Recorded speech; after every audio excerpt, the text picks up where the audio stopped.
Beau Brocade. Part 1. The Forge. Chapter 1. By Act of Parliament. The gaffers stood round and shook their heads. When the corporal had finished reading the royal proclamation, one or two of them sighed in a desultory fashion, others murmured casually, "Lordy, lordy, to think on it, dearie me." The young ones neither sighed nor murmured. They looked at one another furtively, then glanced away again, as if afraid to read each other's thoughts, and in a shamefaced manner wiped their moist hands against their rough cord breeches. There were no women present, fortunately.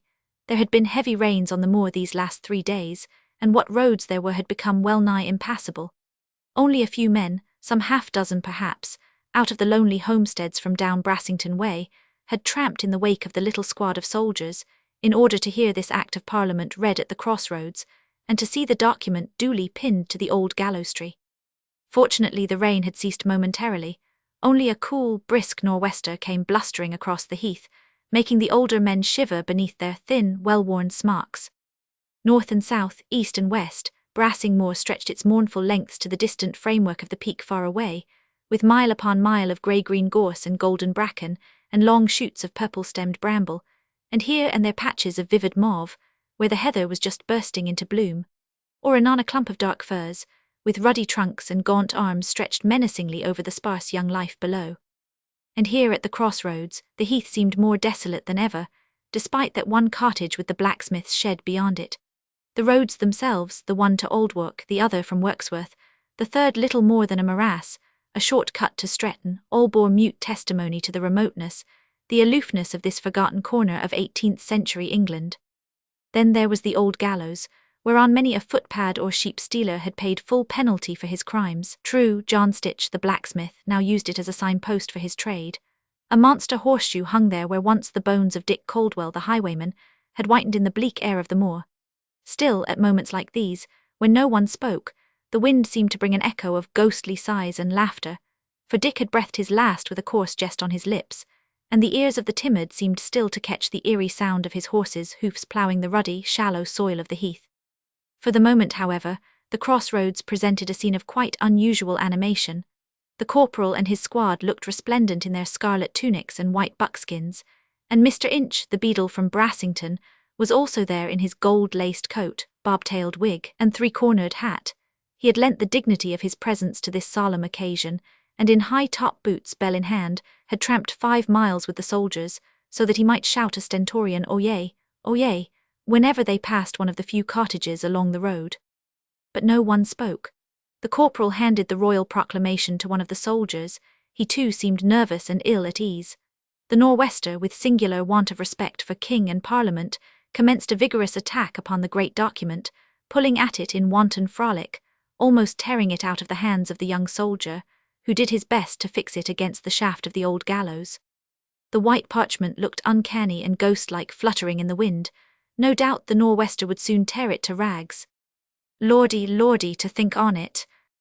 There it was, fixed up at last, up so that any chance traveller who could might read, but those who were now assembled there, shepherds most of them on the moor, viewed the written characters with awe and misgiving. They had had Mr. Inch's assurance that it was all writ there, that the king himself had put his name to it, and the young corporal who had read it out had received the document from his own superior officer, who in his turn had it at the hands of his Grace the Duke of Cumberland himself.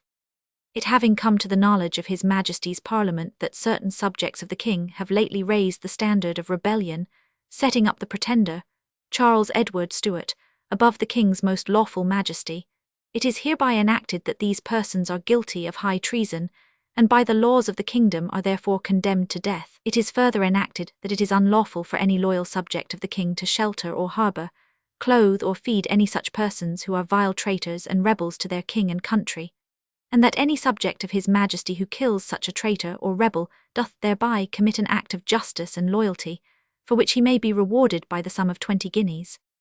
It was this last paragraph that made the gaffers shake their heads and say, "Lordy, lordy, to think on it, to think on it," for it seemed but yesterday that the old moor, aye, and the hamlets and villages of Derbyshire were ringing with the wild shouts of Prince Charlie's Highland Brigade, but yesterday that his handsome face, his green bonnet laced with gold, his Highland plaid and rich accoutrements, had seemed to proclaim victory to the Stuart cause from one end of the county to the other. To be sure, that glorious, mad, merry time had not lasted very long. All the wiseacres had foretold disaster when the prince's standard broke, just as it was taken into my Lord Exeter's house in full street. The shaft snapped clean in half. What could that portend but humiliation and defeat? The retreat from Derby was still fresh in everyone's memory, and there were those from Wirksworth who remembered the rearguard of Prince Charlie's army, the hussars with their half-starved horses and bedraggled finery, who had swept down on the villages and homesteads round about Ashbourne, and had pillaged and plundered to their heart's content. But then those were the fortunes of war: fighting, rushing, running, plundering, wild hussars, mad cavalcades, noise, bustle, excitement, joy of victory and sorrow of defeat.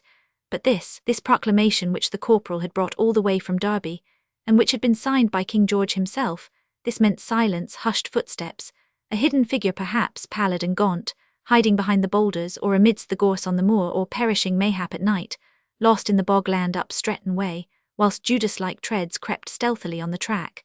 It meant treachery too, the price of blood, a fellow creature's life to be sold for 20 guineas. No wonder the gaffers could think of nothing to say. No wonder the young men looked at one another shamefaced and in fear. Who knows, any Derbyshire lad now might become a human bloodhound, a tracker of his fellow creatures, a hunter of men. There were 20 guineas to be earned, and out there on the heath in the hut of the shepherd or the forge of the smith, many a pale wan face had been seen of late, which... It was terrible to think on, for even out here on Brassing Moor there existed some knowledge of Tyburn Gate and of Tower Hill. At last the groups began to break up, the corporal's work was done, His Majesty's proclamation would flutter there in the cool September wind for a while. Then presently the crows would peck at it, the rain would dash it down, the last bit of dirty rag would be torn away by an October gale. But in the meanwhile the few inhabitants of Brassington and those of Aldwark would know that they might deny a starving fellow creature bread and shelter, aye, and shoot him too, like a wild beast in a ditch, and have 20 guineas reward to boot. "I've seen naught of John Stitch, Master Inch," said the corporal at last. "Be he from home?" And he turned to where, just in the fork of the road, the thatched cottage with a glimpse of the shed beyond it, stood solitary and still. "Nay, I have not observated that fact, Master Corporal," replied Master Inch, clearing his throat for some of those fine words which had gained for him widespread admiration for miles around. "I had not observated that John Stitch was from home, though in verity it behoves me to say that I do not hear the sound of Master Stitch's hammer upon his anvil." "Then I'll go across at once," said the corporal. "Forward, my men, John Stitch might have saved me the trouble," he added, groping in his wallet for another copy of His Majesty's proclamation. "Nay, Master Corporal, do not give yourself the futile trouble of traversing the muddy road," said Mr. Inch sententiously. "John Stitch is a loyal subject of King George, and by my faith, he would not harbourgate a rebel, take my word for it, although, mind you, Mr. Corporal, I have oft suspicionated." Mr. Inch, the beadle, looked cautiously round. All the pompousness of his manner had vanished in a trice. His broad face beneath the bob-tailed wig and three-cornered hat looked like a rosy receptacle of mysterious information, as he laid his fat hand on the corporal's sleeve. The straggling groups of yokels were fast disappearing down the muddy tracks. Some were returning to Brassington, others were tramping Aldwark Way. One wizened, solitary figure was slowly toiling up the road, little more than a quagmire, that led northwards across the heath towards Stretton Hall. The soldiers stood at attention some 15 yards away, mute and disinterested. From the shed beyond the cottage there suddenly came the sound of the blacksmith's hammer upon his anvil.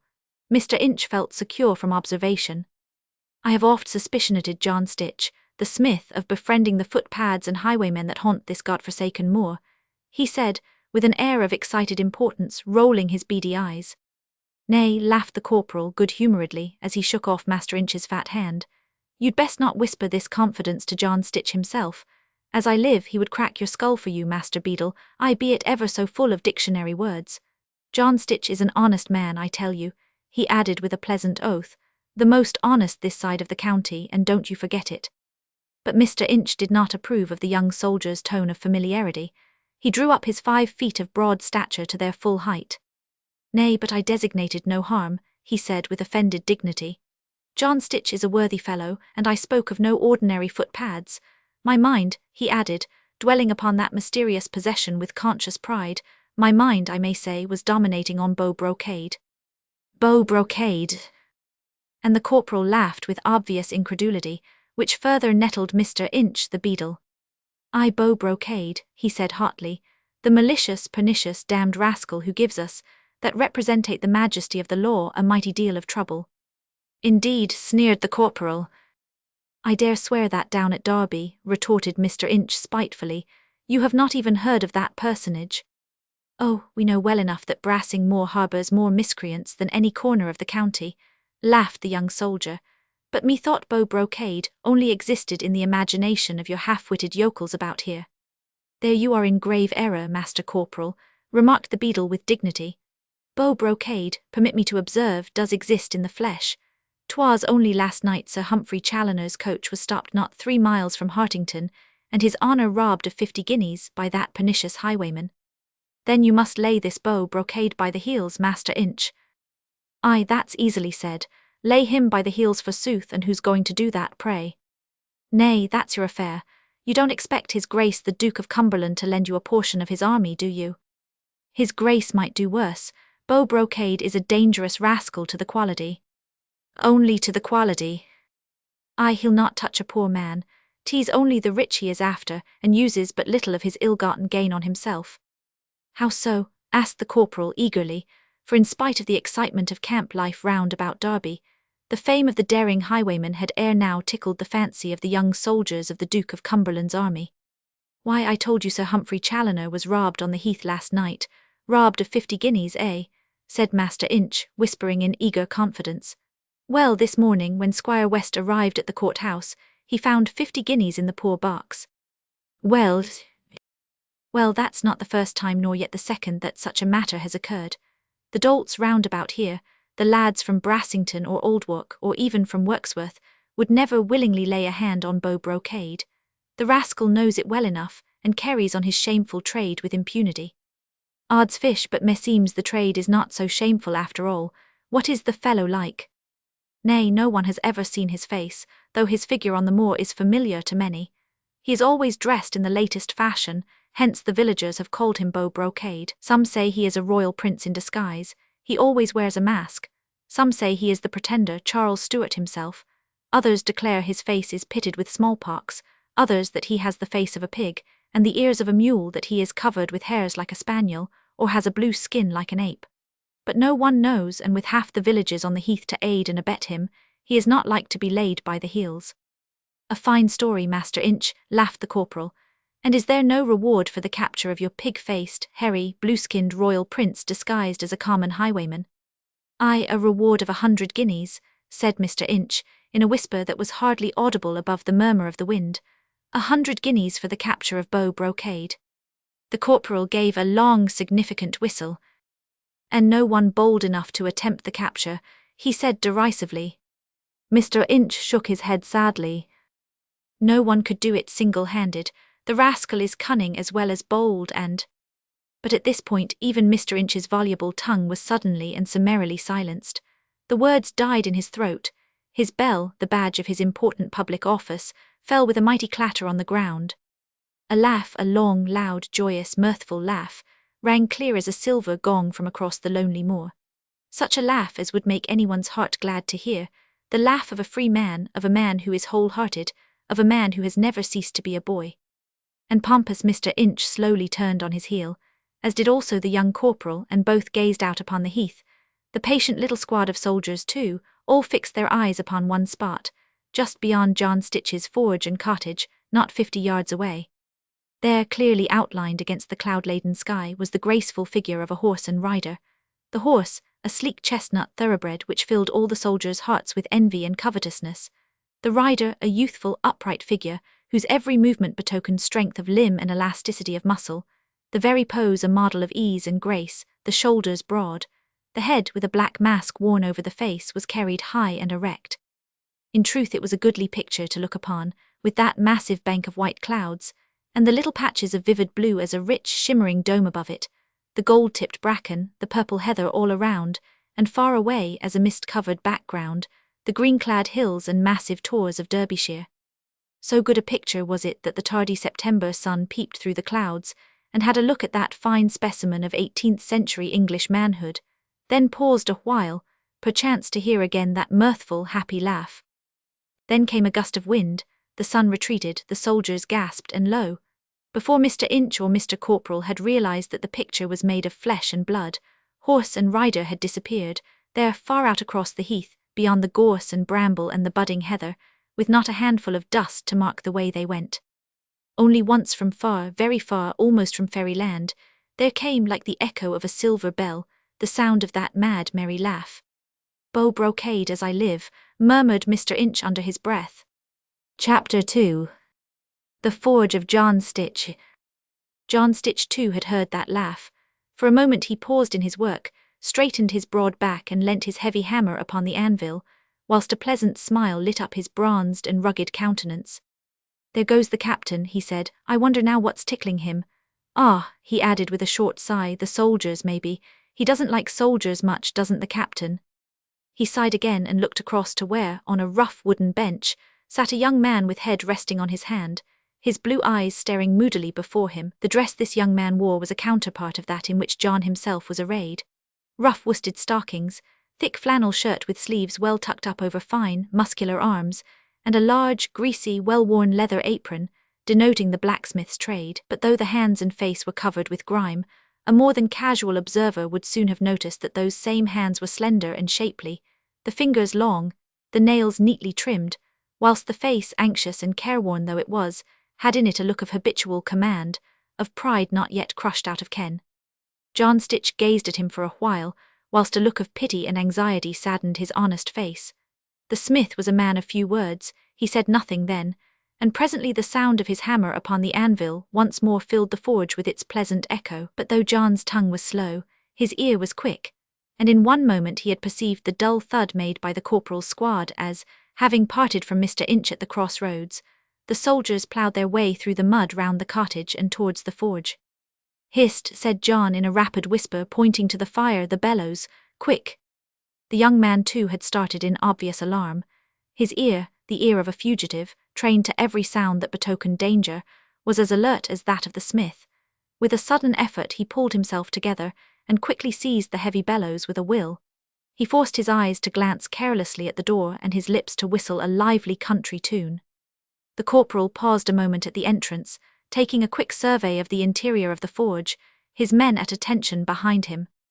"In the King's name," he said loudly, as he unfolded the proclamation of His Majesty's Parliament. His orders were to read it in every hamlet and every homestead in the district. John Stitch, the blacksmith, was an important personage all around Brassing Moor, and he had not heard it read from beneath the old gallows at the crossroads just now. "Well, corporal," said the worthy smith quietly, as he put down his hammer out of respect for the King's name. "Well, and what does His Majesty, King George Roman II, desire with John Stitch the blacksmith, eh?" "Not with you alone, John Stitch," replied the corporal. "This is an Act of Parliament and concerns all loyal subjects of the King. Who be yon lad?" he asked, carelessly nodding towards the young man at the bellows. "My nephew Jim out o' Nottingham," replied John Stitch quietly. "My sister Hannah's child. You recollect her, corporal? She was in service with my Lord Exeter up at Derby." "Oh, aye, Mistress Hannah Stitch, to be sure. I didn't know she had such a fine lad of her own," commented the corporal, as the young man straightened his tall figure and looked him fearlessly in the face. "Lads grow up fast enough, don't they, corporal?" laughed honest Stitch pleasantly. "But come, let's hear His Majesty's proclamation since you've got to read it. But you see I'm very busy and—" "Nay, 'tis my duty, John Stitch.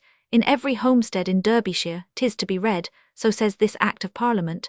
You might have saved this trouble had you come down to the crossroads just now." "I was busy," remarked John Stitch dryly, and the corporal began to read.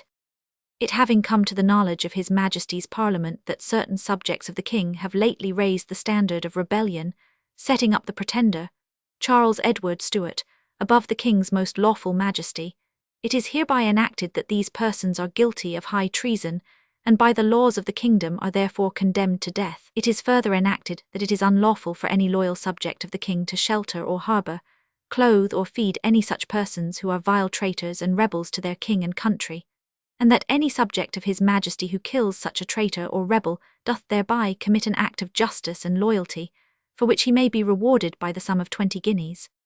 There was a pause when the corporal had finished reading.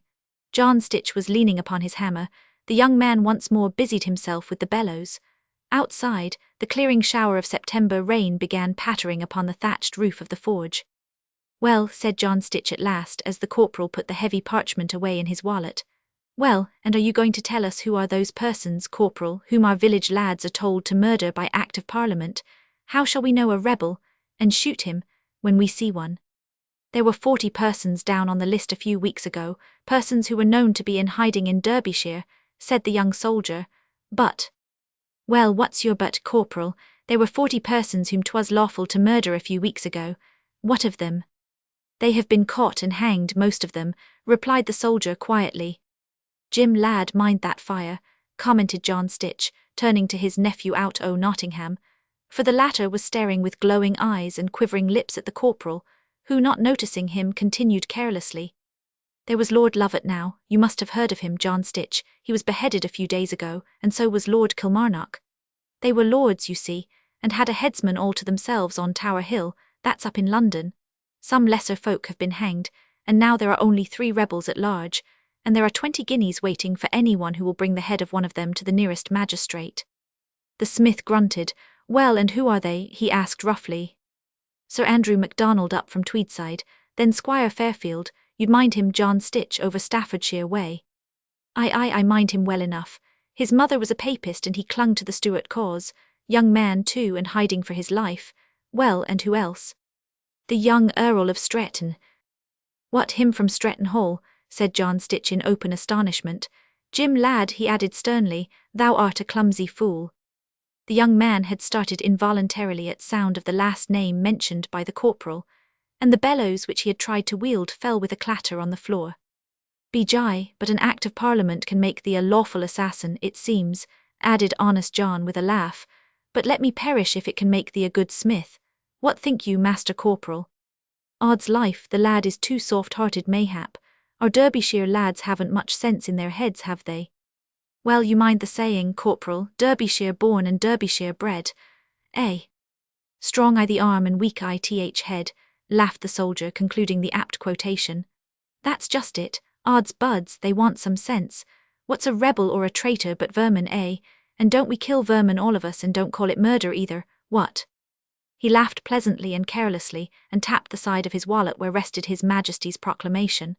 He was a young soldier, nothing more, attentive to duty, ready to obey, neither willing nor allowed to reason for himself. He had been taught that rebels and traitors were vermin. Egad, vermin they were, and as such must be got rid of for the sake of the rest of the kingdom and the safety of His Majesty the King. John Stitch made no comment on the corporal's profession of faith. "We'll talk about all that some other time, Corporal," he said at last, "but I am busy now, you see." "No offence, friend Stitch. Odds life, duty you know, John, duty, eh? His Majesty's orders, and I had them from the captain who had them from the Duke of Cumberland himself, so you mind the act, friend." I mind it well enough." "Everyone knows you to be a loyal subject of King George," added the corporal in conciliatory tones, for John was a power in the district, "and I'm sure your nephew is the same, but duty is duty and no offence meant."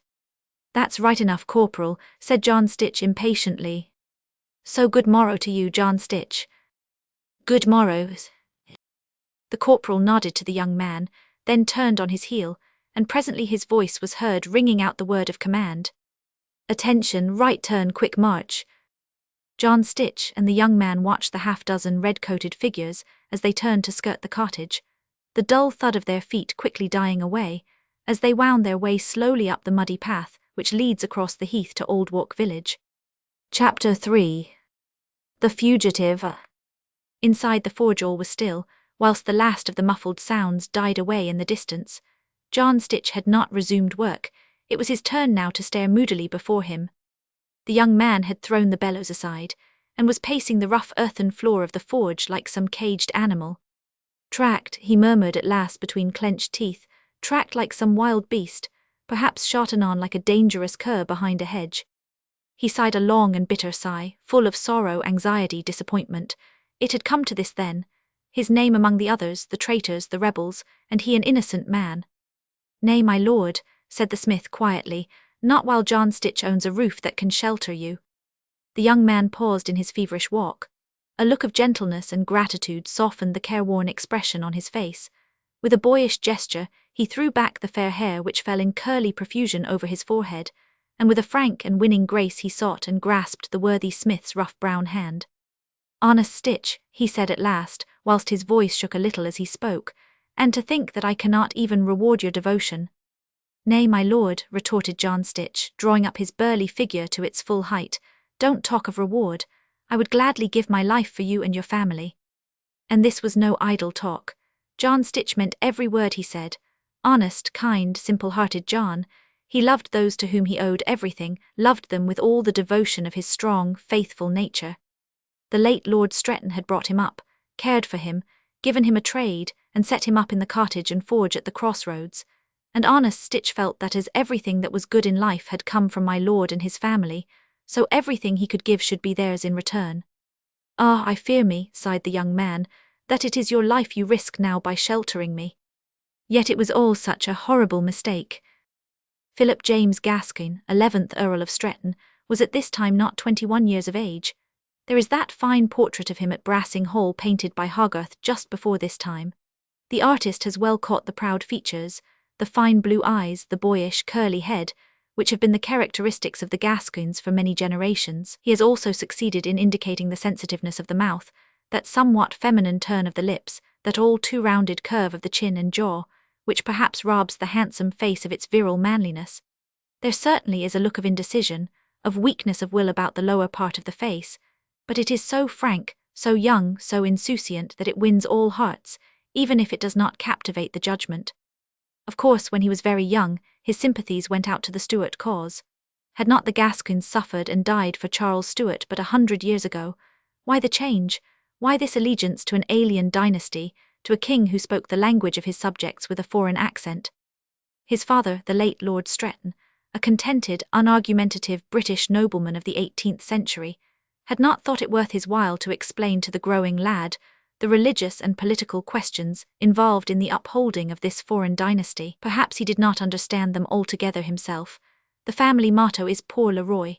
So the Gascoignes fought for a Stuart when he was king, and against him when he was a pretender, and old Lord Stretton expected his children to reverence the family motto, and to have no opinions of their own. And yet to the hearts of many the Stuart cause made a strong appeal. From Scotland came the fame of the bonny prince, who won all hearts where'er he went. Philip was young, his father's discipline was irksome, he had some friends among the Highland lords, and while his father lived there had as yet been no occasion in the English Midlands to do anything very daring for the Stuart pretender. When the Earl of Stretton died, Philip, a mere boy then, succeeded to title and estates. In the first flush of new duties and new responsibilities, his old enthusiasm remained half forgotten. As a peer of the realm he had registered his allegiance to King George, and with his youthful romantic nature all afire, he clung to that new oath of his, idealized it, and loyally resisted the blandishments and lures held out to him from Scotland and from France. Then came the news that Charles Edward, backed by French money and French influence, would march upon London and would stop at Derby to rally round his standard his friends in the Midlands. Young Lord Stretton, torn between memories of his boyhood and the duties of his new position, feared to be inveigled into breaking his allegiance to King George. The malevolent fairy who at his birth had given him that weak mouth and softly rounded chin, had stamped his worst characteristic on the young handsome face. Philip's one hope at this juncture was to flee from temptation. He knew that Charles Edward, remembering his past ardour, would demand his help and his adherence, and that he, Philip, might be powerless to refuse. So he fled from the county, despising himself as a coward, yet boyishly clinging to the idea that he would keep the oath he had sworn to King George. He wished to put miles of country between himself and the possible breaking of that oath, the possible yielding to the bonny prince whom none could resist.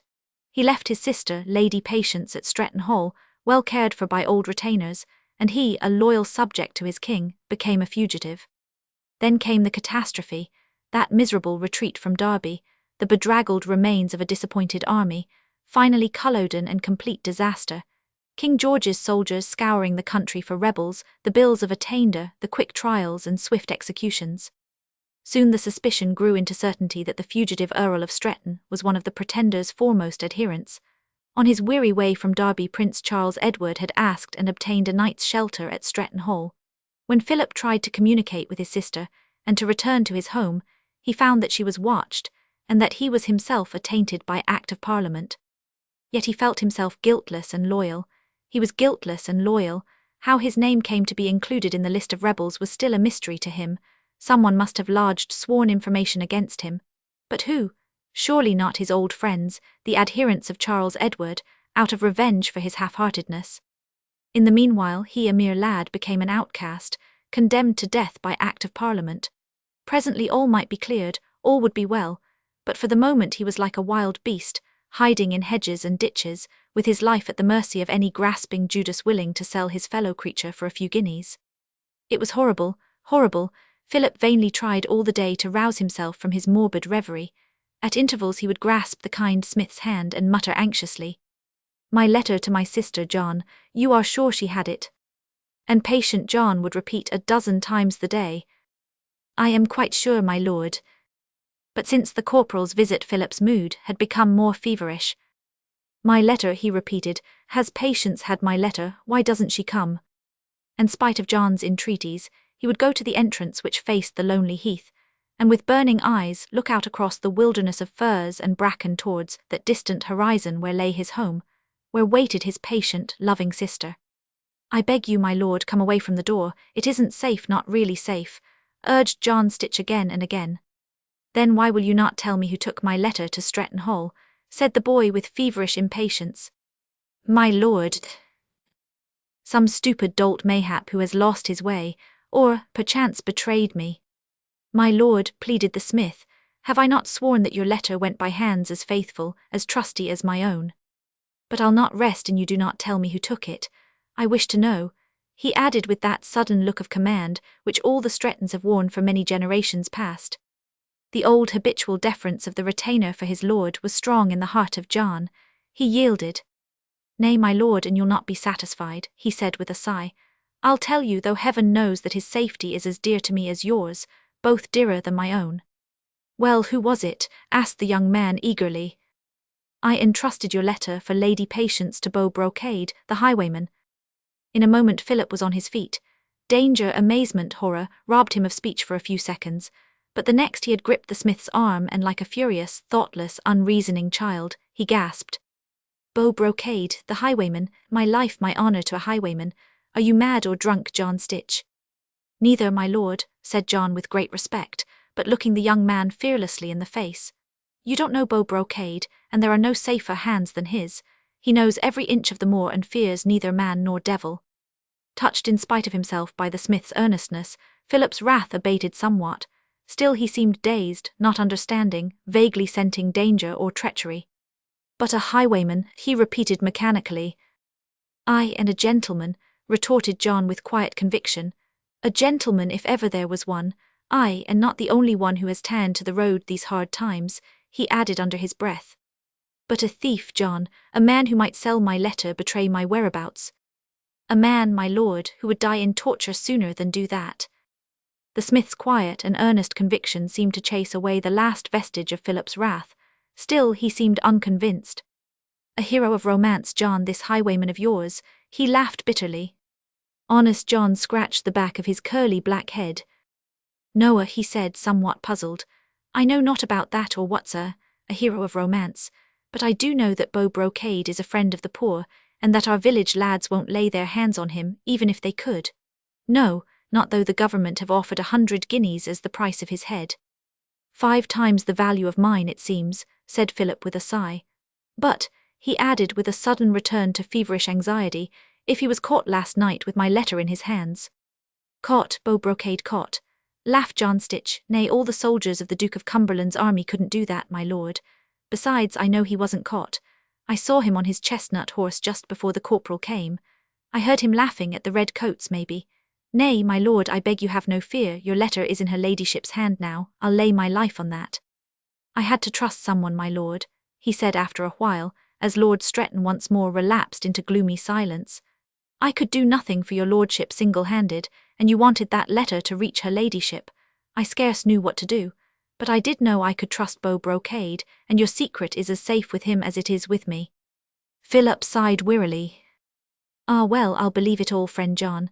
I'll trust you and your friend and be grateful to you both, have no fear of that. Who am I but a wretched creature whom any rascal may shoot by Act of Parliament? but John Stitch had come to the end of his power of argument. Never a man of many words, he had only become voluble when speaking of his friend. Philip tried to look cheerful and convinced, but he was chafing under this enforced inactivity and the dark, close atmosphere of the forge. He had spent 2 days under the smith's roof, and time seemed to creep with lead-weighted wings. Yet every sound, every strange footstep, made his nerves quiver with morbid apprehension, and even now at sound of a tremulous voice from the road, shrank, moody and impatient, into the darkest corner of the hut. Chapter 4. Jock Miggs the Shepherd. Be you at home, Master Stitch?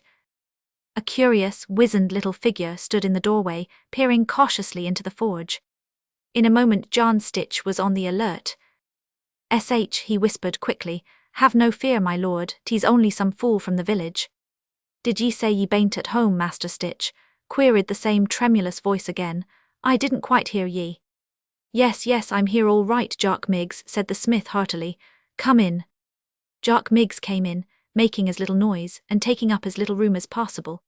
Dressed in a well-worn smock and shabby corduroy breeches, he had a curious shrunken, timid air about his whole personality, as he removed his soft felt hat and began scratching his scanty tow-coloured locks. He was a youngish man too, probably not much more than 30, yet his brown face was a mass of ruts and wrinkles like a furrowed path on brassing moor. "Morning, Mr. Stitch, morning," he said with a certain air of vagueness and apology, as with obvious admiration he stopped to watch the broad back of the smith and his strong arms wielding the heavy hammer. "Morning, Miggs," retorted John, not looking up from his work. "How's the old woman?" "I dunno, Mr. Stitch," replied Miggs with a dubious shake of the head. "Badly, I expect, same as yesterday," he added in a more cheerful spirit. "Why, what's the matter?" "I dunno, Mr. Stitch, that there's anything the matter," explained Jock Miggs with slow and sad deliberation, "but she's dead, same as yesterday." Involuntarily Philip laughed at the quaint, fatalistic statement. "Hello," said Miggs, looking at him with the same apathetic wonder. "Who be yon lad?" "That's my nephew Jim out o' Nottingham," said John. "Come to give me a hand." "Morning, lad," piped Miggs in his high treble, as he extended a wrinkled, bony hand to Stretton. "Lud, John Stitch," he exclaimed, "anyone know he was one o' your family from the muscle he's got?" And gently, meditatively, he rubbed one shrivelled hand against the other, looking with awe at the fine figure of a man before him. "A banging lad your nephew too," he added with a chuckle. "He'll be turning the heads of all the girls this side o' Brassington, maybe. Oh, I'll warrant he's got a sweetheart at home, Jim lad, or maybe more than one. But what brings ye here this day, friend Miggs?" The wizened little face assumed a puzzled expression. "I dunno," he said vaguely. "Maybe I wanted to tell ye about the soldiers I seed at the Royal George over Brassington way." "What about 'em, Miggs?" "I dunno, I see a corporal and lots of fellers in red. Some say there's more o' them. I dunno." "Ha," said Stitch carelessly. "What are they after?" "I dunno," commented Miggs imperturbably. "Some say they're after that chap Beau Brocade. There was a coach stopped on the Heath Gain last night. 50 guineas he took out of it, he did." And Jock Miggs chuckled feebly with apparent but irresponsible delight. "Some folks say it was Sir Humphrey Challoner's coach over from Hartington, and no one's going to break their hearts over that. He. But I dunno," he added with sudden frightened vagueness. "Be they cavalry soldiers over at the Royal George, Miggs?" asked John. "I dunno, I seed no horses, looks more like foot soldiers, but I dunno. The corporal he read out something just now about our getting 20 guineas if we shoot one o' them rebels. I'd be mighty glad to get 20 guineas, Master Stitch," he said reflectively, "but I dunno as how I could handle a musket rightly. And folks say them traitors are mighty desperate fellows, but I dunno." Then with sudden resolution Jock Miggs turned to the doorway. "Morning, Master Stitch," he said decisively. "Morning, lad, morning." "Morning, Miggs." However, it seemed that Jock Miggs's visit to the forge was not so purposeless as it at first appeared. He chuckled as if suddenly recollecting his errand. "I'd almost forgot why I came. Farmer Crabtree wanted to know, Master Stitch, if you've got the weather's collar mended yet." "Oh yes, to be sure," replied the smith, pointing to a rough bench on which lay a number of metal articles. "You'll find it on that there bench, Jock. Farmer Crabtree sold his sheep yet." Jock toddled up to the bench and picked up the weather's collar. "Noa," he muttered, "not yet, worse luck. And his temper is that hot. so don't 'ee charge him too much for the collar, Master Stitch, or it's me that'll have to suffer." And Miggs rubbed his shoulder significantly. Stitch laughed. Philip himself, in spite of his anxiety, could not help being amused at the quaint figure of the little shepherd, with his wizened face and gentle, vaguely fatalistic manner. Thus it was that no one in the forge had perceived the patter of small feet on the mud outside, and when Jock Miggs, with more elaborate mournings and final leave-takings, once more reached the doorway, he came in violent collision with a short, becloaked and closely hooded figure that was picking its way on very small, very high-heeled shoes, through the maze of puddles which guarded the entrance to the forge. The impact sent Jock Miggs, scared and apologetic, stumbling in one direction, whilst the grey hood flew off the head of its wearer, and disclosed in the setting of its shell-pink lining a merry, pretty, impudent little face, with brown eyes sparkling and red lips pouting in obvious irritation. "Lud, man," said the dainty young damsel, withering the unfortunate shepherd with a scornful glance, "why don't you look where you're going?" "I dunno," replied Jock Miggs with his usual humble vagueness. "Morning, miss, morning, Master Stitch, morning." And still scared, still in obvious apology for his existence, he pulled at his forelock, readjusted his hat over his yellow curls, took his final leave, and presently began to wend his way slowly back towards the heath. But within the forge, at first bound of the young girl's voice, Stretton had started in uncontrollable excitement. "Betty," he whispered, eagerly clutching John Stitch's arm. "Aye," replied the cautious Smith, "but I beg you, my lord, keep in the background until I find out if all is safe." Mistress Betty's saucy brown eyes followed Jock Miggs's quaint, retreating figure. "Well, you're a pretty bit of sheep's wool, ain't ye?" she shouted after him with a laugh and a shrug of her plump shoulders. Then she peered into the forge. "Lud love you, Master Stitch," she said, "how goes it with you?" In obedience to counsels of prudence, Stretton had retired into the remote corner of the forge. John Stitch, too, was masking the entrance with his burly figure. "All the better, Mistress Betty," he said, "for a sight of your pretty face." He had become very red, had honest John, and his rough manner seemed completely to have deserted him. In fact, not to put too fine a point upon it, the worthy Smith looked distinctly shy and sheepish. She looked up at him and laughed a pleased, coquettish little laugh, the laugh of a woman who has oft been told that she is pretty, and has not tired of the hearing. John Stitch, moreover, was so big and burly, folks called him hard and rough, and it vastly entertained the young damsel to see him standing there before her, as awkward and uncomfortable as Jock Miggs himself. "Am I not to step inside, Master Stitch?" she asked. Yes, Mistress Betty," murmured John, who seemed to have lost himself in admiration of a pair of tiny buckled shoes muddy to the ankles, such ankles, which showed to great advantage beneath Betty's short green kirtle. An angry, impatient movement behind him, however, quickly recalled his scattered senses. "Did her ladyship receive a letter, mistress?" he asked eagerly. "Oh yes, a stranger brought it," replied Betty with a pout, for she preferred John's mute appreciation of her small person to his interest in other matters.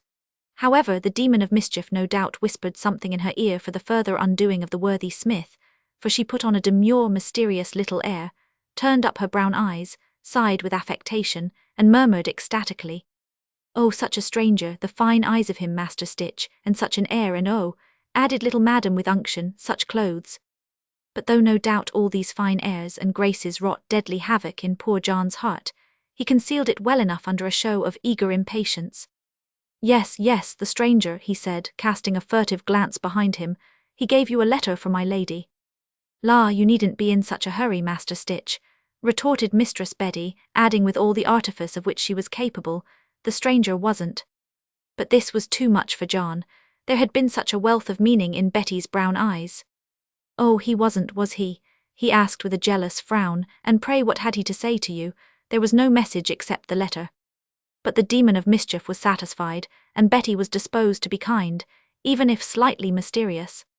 "Oh, never mind," she rejoined archly, "he gave me a letter which I gave to my lady. That was early this morning." "Well, and—" But matters were progressing too slowly at any rate for one feverish, anxious heart. Philip had tried to hold himself in check, though he was literally hanging on pretty Mistress Betty's lips. Now he could contain himself no longer. Lady Patience had had his letter. The mysterious highwayman had not failed in his trust, and the news Betty had brought meant life or death to him. Throwing prudence to the winds, He pushed John Stitch aside, and seizing the young girl by the wrist, he asked excitedly. Yes, this morning, Betty. Then, what did her ladyship do? Betty was frightened, and like a child was ready to drown her fright in tears. She had not recognized my lord in those dirty clothes. Don't you know me, Betty? Asked Philip a little more quietly. Betty cast a timid glance at the two men before her, and smiled through the coming tears. Of course, my lord, she murmured shyly. Tease my nephew Jim out, Nottingham, mistress, said John sternly. Try and remember that. And now tell us, what did her ladyship do? She had the horses put to, not an hour after the stranger had been. Thomas is driving and Timothy is our only other escort, but we've not drawn rein since we left the hall. Yes, came from 2 pairs of eager lips. And my lady stopped the coach about 200 yards from here, continued Betty with great volubility, and she told me to run on here to see that the coast was clear. She knew I could find my way, and she wouldn't trust Timothy as she trusts me, added the young girl with a pretty touch of pride. But where is she, Betty? Where is she? Betty pointed to the clump of firs, which stood like ghostly sentinels on the crest of the hill, just where the road turns sharply to the east. Just beyond those trees, my lord, and she made Timothy watch until I came round the bend and in sight of the forge. But the mud on the roads, 'tis fit to drown you. But already John Stitch was outside, beckoning to Mistress Betty. Come, mistress, quick, he said excitedly. Her ladyship must be nigh crazy with impatience. By your leave, my lord, I'll help Mistress Betty on her way, and I'll keep this place in sight. I'll go no further. Yes, rejoined Philip feverishly. Go, fly if you can. I'll be safe, I'll not show myself. God give you both wings, for I'll not live now till I see my sister. Eager, boyish, full of wild gaiety, he seemed to have thrown off his morbid anxiety as he would a mantle. He even laughed wholeheartedly as he watched Betty with many airs and graces, luds, and, I vows, making great pretence at being unable to walk in the mud, and leaning heavily on honest Stitch's arm. He watched them as they picked their way up the so-called road, a perfect quagmire after the heavy September rains. The air seemed so different now, the heath smelt good, there was vigour and life in the keen nor'wester. How green the bracken looked, and how harmoniously it seemed to blend with the purple shoots of the bramble laden with ripening fruit, how delicate the more tender green of the gorse, and there that vivid patch of mauve, the first glimpse of opening heather. The heavy clouds too were rolling away. The September sun was going to have his own way after all, and spread his kingdom of blue and gold over the distant Derbyshire hills. Hope had come like the divine magician to chase away all that was grey and sad and dreary, and Hope had met Youth and shaken him by the hand. They are such friends, such inseparable companions, these two. What mattered it that some few yards away the old gallows, like some eerie witch, still spread its gaunt arm over that fluttering bit of parchment, the proclamation of His Majesty's Parliament? What though it spoke of death, of treachery, of bills of attainder, of Tower Hill? Did not the good nor'wester from the moor flutter round it, and in wanton frolic attack it now with madcap fury and a shrill whistle, and now with a long-drawn-out sigh? The parchment resisted with vigour, it bore the onslaught of the wind twice, thrice, and once again, but the nor'wester was not to be outdone, and again it renewed the attack, took the parchment by the corner, pulled and twisted at it, until at last with one terrific blast it tore the royal proclamation off the old gallows, and sent it whirling in a mad gallop across the moor, far, very far away on to Derby, to London, to the place where all winds go. Chapter 5. There's none like her, none. There was something more than ordinary affection between Philip, Earl of Stretton, and his sister, Lady Patience Gascoigne. Those who knew them in the days of their happiness said they seemed more like lovers than brother and sister, so tender, so true was their clinging devotion to one another. But those who knew them both intimately said that they were more like mother and son together. Though Philip was only a year or two younger than Patience, she had all a mother's fondness, a mother's indulgence and sweet pity for him, he all a son's deference, a son's trust in her. Even now, as he instinctively felt her dear presence nigh, hope took a more firm, more lasting hold upon him. He knew that she would act wisely and prudently for him. For the first time for many days and weeks he felt safe, less morbidly afraid of treachery, more ready to fight adverse fate.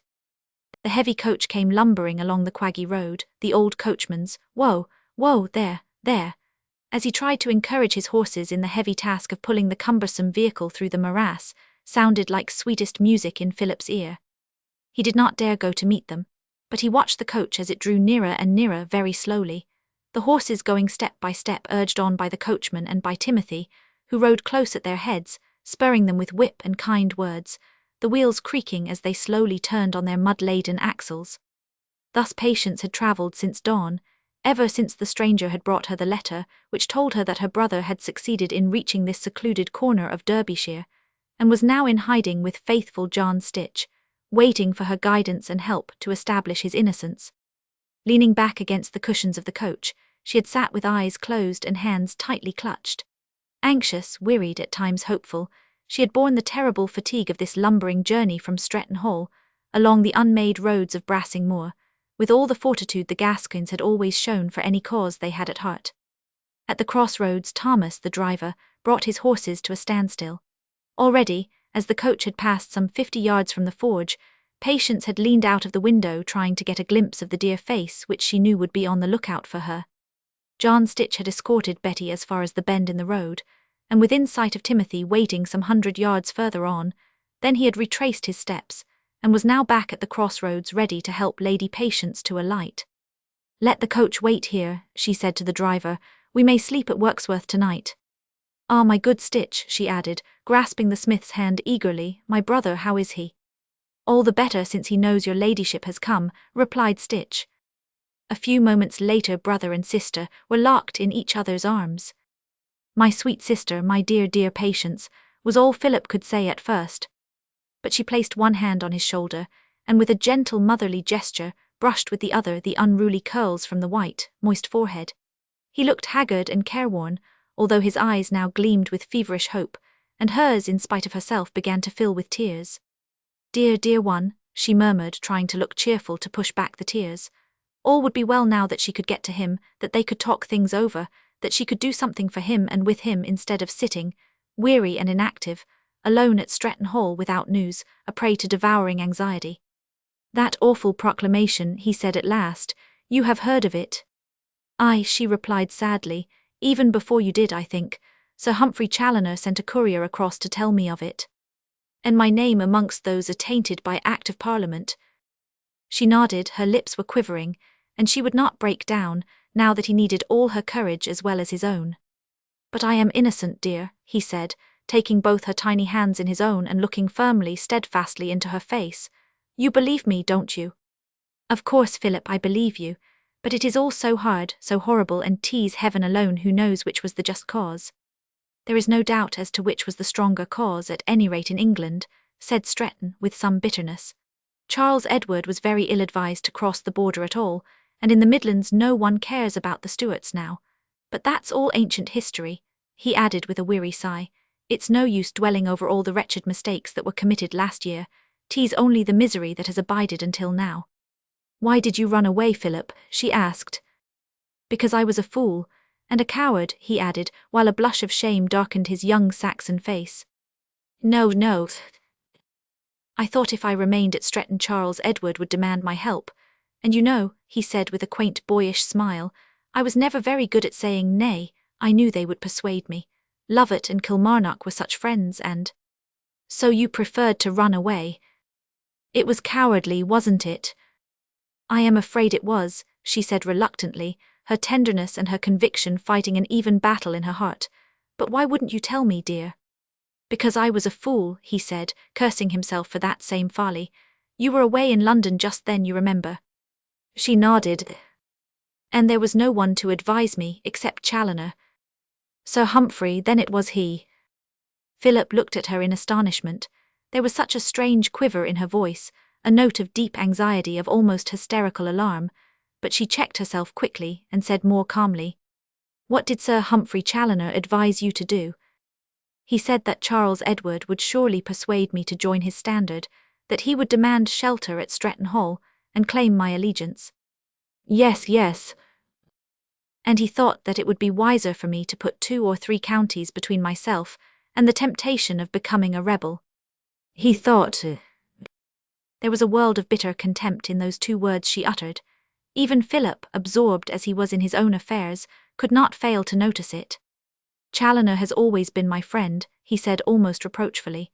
"I fancy, little sister," he added with his boyish smile, That it rests with you that he should become my brother." "Hush, dear, don't speak of that." "Why not?" She did not reply, and there was a moment's silence between them. She was evidently hesitating whether to tell him of the fears, the suspicions which the mention of Sir Humphrey Challoner's name had aroused in her heart, or to leave the subject alone. At last she said quite gently, "But when I came home, dear, and found you had left the hall without a message, without a word for me, why did you not tell me then?" The boy hung his head. He felt the tender reproach, and there was nothing to be said. "I would have stood by you," she continued softly. "I think I might have helped you. There was no disgrace in refusing to join a doomed cause, and you were a mere child when you made friends with Lovat." "I know all that now, dear," he said with some impatience. "Heaven knows I am paying dearly enough for my cowardice and my folly, but even now I cannot understand how my name became mixed up with those of the rebels. Somebody must have sworn false information against me. But who? I haven't an enemy in the world, have I, dear?" "No, no," she said quickly, but even as she spoke the look of involuntary alarm in her face belied the assurance of her lips. But this was not the moment to add to his anxiety by futile, worrying conjectures. He had sent for her because he wanted her, and she was here to do for him, to help and support him in every way that her strength of will and her energy would dictate. "You sent for me, Philip," she said with a cheerful, hopeful smile. Her look seemed to put fresh life into his veins. In a moment he tried to conquer his despondency, and with a quick gesture he tore open the rough, woolen shirt he wore, and from beneath it drew a packet of letters. Not only his hand now, but his whole figure seemed to quiver with excitement as he gazed at this packet with glowing eyes. "These letters, dear," he said in a whisper, "are my one hope of safety. They have not left my body day or night ever since I first understood my position and realized my danger, and now with them I place my life in your hands." "Yes, Philip." "They prove my innocence," he continued, as nervously he pulled at the string that held the letters together. "Here is one from Lovat," he added, handing one of these to Patience. "Read it, dear, quickly. You will see he begs me to join the Pretender's standard. Here's another from Kilmarnock. That was after the retreat from Derby. He upbraids me for holding aloof. I was in hiding at Nottingham then, but they knew where I was and would not leave me alone. They would have followed me if they could. And here, better still, is one from Charles Edward himself, just before he fled to France, calling me a traitor for my loyalty to King George." Feverishly he tore open letter after letter, thrusting them into her hand, scanning them with burning, eager eyes. She took them from him one by one, glanced at them, then quietly folded each precious piece of paper and tied the packet together again. Her hand did not shake, but beneath her cloak she pressed the letters to her heart, the letters that meant the safety of her dear one's life. "Oh, if I had known all this sooner," she sighed involuntarily. But that was the only reproach that escaped her lips for his want of confidence in her. "I nearly yielded to Lovat's letter," said the boy hesitatingly. I know, dear," she said with an infinity of indulgence in her gentle smile. "We won't speak of the past any more. Now let us arrange the future." He tried to master his excitement, throwing off with an effort of will his feverishness and his morbid self-condemnation. He had done a foolish and a cowardly thing. He knew that well enough. Fate had dealt him one of those cruel blows with which she sometimes strikes the venial offender, letting so often the more hardened criminal go scatheless. For months now Philip had been a fugitive, disguised in rough clothes, hiding in barns and inns of doubtful fame, knowing no one whom he could really trust, to whom he dared disclose his place of temporary refuge, or confide a message for his sister. Treachery was in the air. He suspected everyone. The bill of attainder had condemned so many men to death, and rebel hunting and swift executions were in that year of grace the order of the day. "I could do nothing without you, dear," he said more quietly. "I must hide now like a hunted beast, and must be grateful for the sheltering roof of honest stitch. I have been branded as a traitor by Act of Parliament, my life is forfeit, and it is even a crime for any man to give me food and shelter. The lowest footpad who haunts the moor has the right to shoot me like a mad dog." Don't, dear," she pleaded. "I only wished you to understand that I was not such an abject coward as I seemed. I could not get to you or reach the hall." "I quite understood that, dear. Now tell me, you wish me to take these letters to London?" "At once. The sooner they are laid before the king and council the better. I must get to the fountain-head as quickly as possible. Once I am caught they will give me no chance of proving my innocence. I have been tried by Act of Parliament, found guilty and condemned to death. You realize that, dear, don't you?" Yes, Philip, I do, she replied very quietly. Once in London, who do you think can best help you? Lady Edbrook, of course. Her husband has just been appointed equerry to the king. Ah, that's well. Aunt Charlotte was always fond of me. She'll be kind to you, I know. I think you should write to her. I'd take that letter too. When can you start? Not for a few hours, unfortunately. The horses must be put up. We have been on the road since dawn. They were both quite calm now, and discussed these few details as if life or death were not the outcome of the journey. Patience was glad to see that the boy had entirely shaken off the almost hysterical horror he had of his unfortunate position. They were suddenly interrupted by John Stitch's cautious voice at the entrance of the shed. Your ladyship's pardon, said John respectfully, but there's a coach coming up the road from Hartington Way. I thought perhaps it might be more prudent. Hartington! Brother and sister had uttered the exclamation simultaneously, he in astonishment, she in obvious alarm. Who can it be, John, think you? She asked with quivering lips. Well, it couldn't very well be anyone except Sir Humphrey Challoner, my lady. No one else'd have occasion to come down these God-forsaken roads, but they are some way off yet, he added reassuringly. I saw them first on the crest of the further hill. Maybe his honour is on his way to Derby. Patience was trying to conquer her agitation, but it was her turn now to seem nervous and excited. Oh, I didn't want him to find me here, she said quickly.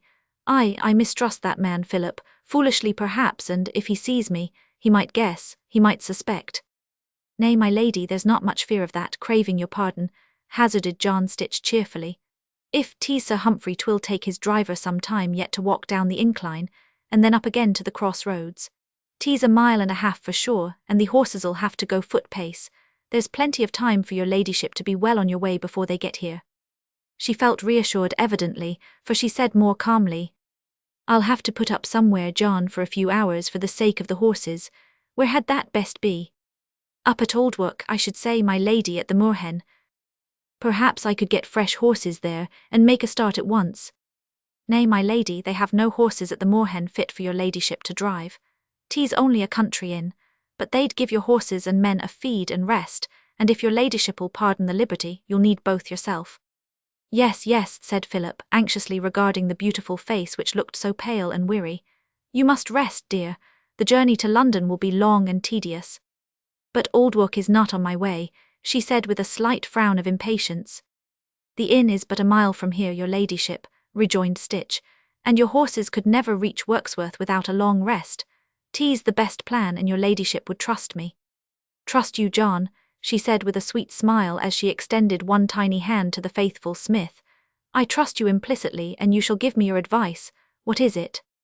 To put up at the Moorhen for the night, your ladyship, explained John, whose kindly eyes had dropped a tear over the gracious hand held out to him, then to start for London tomorrow morning. No, no, I must start tonight. I could not bear to wait even until dawn. But the footpads on the heath, your ladyship, hazarded John. Nay, I fear no footpads. They're welcome to what money I have, and they'd not care to rob me of my letters, she said eagerly. But I'll put up at the Moorhen, John. We all need a rest. I suppose there's no way across the heath from thence to Wirksworth. None, your ladyship. This is the only possible way, back here to the crossroads and on to Wirksworth from here. Then I'll see you again, dear, she said tenderly, clinging to Stretton, at sunset mayhap. I'll start as soon as I can, you may be sure of that. And guard the letters, little sister, he said as he held her closely, closely to his heart. Guard them jealously, they are my only hope. You'll write the letter to Lady Edbrook, she added. Have it ready when I return, and perhaps write out your own petition to the king. I'll use that or not as Lord Edbrook advises. Then once more, womanlike, she clung to him, hating to part from him even for a few hours. In the meanwhile you will be prudent, Philip, she pleaded tenderly.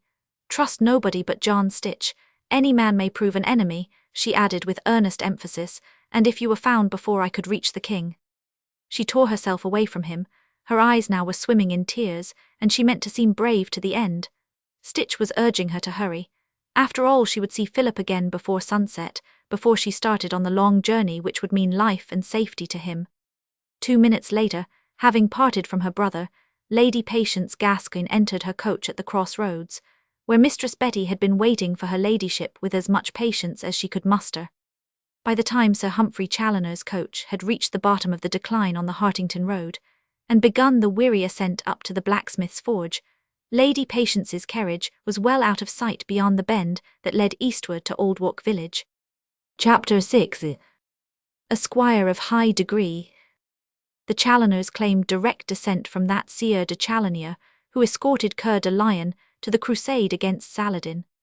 Be that as it may, there is no doubt that a de Challoner figures in the Doomsday Book as owning considerable property in the neighbourhood of the Peak. That they had been very influential and wealthy people at one time, there could be no doubt. There was a room at Old Hartington Manor where James I had slept for 7 nights, a gracious guest of Mr. Ilbert Challoner, in the year 1612. The baronetcy then conferred upon the family dates from that same year, probably as an act of recognition to his host on the part of the royal guest. Since that memorable time, however, the Challoners have not made history. They took no part whatever in the great turmoil which in the middle of the 17th century shook the country to its very foundations, lighting the lurid torch of civil war, setting brother against brother, friend against friend, threatening a constitution and murdering a king. The Challoners had held aloof throughout all that time, intent on preserving their property and in amassing wealth. The later conflict between a Catholic king and his Protestant people touched them even less. Neither pretender could boast of a Challoner for an adherent. They remained people of substance, even of importance in their own county, but nothing more. Sir Humphrey Challoner was about this time not more than 35 years of age. Hale, hearty, boisterous, he might have been described as a typical example of an English squire of those days, but for a certain taint of parsimoniousness, of greed and love of money in his constitution, which had gained for him a not too enviable reputation in the Midlands. He was thought to be wealthy. No doubt he was, but at the cost of a good deal of harshness towards the tenants on his estates, and he was famed throughout Staffordshire for driving a harder bargain than anyone else this countryside.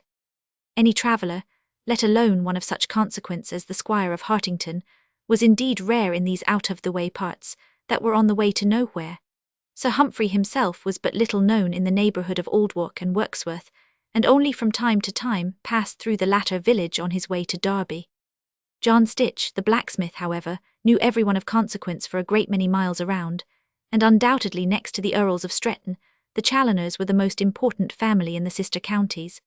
Therefore, when Sir Humphrey's coach stopped at the crossroads, and the squire himself alighted therefrom and walked towards the smith's cottage, the latter came forward with all the deference due to a personage of such consequence, and asked respectfully what he might do for his honour. "Only repair this pistol for me, Master Smith," said Sir Humphrey. "You might also examine the lock of its fellow. One needs them in these parts." He laughed a not unpleasant, boisterous laugh, as he handed a pair of silver-mounted pistols to John Stitch. "Will your honour wait while I get them done?" asked John with some hesitation. "They won't take long." "Nay, I'll be down this way again tomorrow," replied his honour. "I am putting up at Oldwark for the night." John said nothing.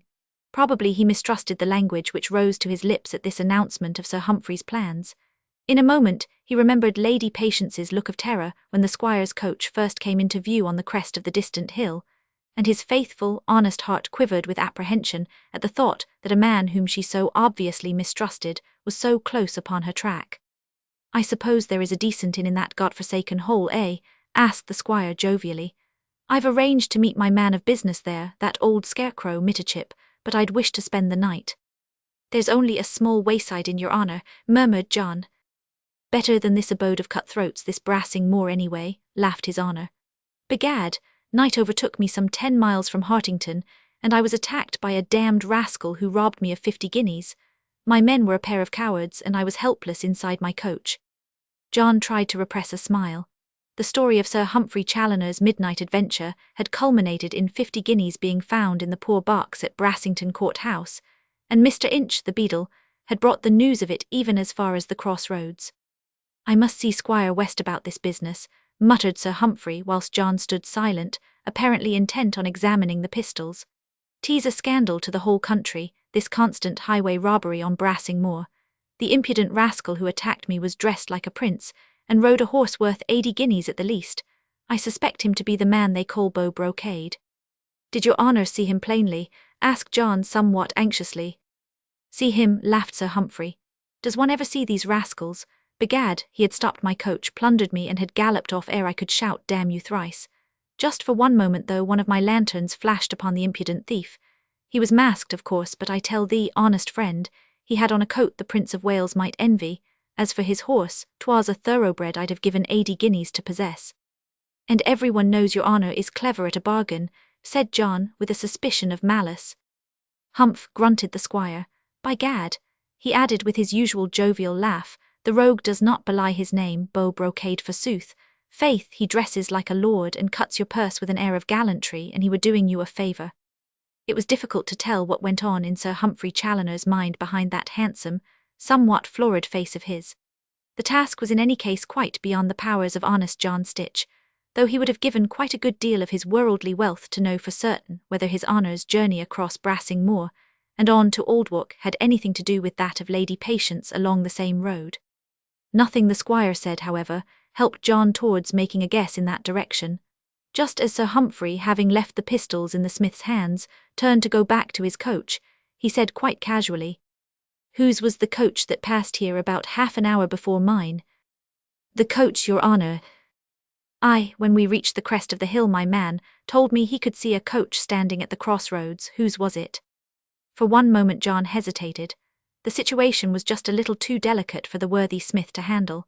But he felt, as Sir Humphrey was going to Aldwark and therefore would surely meet Lady Patience, that lying would be worse than useless and might even arouse unpleasant suspicions. "'Twas Lady Patience Gascoigne's coach," he said at last. "Ah," said the squire with the same obvious indifference, "whither did she go?" "I was at work in my forge, your honour, and her ladyship did not stop. I fancy she drove down Wirksworth way, but I did not see or hear for I was very busy." Commented his honour, whilst a shrewd and somewhat sarcastic smile played round the corners of his full lips. "I'll stay the night at Aldwark," he said, nodding to the smith. "Faith, no more travelling after dark for me on this unhallowed moor, and for sure my horses could not reach Wirksworth now before nightfall, so have the pistols ready for me by 7 o'clock tomorrow morning, mine honest friend." Then he entered his carriage, and slowly, with many a creak and a groan, the cumbersome vehicle turned down the road to Aldwark, whilst John Stitch, with a dubious, anxious sigh, went back into his forge. Chapter 7. The halt at the Moorhen. Patience herself would have been quite unable to explain why she mistrusted, almost feared, Sir Humphrey Challoner. The fact that the Squire of Hartington had openly declared his admiration for her surely gave her no cause for suspecting him of enmity towards her brother. She knew that Sir Humphrey hoped to win her hand in marriage. This he had intimated to her on more than one occasion, and had spoken of his love for her in no measured terms. Lady Patience Gascoigne was one of the richest gentlewomen in the Midlands, having inherited vast wealth from her mother, who was sister and co-heiress of the rich Grantham of Grantham Priory. No doubt her rentroll added considerably to her attractions in the eyes of Sir Humphrey. That she was more than beautiful only helped to enhance the ardour of his suit. Women, as a rule, women of all times and of every nation, keep a kindly feeling in their heart for the suitor whom they reject. A certain regard for his sense of discrimination, an admiration for his constancy, if he be constant, make up a sum of friendship for him tempered with a gentle pity. But in most women, too, there is a subtle sense which for want of a more scientific term has been called an instinct, the sense of protection over those whom they love.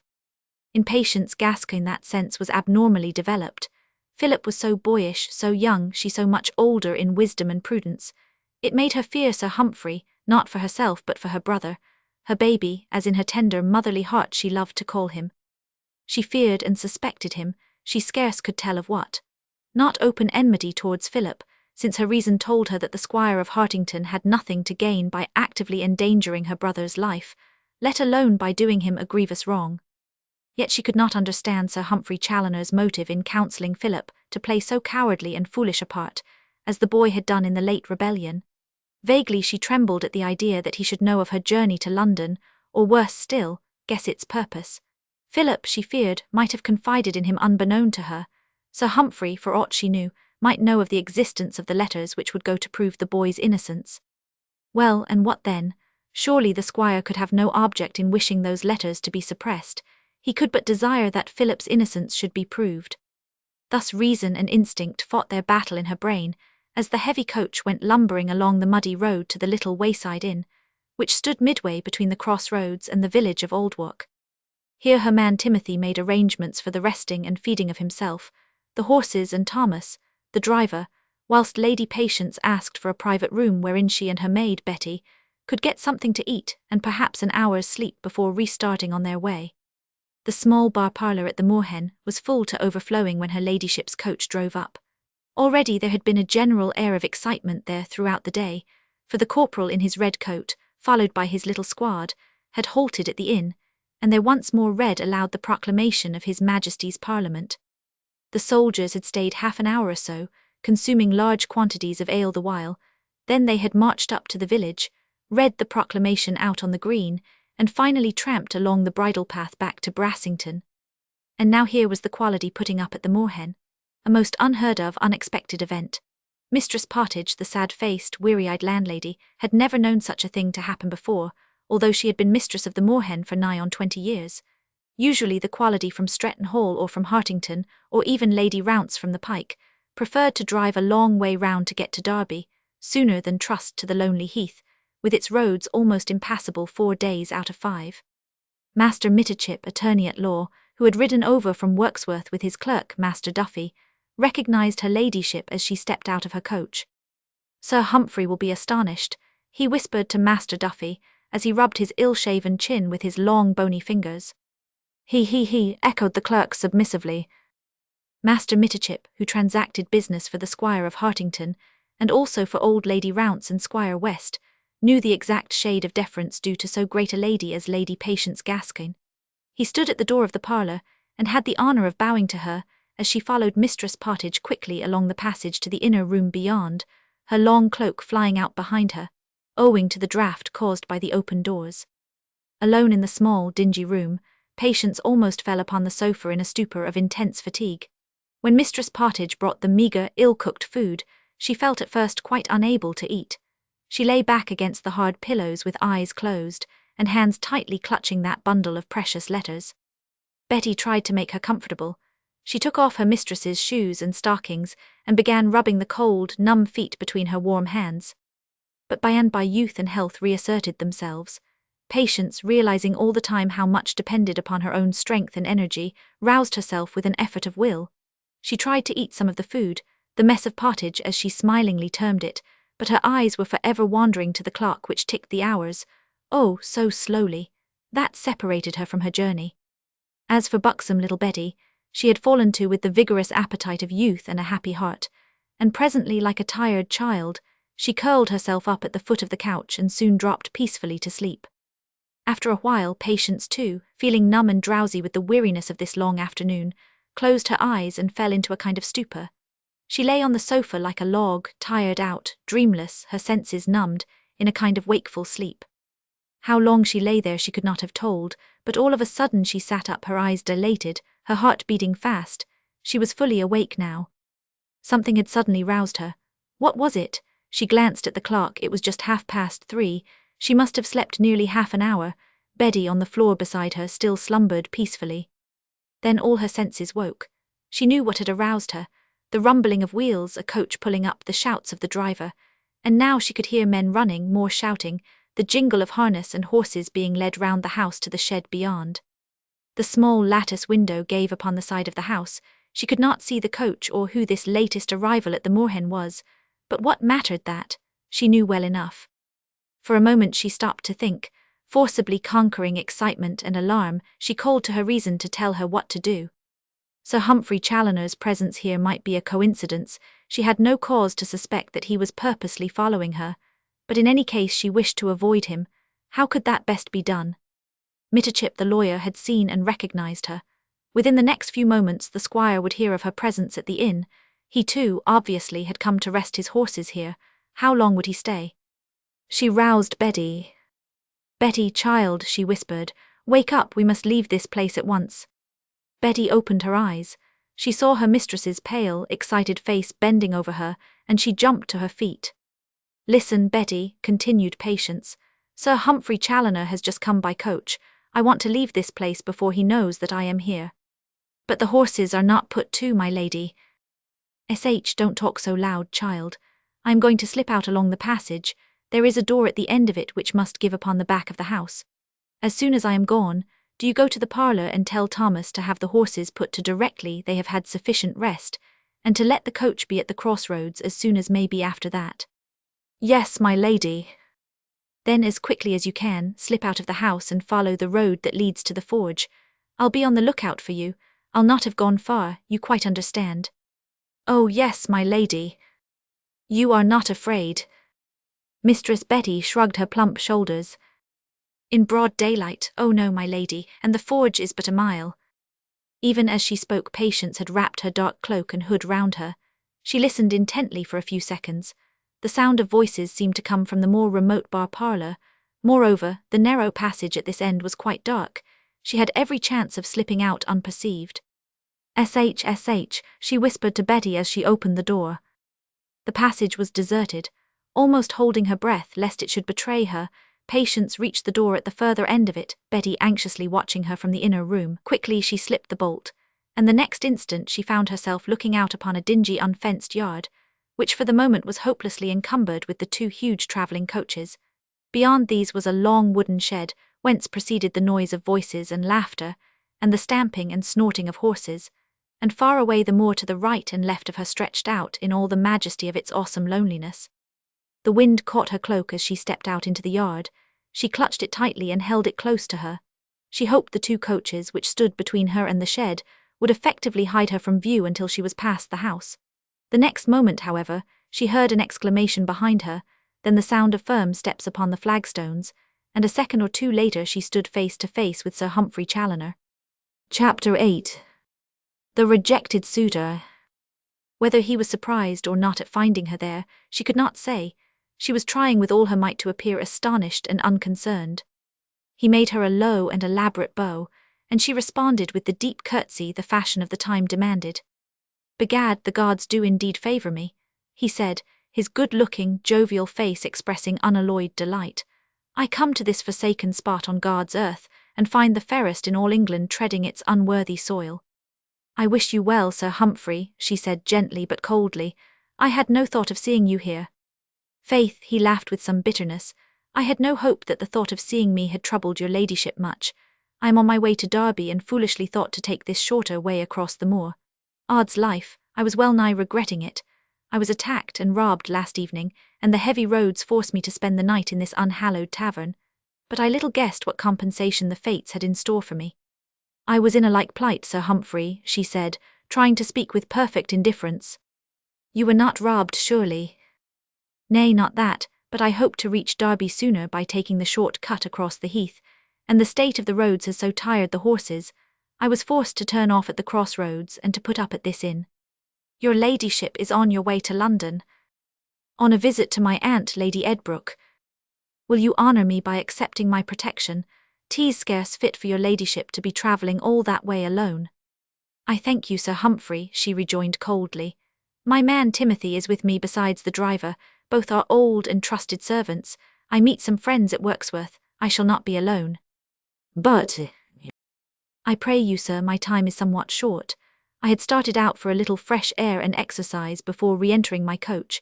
The inn was so stifling and—" "Surely your ladyship will spend the night here. You cannot reach Wirksworth before nightfall now. I am told the road is well nigh impassable." "Nay, 'tis 2 hours before sunset now and 3 before dark. I hope to reach Wirksworth by 9 o'clock tonight. My horses have had a good rest." "Surely you will allow me to escort you thus far at least." "Your horses need a rest, Sir Humphrey," she said impatiently, "and I beg you to believe that I have sufficient escort." With a slight inclination of the head, she now turned to go. From where she stood, she could just see the road winding down towards Stitch's Forge, and she had caught sight of Betty's trim little figure stepping briskly along. Sir Humphrey, thus obviously dismissed, could say no more for the present. To force his escort upon her openly was unfitting the manners of a gentleman. He bit his lip and tried to look gallantly disappointed. His keen dark eyes had already perceived that in spite of her self-control she was labouring under strong excitement. He forced his harsh voice to gentleness, even to tenderness, as he said, "I have not dared to speak to your ladyship on the subject that lay nearest my heart." "Sir Humphrey—" "Nay, I pray you do not misunderstand me. I was thinking of Philip and hoped you were not too unhappy about him." "There is no cause for unhappiness just yet," she said guardedly, "and every cause for hope." "Ah, that's well," he said cheerfully. "I entreat you not to give up hope and to keep some faith and trust in your humble servant, who would give his life for you and yours."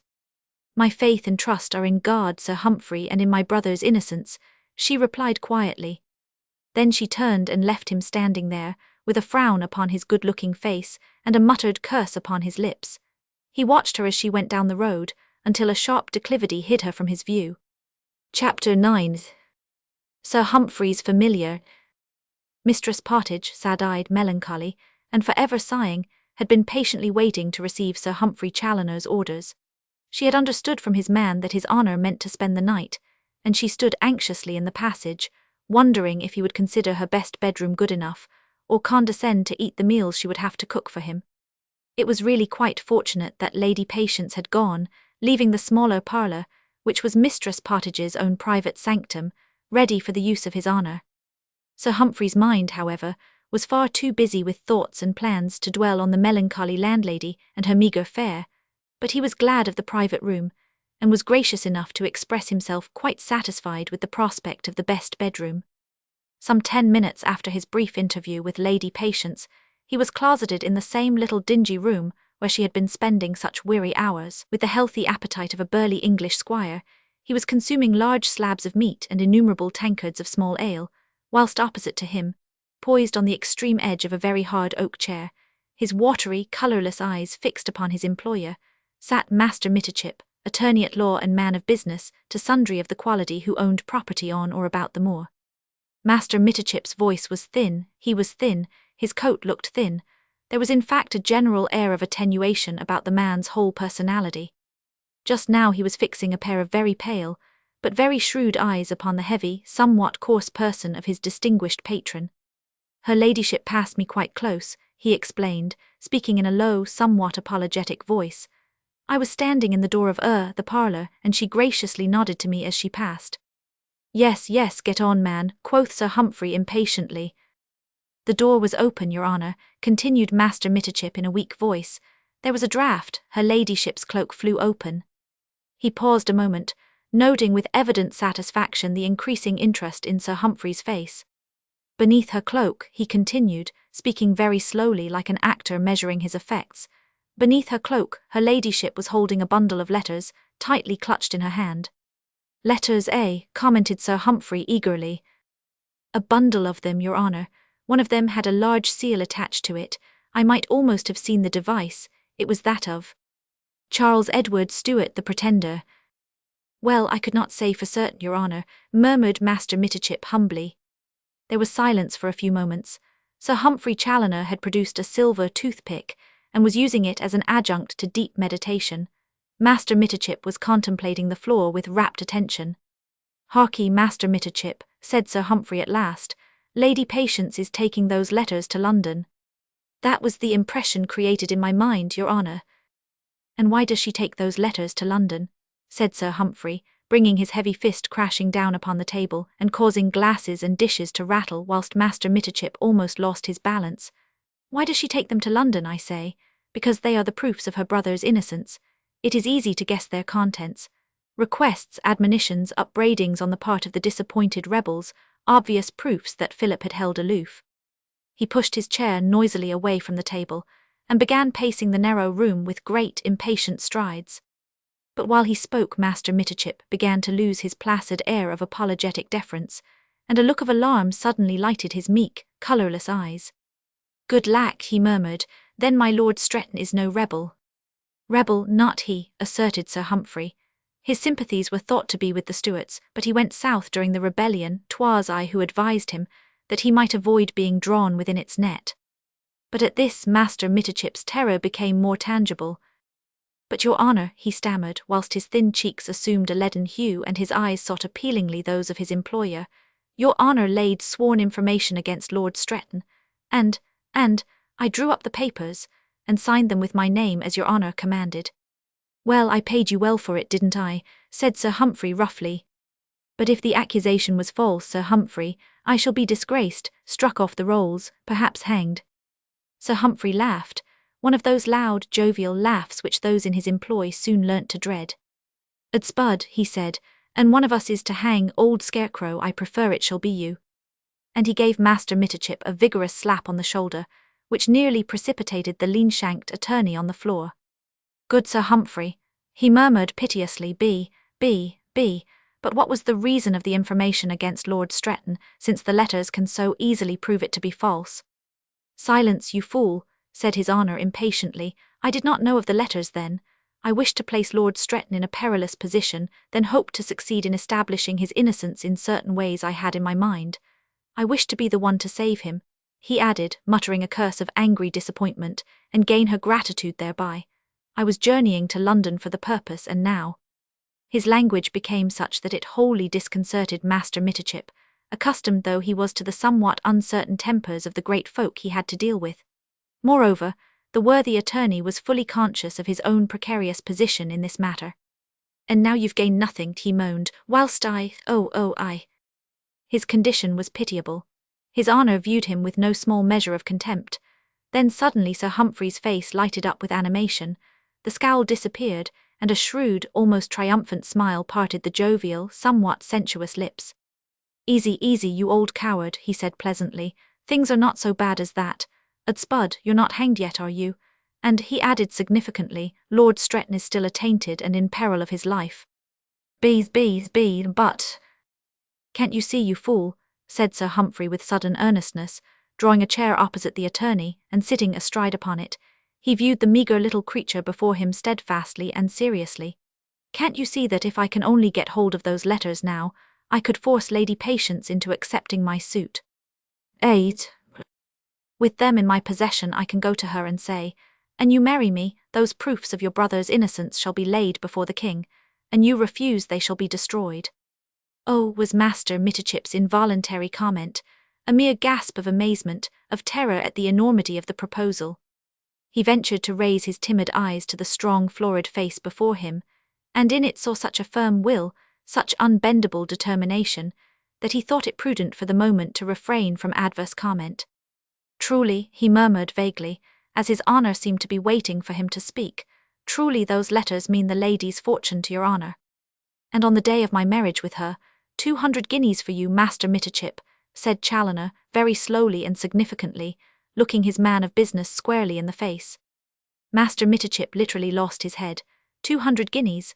'Twas more than he earned in 4 years, and that at the cost of hard work, many kicks and constant abuse.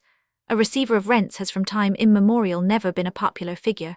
Master Mitterchip found life hard, and in those days 200 guineas was quite a comfortable little fortune. The attorney passed his moist tongue over his thin, parched lips. The visions which these imaginary 200 guineas had conjured up in his mind almost made his attenuated senses reel. There was that bit of freehold property at Wirksworth which he had long coveted, or perhaps that partnership with Master Lutworth at Derby, or— "'Twere worth your while, Master Mitterchip, to get those letters for me, eh?"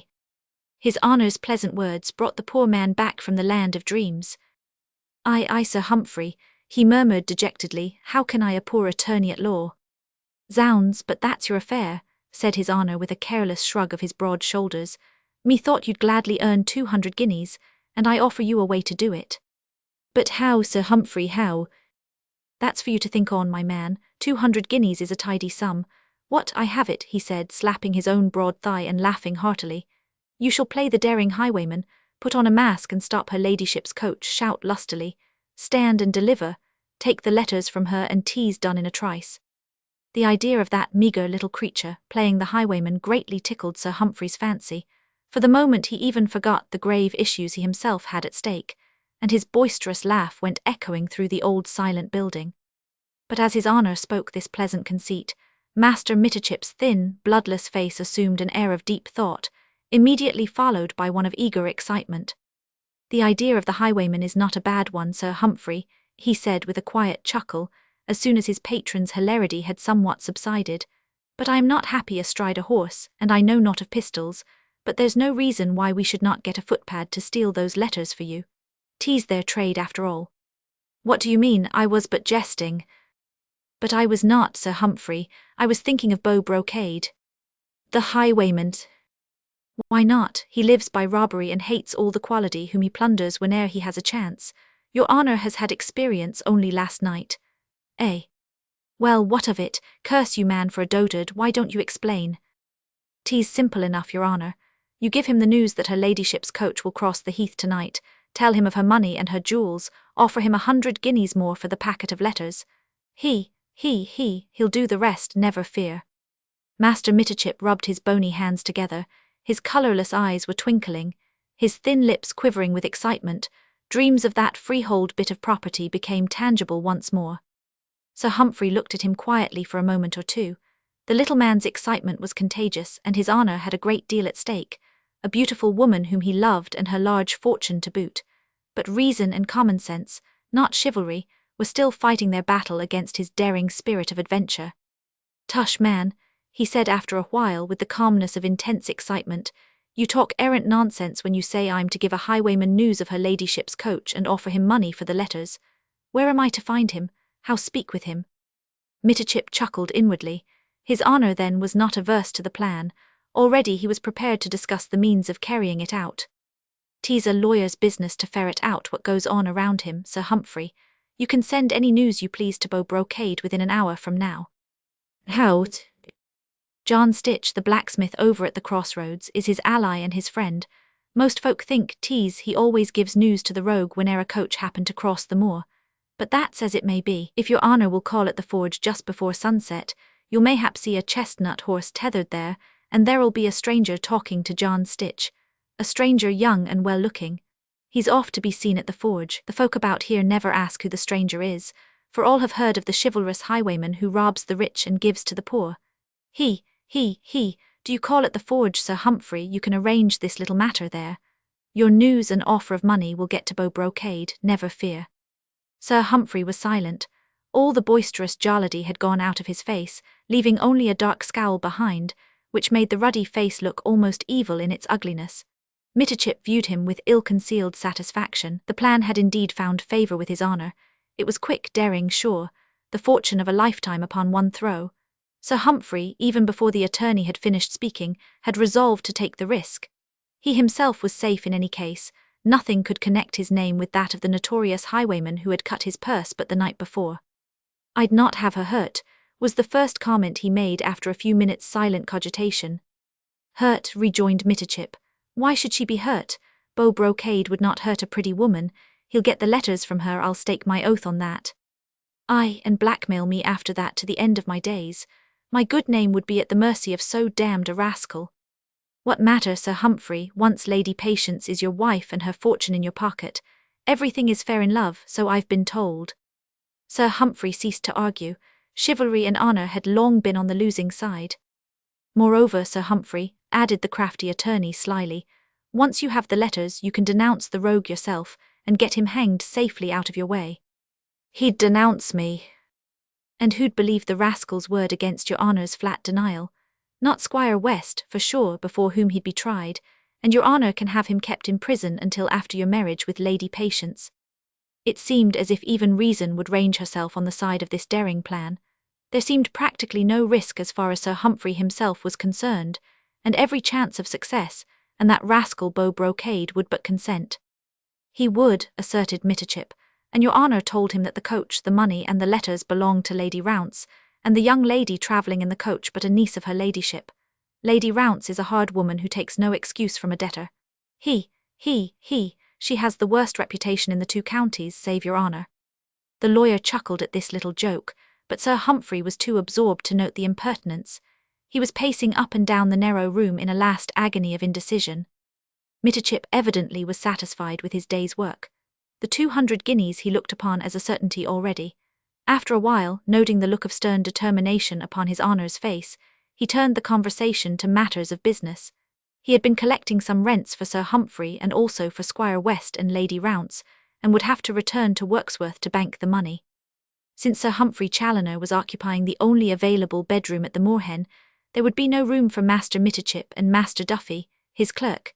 He hoped to reach Brassington by the bridle path before the footpads were astir, thence at dawn on to Wirksworth. He had shot his poisonous arrow, and did not stop to ascertain how far it had gone home. He bade farewell to his employer, with all the deference which many years of intercourse with the quality had taught him, and never mentioned Beau Brocade, Lady Patience or John Stitch's forge again. But when he had bowed and scraped himself out of his honour's presence, and was sitting once more beside Master Duffy in the bar parlour, there was a world of satisfaction in his pale, watery eyes. Chapter 10. A stranger at the forge. In the meanwhile Lady Patience, with Betty by her side, had been walking towards the forge as rapidly as the state of the road permitted. A sudden turn of the path brought her within sight of the crossways and of the old gallows, on which a fragment of rain-spattered rag still fluttered ghost-like in the wind. But here, within a few yards of her goal, she stopped suddenly, with eyes dilated, and hands pressed convulsively to her heart, in an agony of terror. Walking quickly on the road from Wirksworth towards Stitch's cottage were some half-dozen red-coated figures, the foremost man amongst them wearing 3 stripes upon his sleeve. Soldiers with a sergeant at the forge, what could it mean but awful peril for the fugitive? Her halt had been but momentary. The next instant she was flying down the pathway closely followed by Betty, and had reached the shed just as the soldiers were skirting the cottage towards it. She glanced within and gave a quick sigh of relief. There was no sign of her brother, and John was busy at his anvil. Already the smith had caught sight of her. "Hush," he whispered reassuringly, "have no fear, my lady. I've had soldiers here before. But they'll recognize me perhaps, or guess." "No, no, my lady. Do you pretend to be a waiting wench? They are men from Derby mostly, and not like to know your face." There was not a moment to be lost. Patience realized this, together with the certainty that her own coolness and presence of mind might prove the one chance of safety for her brother. "Halt," came in loud accents from the sergeant outside. "The lark, Master Stitch," said Patience loudly and carelessly, as the sergeant stepped into the doorway. "Is it ready? Her ladyship's coach is following me from Aldwark and will be at the crossroads anon."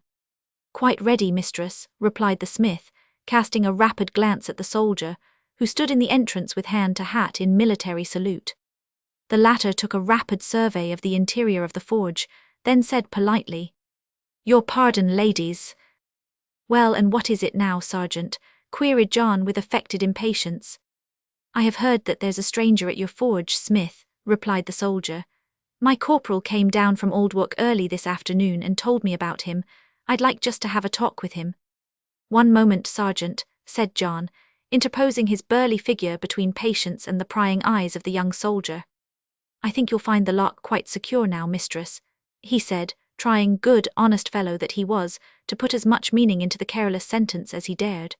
She mutely thanked him with her eyes, took the padlock from his hands, and gave him over some money for his pains, the while her heart was nearly bursting with the agony of suspense. "No stranger, sergeant," rejoined the smith, once more turning with well-assumed indifference to the soldier. "Only my nephew out o' Nottingham. Your corporal was a Derby man, and knew the lad's mother, my sister Hannah." Quite so, smith," quoth the sergeant pleasantly. "Then you won't mind my searching your forge and cottage just for form's sake." Even then Patience did not betray herself either by a look or a quiver of the voice. "Lud, how tiresome be those soldiers," she said with an affected pout. "I'd hoped to wait here in peace, friend Smith, until the arrival of her ladyship's coach." "Nay, mistress, you need not be disturbed," said the smith jovially. "The sergeant is but jesting, friend," he added, turning to the soldier. "There, I give you my word, Master Sergeant, that there is naught here for you to find." "I've my orders, smith," said the sergeant more curtly. "Nay, friend," interposed Lady Patience, "surely you overstep your orders. John Stitch is honest and loyal, you do him indignity by such unjust suspicions." "Your pardon, ma'am, but I know my duty. There's no suspicion against the smith, but there are many rebels in hiding about here, and I've strict orders to be on the lookout for one in particular, Philip Gascoigne, Earl of Stretton, who is known to be in these parts." John Stitch interrupted him with a loud guffaw. "Lud, man," he said, "there's no room for a noble lord in a wayside smithy, you waste your time." "My orders say I've the right to search," quoth the sergeant firmly, "and search I'm going to." Then he turned to his squad, who were standing at attention outside. "Follow me, men," he said, as he stepped forward into the forge. Fortunately the remote corners of the shed were dark, and Patience still had her hood and cloak wrapped closely round her, or her death-like pallor, the wild, terrified look in her eyes, would at this moment have betrayed her in spite of herself. But honest John was standing in the way of the sergeant. "Looky here, sergeant," he said quietly, I'm a man of few words, but I'm a free-born Englishman, and my home is my castle. It's an insult to a free and loyal citizen for soldiers to search his home, as if he were a felon. I say you shall not enter, so you take yourself off before you come by a broken head." "Smith, you're a fool," commented the sergeant with a shrug of the shoulders, "and do yourself no good." "That's as it may be, friend," quoth John. "There are fools in every walk in life.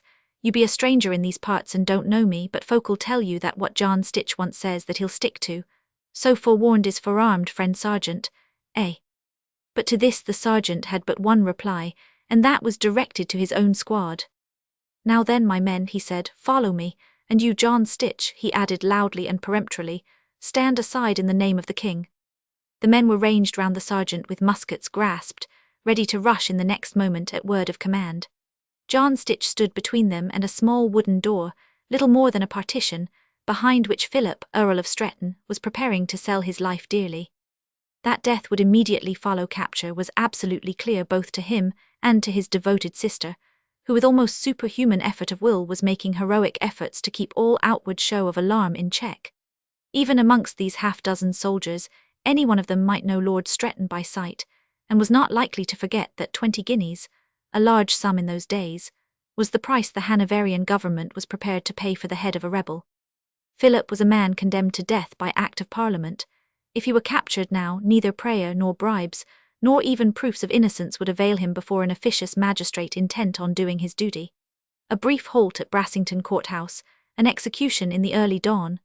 These were the awesome visions which passed before Patience's eyes, as with a last thought of anguish and despair, she turned to God for help. No doubt John Stitch was equally aware of the imminence of the peril, and determined to fight for the life of his lord, he brandished his mighty hammer over his head, and there was a look in the powerful man's eyes that made even the sergeant pause a while ere giving the final word of command. Thus there was an instant's deadly silence whilst so many hearts were wildly beating in tumultuous emotion. Just one instant, a few seconds mayhap, whilst even nature seemed to stand still, and time to pause before the next fateful minute.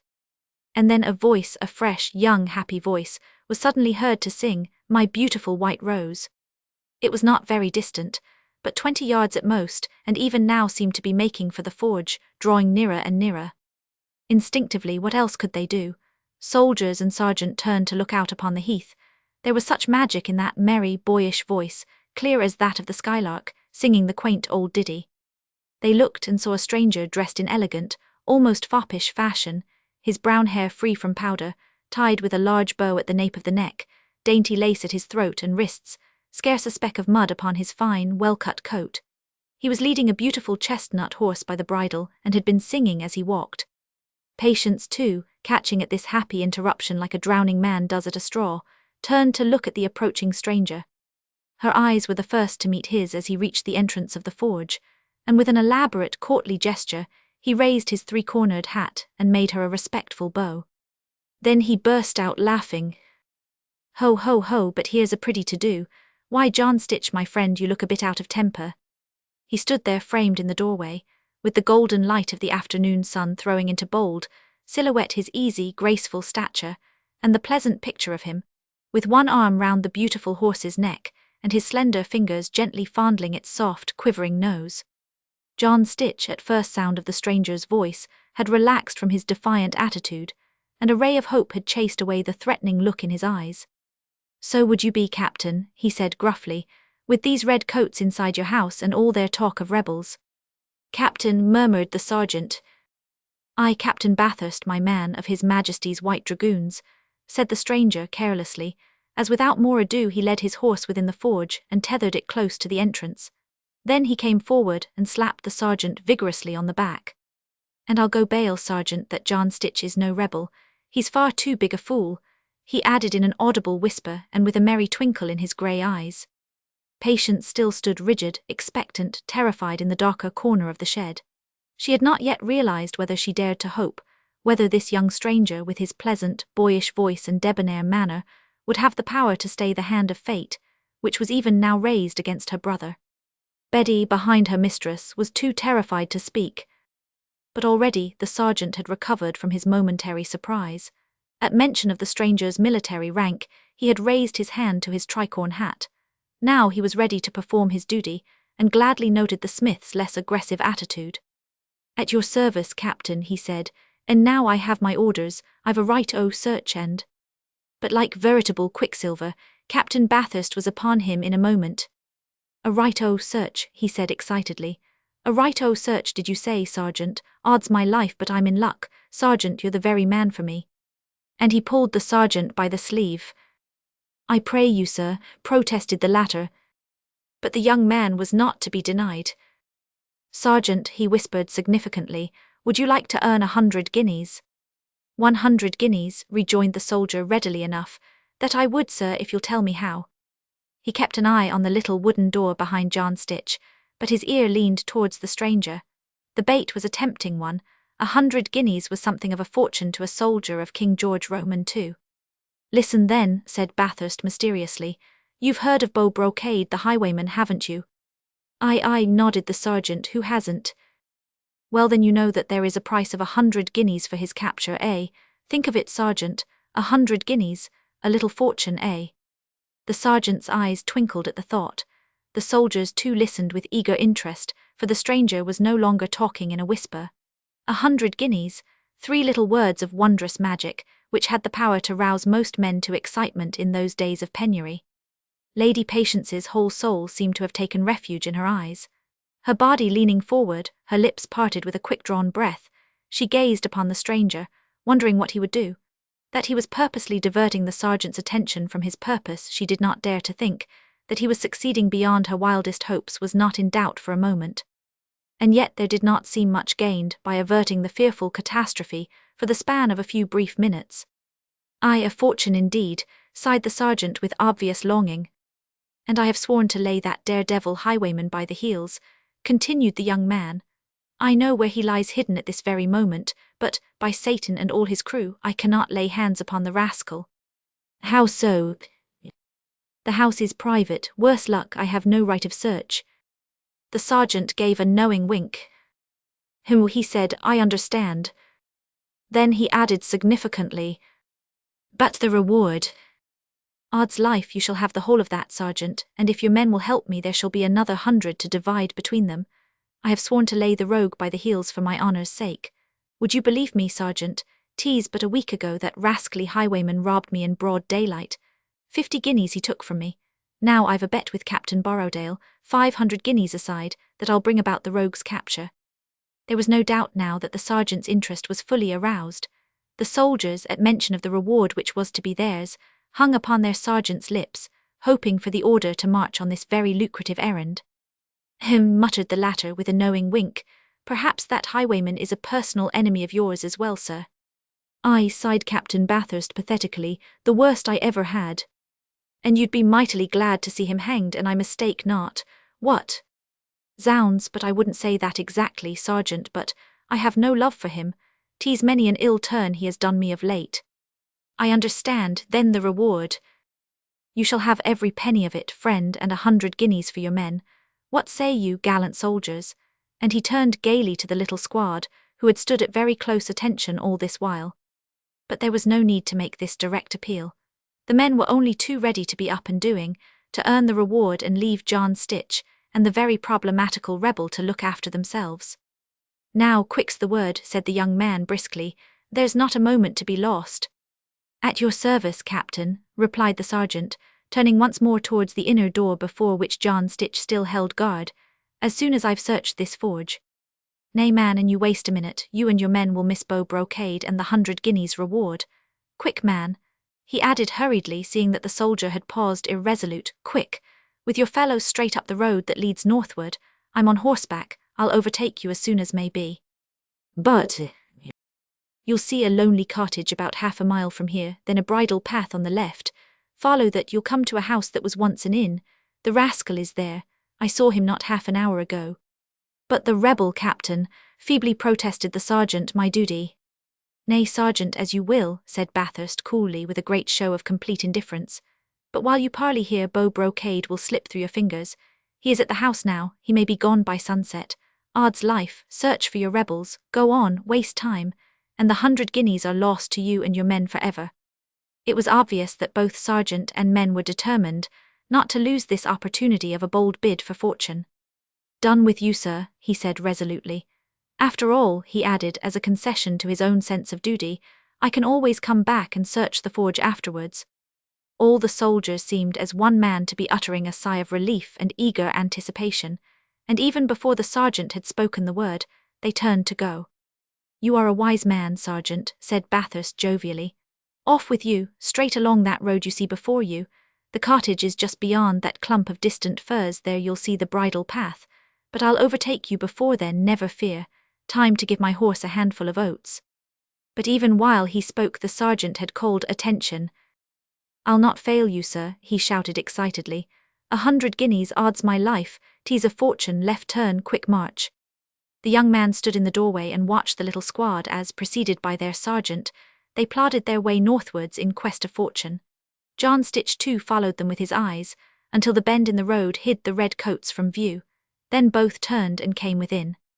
But Lady Patience through it all never looked at the soldiers. Her eyes, large, glowing, magnetic, were fixed upon the stranger in the forge, as if in a trance of joy and gratitude. Chapter 11. The Stranger's Name. Mistress Betty was the first to recover from terror and surprise. She too had fixed a pair of large and wondering eyes upon the stranger.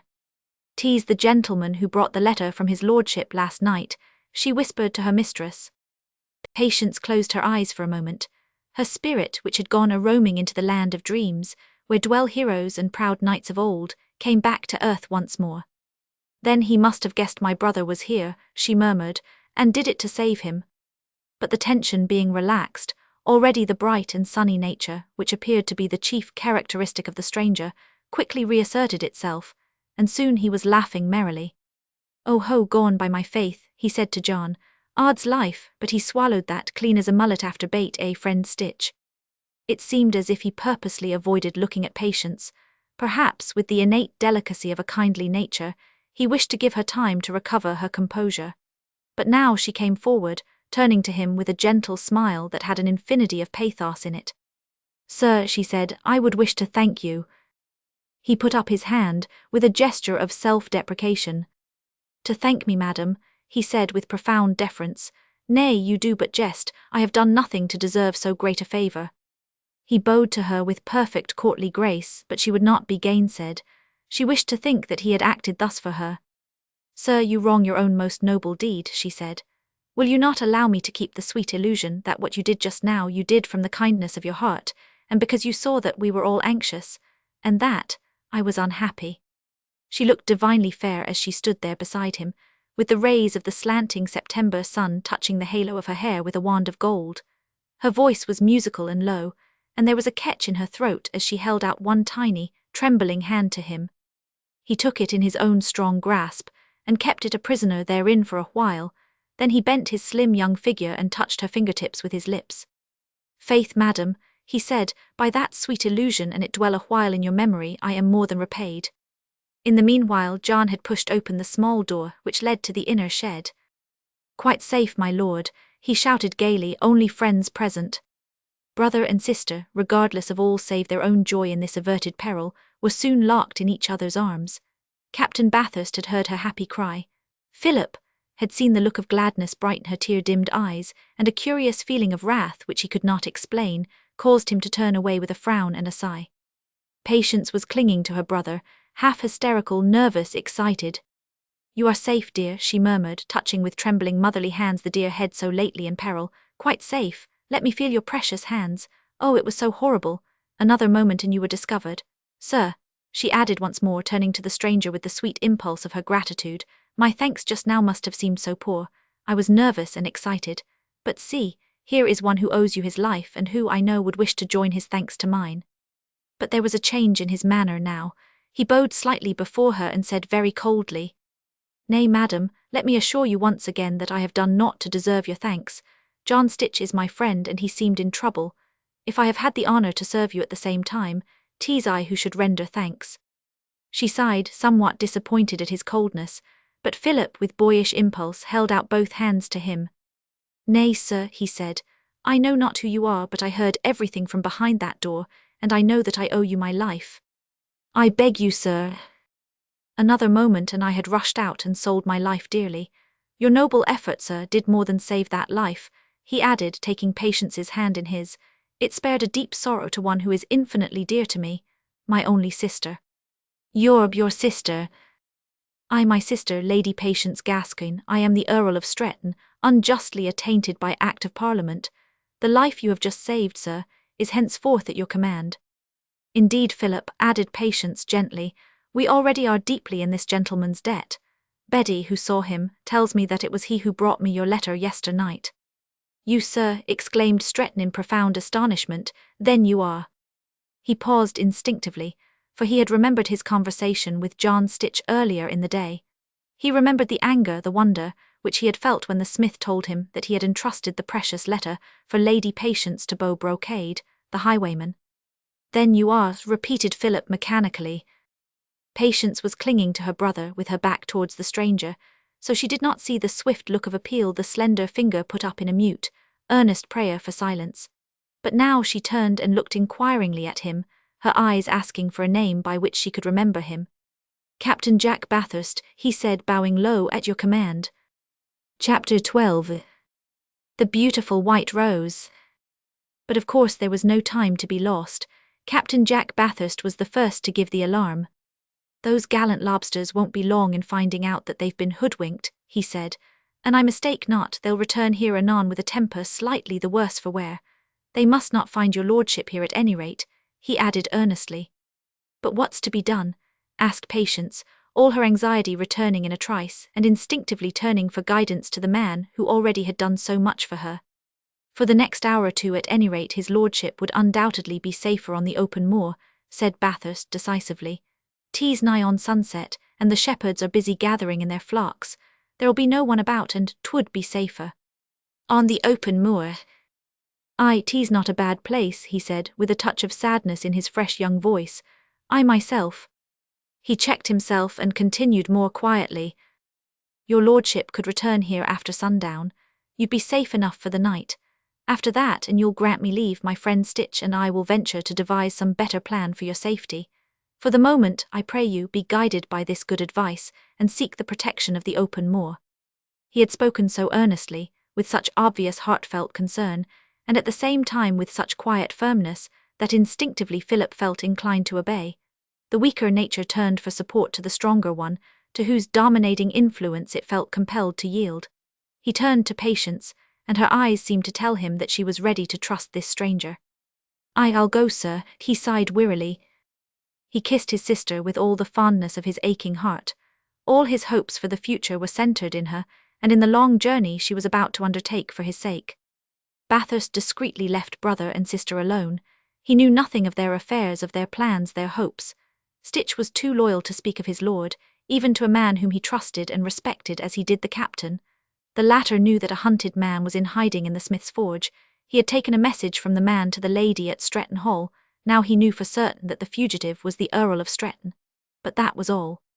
Being outside the pale of the law himself, his sympathies at once ranged themselves on the side of the fugitive. Whether the latter were guilty or innocent mattered little to Jack Bathurst.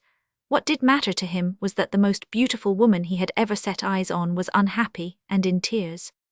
Philip, seeing that he could talk to his sister unobserved, whispered eagerly, "The letters, dear, have a care. How will you carry them?" "In the drawer underneath the seat of the coach," she whispered in reply.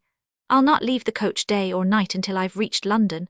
From Wirksworth onwards I'll be travelling with relays. I need neither spare horses nor waste a moment's time.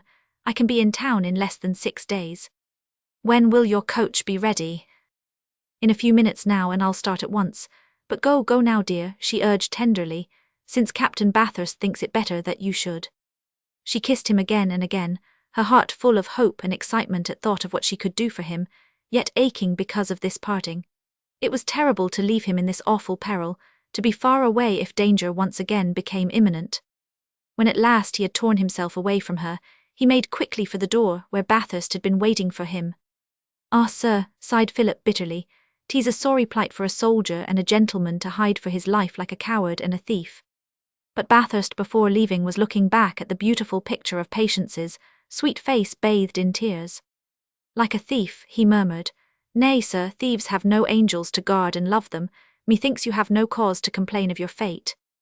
There was perhaps just a thought of bitterness in his voice as he said this, and Patience turned to him and gazed at him in tender womanly pity through her tears. At once the electrical, sunny nature within him again gained the upper hand. Laughter and gaiety seemed with him to be always close to the surface, ready to ripple out at any moment, and calling forth hope and confidence in those around. "And you'll accept my escort, sir," he said cheerfully to Philip. "I'll show you a sheltered spot known only to myself, and to Jack O'Lantern," he added, giving a passing tender tap to his beautiful horse. "He and I are very fond of the moor, Jack, old friend? We are the two Jacks, you see, sir, and seldom are seen apart.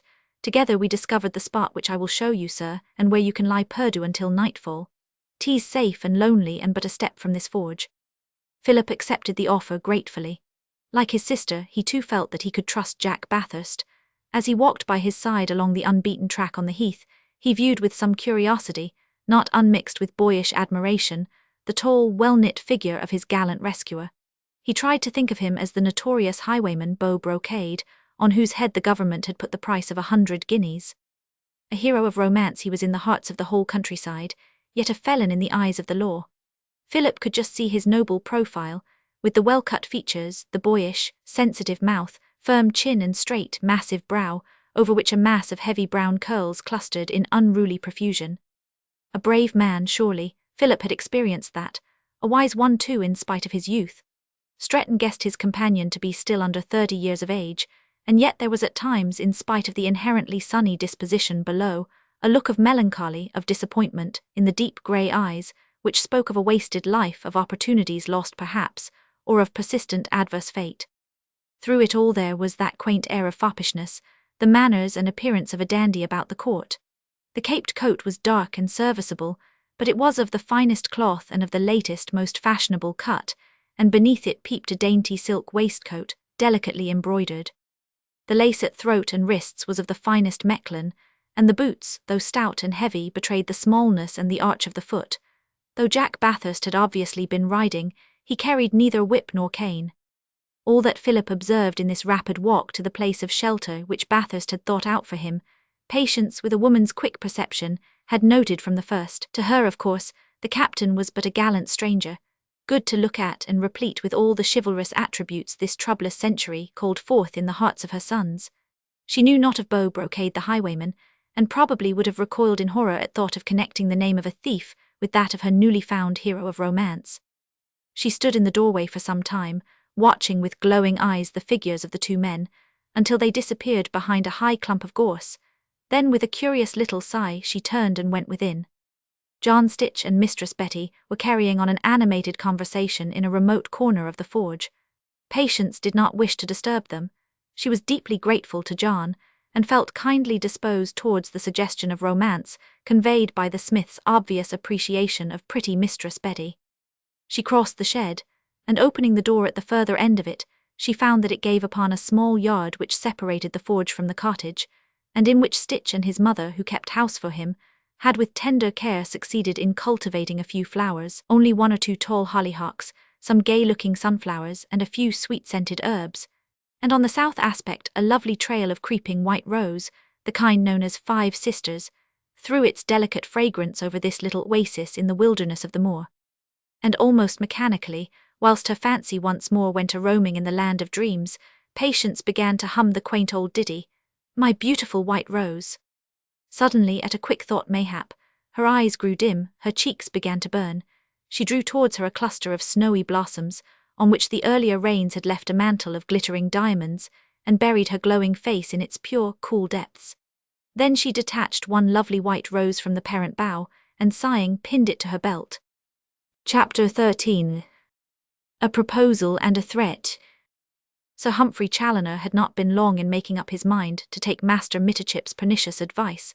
He twisted the old adage that everything is fair in love to a justification of his own evil purpose. He was not by any means a bad man. Save for his somewhat inordinate love of money, he had none of the outrageous vices which were looked upon with leniency in the quality in those days. He drank hard, and exacted his pound of flesh equally from all his tenants, but neither of these characteristics was unusual in an English squire of the early 18th century. A great many of them were impecunious, and all were fond of good cheer. Originally he had meant no harm to the young Earl of Stretton. His plan, as he clumsily conceived it, was to get Philip into trouble first, then to extricate him from it, for the sake of earning the gratitude of the richest heiress in the Midlands and the most beautiful woman in England to boot. Sir Humphrey Challoner was not a diplomatist. He was a rough country gentleman of that time, with but scant notions of abstract right and wrong where his own desires were at stake. His original plan had failed through that very Act of Parliament which placed Philip's life in immediate and imminent peril. Sir Humphrey did not desire the lad's death, of course not. He had nothing to gain thereby, and only wished for the sister's hand in marriage. He started for London post-haste, hoping still to use what influence he had, and also what knowledge he possessed of Philip's attitude at the time of the rebellion, in order to bring about the boy's justification and release. That Patience had evidently found a means of proving her brother's innocence without his help was a bitter disappointment to Sir Humphrey. He knew that she would never marry him of her own free will, but only on compulsion or from gratitude. The latter was now out of the question. He could do nothing to earn it. Compulsion was the only course, and Mitterchip, with crafty persuasion, had shown him the possible way. Therefore he went to the forge of John Stitch to carry through the plan to that end. It was close on sunset. On the moor, gorse, bramble and heather were bathed in ruddy gold, the brilliant aftermath of this glowing September afternoon. Sir Humphrey had walked over from the moorhen. As soon as he entered the forge, the first thing he noticed was the beautiful chestnut horse tethered against the door-post, the same which he himself had declared that very day to be worth a small fortune. Fate was obviously playing into his hands. Mitterchip had neither deceived him nor lured him with false hopes. Otherwise the shed was empty. There was no sign of John Stitch, or of the stranger who rode the chestnut horse. Sir Humphrey went within and, as patiently as he could, set himself to wait. When therefore Jack Bathurst returned to the forge some few minutes later, he found that her ladyship, Betty and Stitch had gone, whilst, sitting on the edge of the rough deal table, and impatiently tapping his boot with a riding-whip, was no less a personage than the Squire of Hartington. Jack had caught a glimpse of his honour the night before on the heath, under circumstances which even now brought a smile to his lips, and which incidentally had made the poor of Brassington richer by 50 guineas. For a moment he hesitated whether he would go in or no. He had been masked during that incident, of course, and knew not even the ABC of fear. His daredevil spirit of fun and adventure quickly gained the upper hand, and the next moment he had greeted his honour with all the courtly grace he had at command. Sir Humphrey looked at him keenly for a moment or two, young and well-looking, oft to be seen at the forge at sundown. Odds life but. "Your servant, sir," he said, returning the salutation. Sir Humphrey was in no hurry. He firmly believed that fate had decided to be kind to him in this matter, but he feared to brusque the situation, and thereby to imperil the successful issue of his scheme. Therefore he passed the time of day with this well-looking stranger. He talked of the weather and the rains on the moors, the bad state of the roads and the insufficiency of police in the county, of the late rebellion and the newest fashion in coats. Jack Bathurst seemed to fall into his mood. He was shrewd enough to perceive that Sir Humphrey Challoner was in his own estimation playing a diplomatic game of cat and mouse, and it much intrigued Bathurst to know what his ultimate purpose might be. He had not long to wait. After some 5 minutes of casual conversation, Sir Humphrey went straight for his goal. "Odds life," he said suddenly, interrupting his own flow of small talk, "it wonders me how long that rascally Smith'll stay away from his work. It's Spud, but he's a lazy vagabond. What say you, sir?" "Nay, you, sir, wrong an honest man," replied Bathurst. "John Stitch is a steady worker. Shall I call him for you? I know my way about his cottage." "Nay, I thank you, sir, my purpose can wait. Truth to tell," added his honour carelessly, "'twas not the blacksmith's work I needed, but his help in a trifling matter of business." "Indeed. You'll be surprised perhaps at my question, sir, but have you ever heard mention of that fellow Beau Brocade?" "Oh, vaguely." "A highwayman, sir, and a consummate rogue, yet your honest John Stitch is said to be his friend." "Indeed. Now, and you'll believe me, sir, I have a mind to speak with the rascal." "Indeed, then you are bolder than most, sir," said Jack cheerfully. He was really beginning to wonder what the Squire of Hartington was driving at. "It seems strange, doesn't it? But to be frank with you, I'm in 2 minds about that rogue." "How so?" "Well, I have a score to settle with him and a business to propose, and I cannot decide which course to adopt." "You, sir, being so clever, might perhaps manage both," said Bathurst with a touch of sarcasm. "I wonder now," continued Sir Humphrey, not wishing to notice the slight impertinence. "I wonder now what an independent gentleman like yourself would advise me to do. I have not the honour of knowing who you are," he added with grave condescension, "but I can see that you are, like myself, a gentleman." Bathurst bowed in polite acknowledgement. "I should be proud to serve you with advice, sir, since you desire it. Well, as I have said, I have a score to settle with the rogue. He stole 50 guineas from me last night." "Ah me," sighed Jack with a melancholy shake of the head, "then I fear me he'll never haunt the heath again." "What mean you, sir?" "Nay, I can picture the rascal now after you, sir, had punished him for his impudence, a mangled, bleeding wreck, but there, I have no pity for him, daring to measure his valour against your noted prowess." Quite so, quoth his honour whilst smothering a curse at this more obvious piece of insolence. "But I entreat your pardon, I was interrupting the story." "I saw the rogue, sir," said Sir Humphrey, glancing significantly at the young man, "saw him clearly by the light of my carriage lanthorns. He was masked, of course, but I'd know him anywhere, and could denounce him tomorrow." He had risen to his feet, and with legs apart, standing face to face with Bathurst, he spoke every word as if he meant them to act as a threat.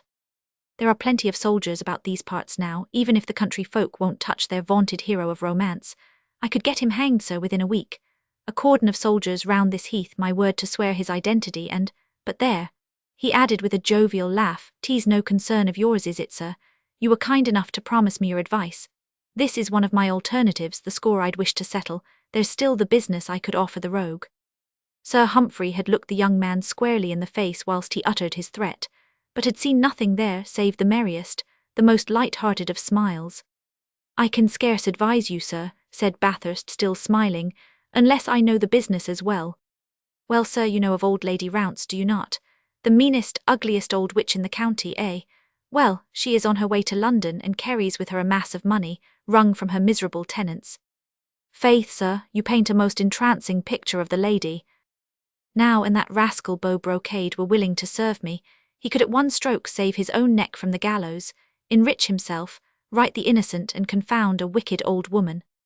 And how could this galaxy of noble deeds be accomplished at one stroke, sir? Her ladyship's coach will pass over the heath tonight. It should be at the crossroads soon. There will be all the old Harridan's money and jewels to be got out of it." "Of course." "And also a packet of love letters, which doubtless will be hidden away in the receptacle beneath the seat." "Letters?" queried Bathurst, whom I doubt me if love letters would tempt a gentleman of the road. "Nay, sir," replied his honour, now dropping his voice to a confidential whisper, "these are letters which, if published, would compromise an artless young lady, whom old Lady Rounce pursues with her hatred and spite. Now I would give 100 guineas to any person who will bring me those letters at the moorhen tomorrow. Surely to a gentleman of the road the game would be worth the candle. Lady Rounce carries money with her besides, and her diamonds. What think you of it, sir?" "'Tis somewhat difficult to advise," said Bathurst meditatively. "Ah well," said Sir Humphrey with affected indifference, "'tis really not much to me. On the whole, perhaps I would prefer to deliver the rascal into the hands of my friend Squire West at Brassington. Anyway, I have the night to think the matter over. 'Tis too late now to wait for that lout John Stitch. I would have preferred to have had your advice, sir. I dare say 'tis difficult to give, and you a stranger too. I would have liked to save a young girl from the clutches of that old witch, Lady Rounce, and if Beau Brocade rendered me that service, I'd be tempted to hold my tongue about him. He should have the 100 guineas tomorrow and have naught to fear from me if he brought me those letters. If not, well, we shall see. The old gallows here have long been idle. We shall see. Good day to you, sir. Proud to have met you. No, I'll not wait for John Stitch. Is this your horse? Pretty creature. Good day, sir. Good day." His honour was extremely condescending and pleasant. He bowed very politely to Bathurst, patted the beautiful chestnut horse, and showed no further desire to talk with John Stitch. Bathurst, with a frown on his handsome face, watched the Squire of Hartington's burly figure disappear round the bend in the road. "I wonder now," he mused, "what mischief he's brewing. He seemed to me up to no good. I suppose he guessed who I was." While he stood there watching, John Stitch quickly entered the forge from the rear. "I was in the cottage, Captain," he said. "My mother was serving the ladies with some milk, but just now I saw Sir Humphrey Challoner walking away from the forge. I feared he might see you." "He did see me, honest friend," said Jack lightly. "His honour and I have just had a long and animated conversation together." Great heavens, the man is furious with you, Captain, said the smith with genuine anxiety in his gruff voice. He saw you distinctly on the heath last night. He may have recognized you today.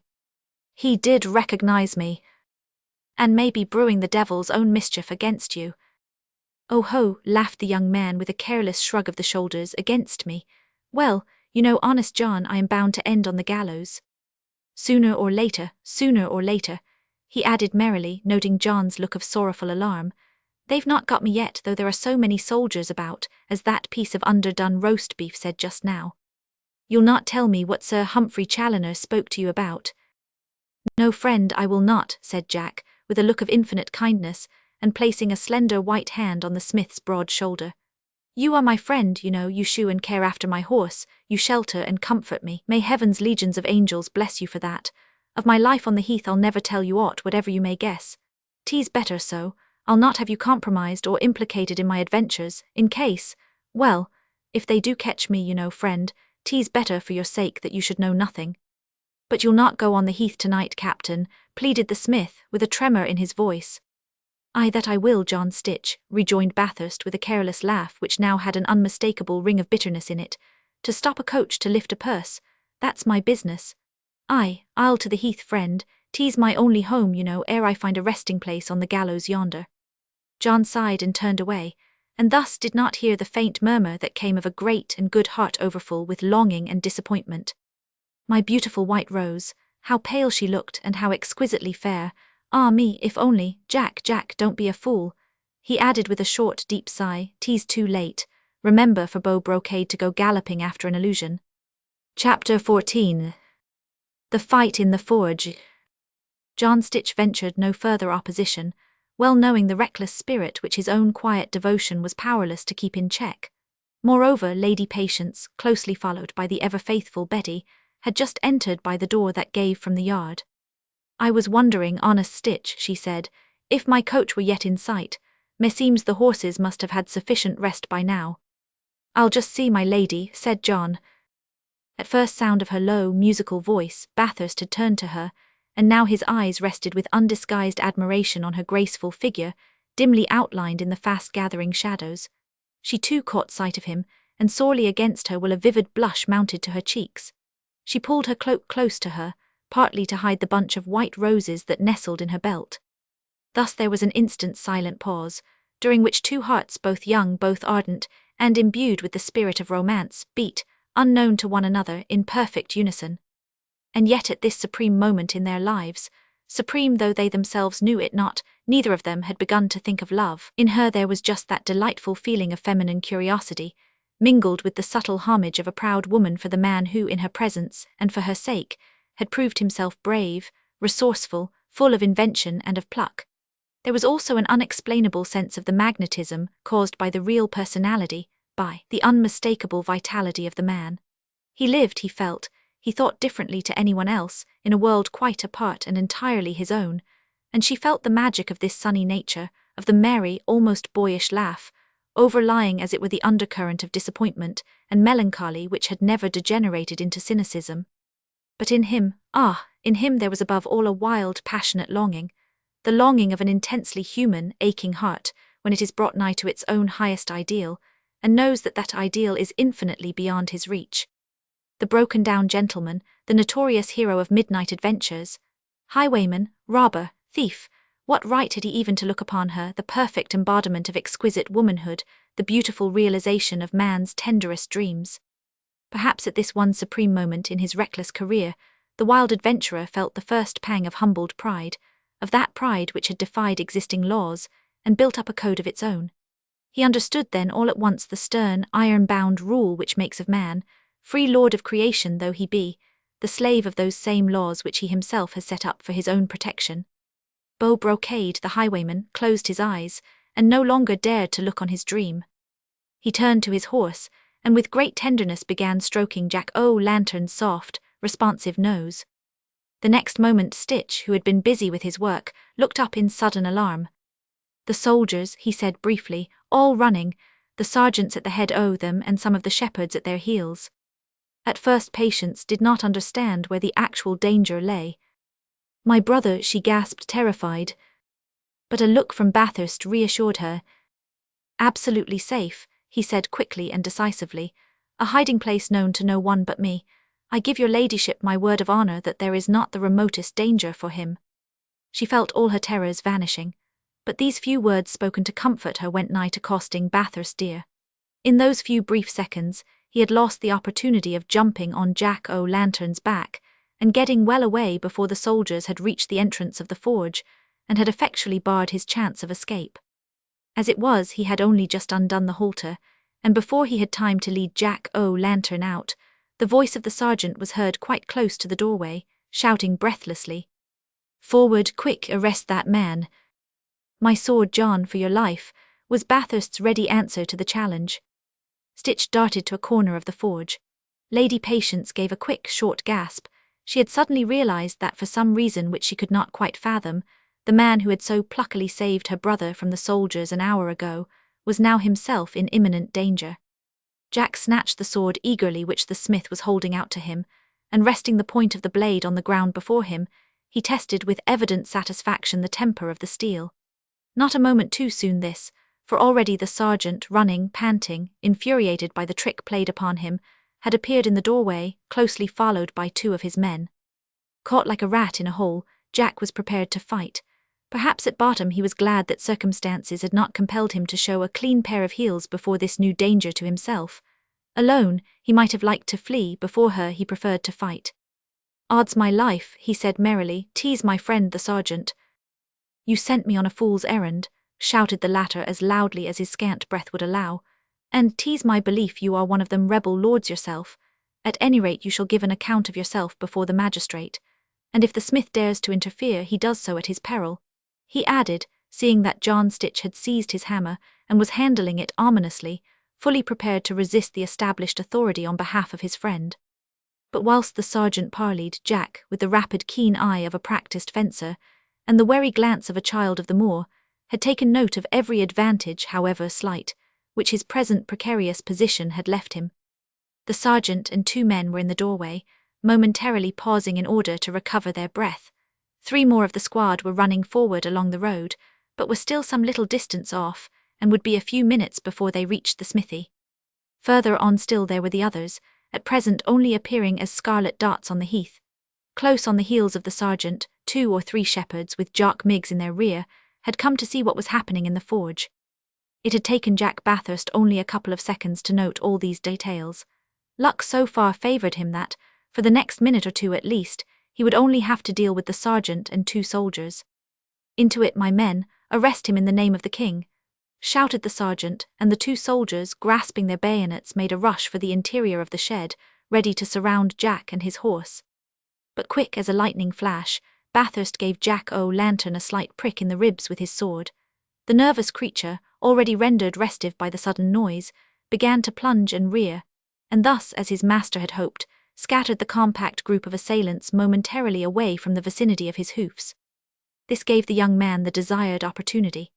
Nimble as a fox when hotly pursued, he stepped back and with one bound took up a position on the top of a solid oak table, which stood in the deep shadow caused by the doorway, thus, for the moment, leaving Jack O'Lantern as a barrier between himself and his enemies. "Friend Stitch," he shouted from this exalted height, "do you stand by the ladies?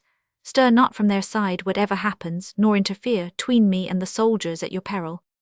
The lust of battle was upon him now. He was satisfied with his position and longed to begin the fight. On his left was the outside wall of the shed, and guarding his right was the huge furnace of the smithy, out of which the burning embers cast fitful flickering lights upon his tall, slim figure, and drew from his blade sparks of blood-red gold. He had wrapped the thick capes of his heavy cloth coat round his left arm. The folds of it hung down to his feet, forming a shield round the lower part of his figure. Already the soldiers had recovered from the short panic caused by Jack O'Lantern's timely rearing. One of them now seized the horse by the bridle and led him out into the open, thus exposing Bathurst more fully to the onslaught of their bayonets.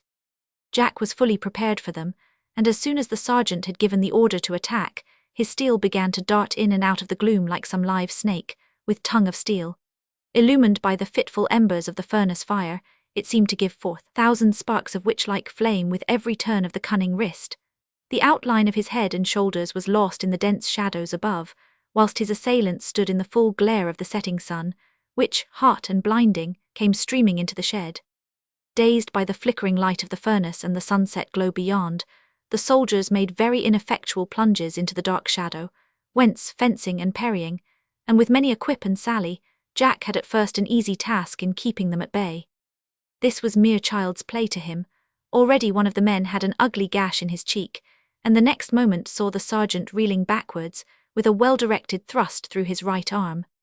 But easy and exciting as was this brilliant sword play, it could not in the long run be of much avail. Hardly had the sergeant fallen back than 3 more soldiers, also hot and furious, came rushing in to reinforce their comrades. Bathurst had in his day been counted the finest fencer in England.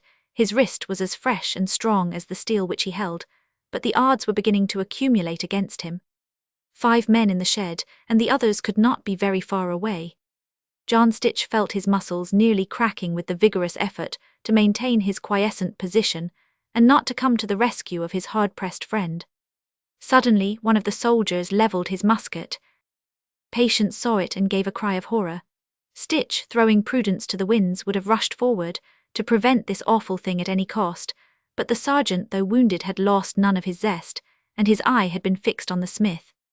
"Keep back the smith," he shouted, "use your bayonets, quick."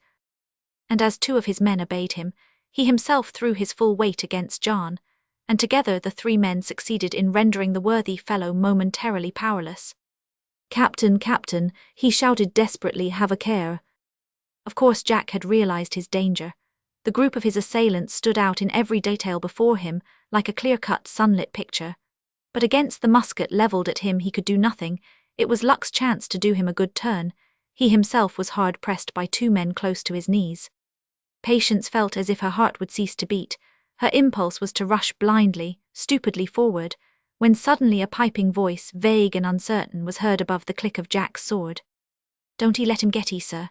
And Jock Miggs, with trembling yet determined hands, gave a vigorous tug to the coat-tails of the soldier, who was even now pulling the trigger of his musket. The latter, who had been aiming very deliberately for the one bright patch on Jack's person caused by the red glow of the furnace, lost his aim. There was a loud report, and a bullet went whizzing high above Bathurst's head and buried itself in the woodwork above him. This was the signal for a new phase of this curious and unequal struggle. The shepherds, at first knowing nothing of the cause of this quarrel, had stood open-mouthed, somewhat frightened and awaiting events, at a short distance from the scene of the scuffle. But when the chestnut horse had been led out into the open, they suddenly had an inkling as to who its owner was. Jack O'Lantern, bearing the masked highwayman on his back, was well known to the poor folk on Brassing Moor. Beau Brocade, who but yesterday had left 50 guineas in the Brassington poor box. Beau Brocade, the hero of the heath, he to be caught by a parcel of red coats. Never, Jock Miggs, but voiced the feeling of the majority. "Noa, Noa," they shouted lustily, "don't 'ee let him get 'ee, sir." "Not if I can help it, friends," rejoined Bathurst in gay response. They did not resist the soldiers, not they. Your Derbyshire yokel is too cautious an individual to run absolutely counter to established authority, but they saw their friend, their helper and benefactor, in trouble, and they did what they could to help him.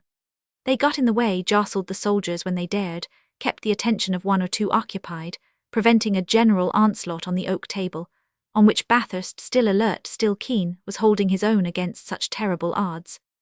"There's for you, my gallant lobster," quoth Jack gaily. He was standing far back on the table, entrenched between the wall on one side and the furnace on the other, and every time one of the soldiers ventured too near, his sword would dart out of the gloom.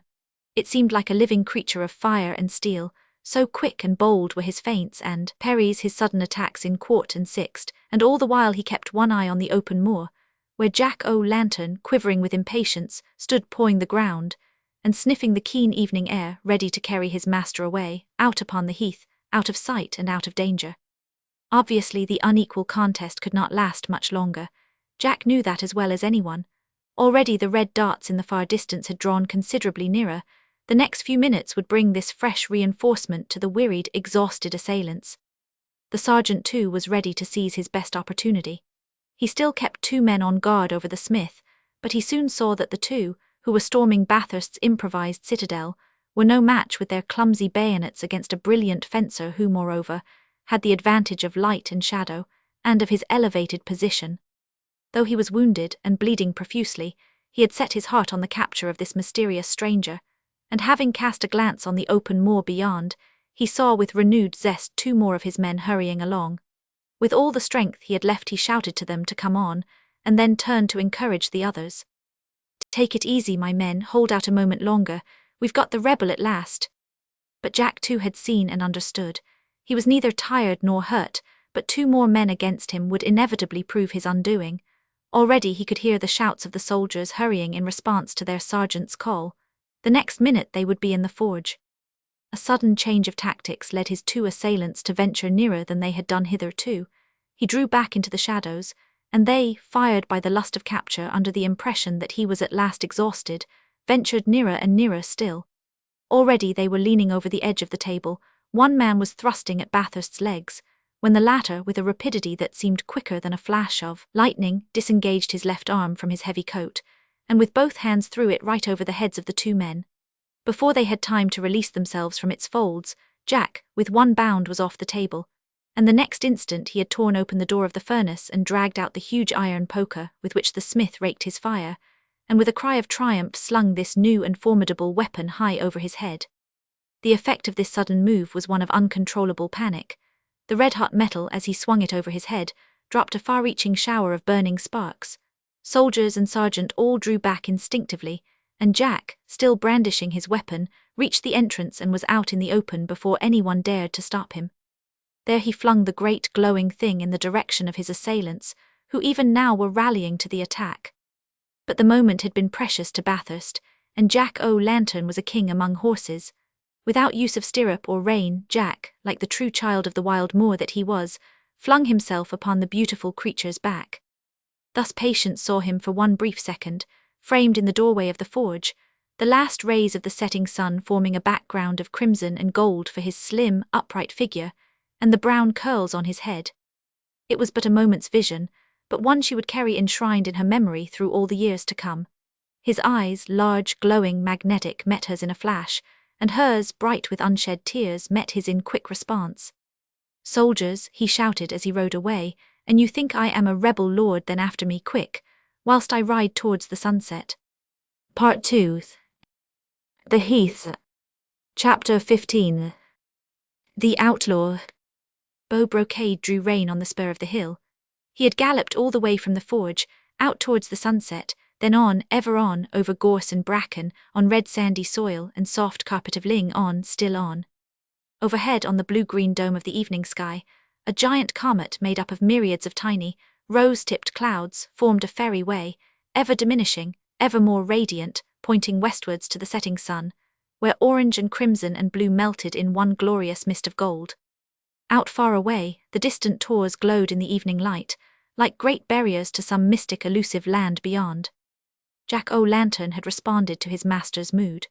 The reins falling loosely on his neck, needing neither guide nor spur, save the excitement of his own mad career, he had continued his wild gallop on the heath, until a sudden jerk of the reins brought him to a standstill on the very edge of a steep declivity, with quivering flanks and sensitive nerves all a-tremble, even as the last ruddy glow died out in the western sky. One by one, the myriads of rose-tipped clouds now put on their grey cloaks of evening. From the rain-soaked ground and dripping branches of bramble or fern, a blue mist was rising upwards, blending deep shadows and tender lights in one hazy monotone. Gradually every sound died out upon the heath.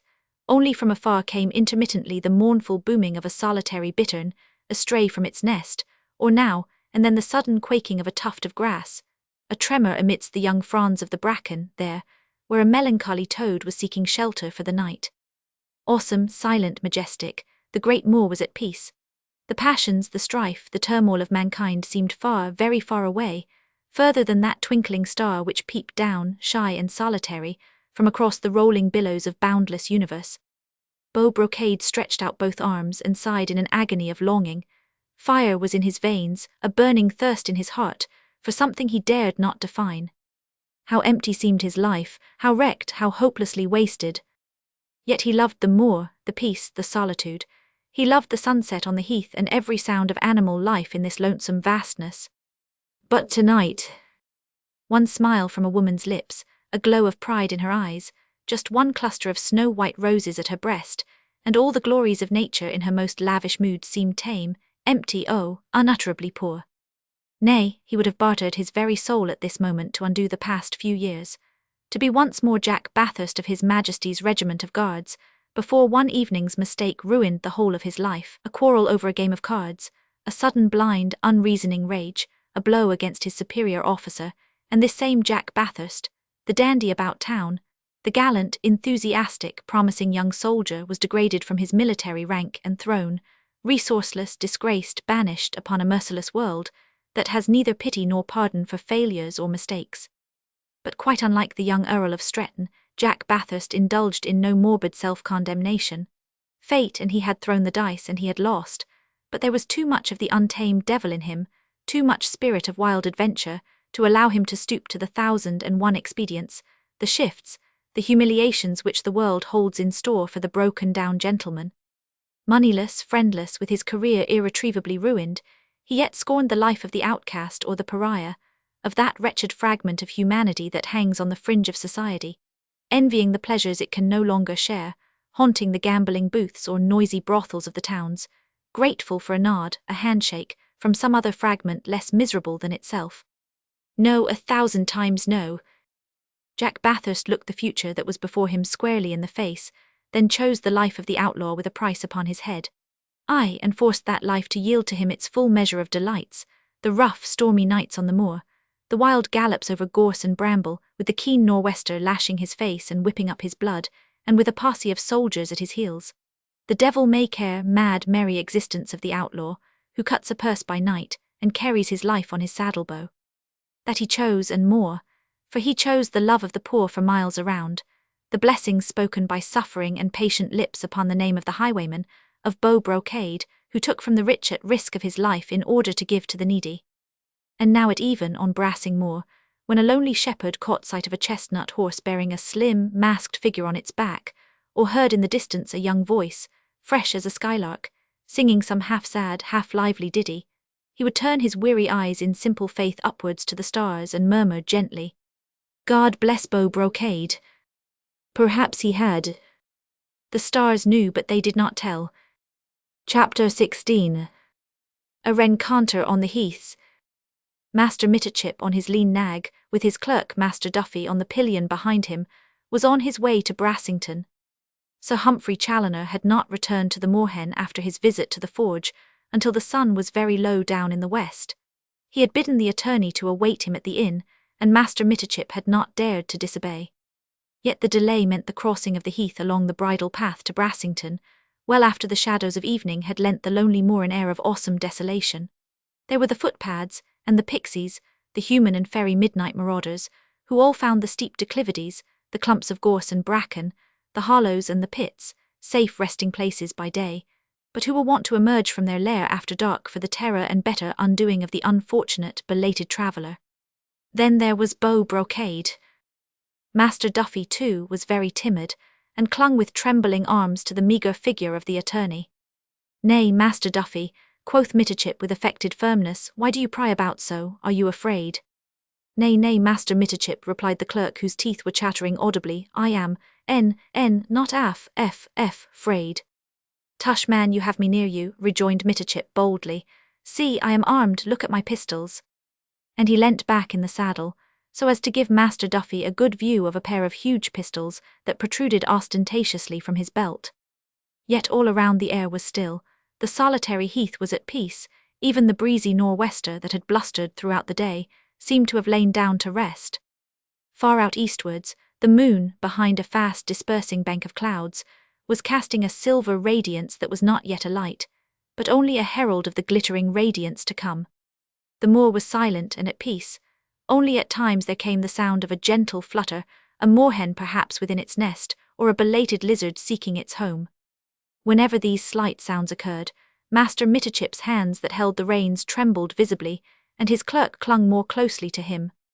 "What was that?" said the attorney in an odd whisper, as his frightened ears caught a more distinct noise. Why don't you draw your pistols, Master Mitterchip?" murmured Duffy in mad alarm. The noise was hushed again, but to the overwrought nerves of the two men in terror, there came the certain awful perception that someone was on the heath besides themselves, someone not far off, whom the mist hid from their view, but who knew that they were travelling along the bridle path, who could see and perhaps hear them. Truth to tell, Master Duffy, whispered the attorney, whose teeth too had begun to chatter. Truth to tell, it's no use my drawing them. They are not loaded. Master Duffy nearly fell off the pillion in his fright. What? There's neither powder nor shot in them, continued Master Mitterchip ruefully. Then we are lost, was Master Duffy's ejaculation of woe.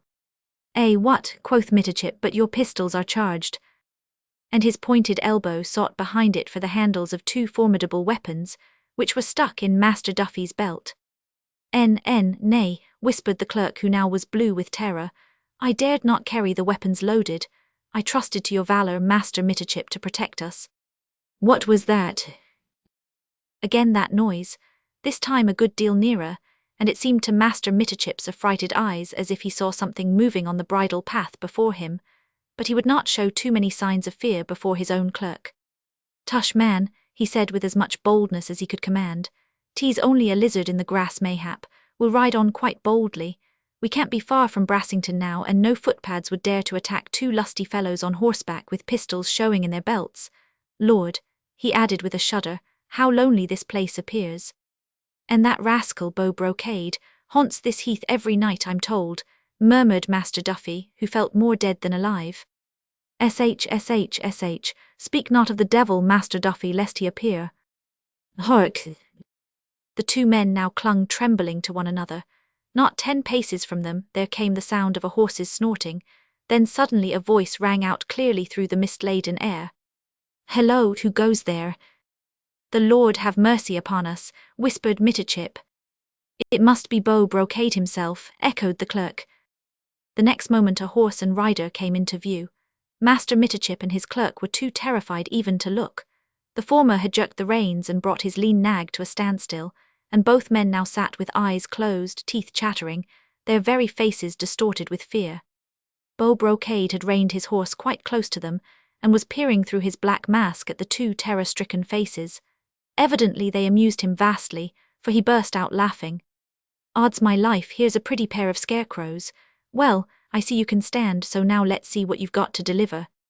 At this Master Mitterchip contrived to open his eyes for a second, but the black mask and the heavily cloaked figure looked so ghost-like, so awful in the mist, that he promptly closed them again and murmured with a shudder. Mercy, oh noble sir, we are poor men. Poor-spirited men, you mean, quoth Beau Brocade, giving the trembling figure a quick, vigorous shake. Now then, off that nag of yours, quick's the word. But even before this word of command, Master Mitterchip, dragging his clerk after him, had tumbled, quaking, off his horse. They now stood clinging to each other, a miserable bundle of frightened humanity. Come, said Beau Brocade, looking down with some amusement at the spectacle. I'm not going to hurt you, I never shoot at snipe, but you'll have to turn out your pockets and sharp too, and you want to resume your journey tonight. He had seized Master Duffy by the collar. The clerk was an all-too-ready prey for any highwayman, and stooping from his saddle, Beau Brocade had quickly extracted a leather bag from the pocket of his coat. Oh ho, guineas as I live. Kind sir, began Duffy tremblingly. Now listen to me, both of you, said Beau Brocade, trying to hide his enjoyment of the scene under an air of great sternness. I know who you are. I know what work you've been doing this afternoon, extorting rents barely due from a few wretched people, for your employers as hard-hearted as yourselves. Kind sir. Silence, or I shoot. Besides, 'twere no use to tell me lies. The people about here know me. They call me Beau Brocade. I know them and their troubles.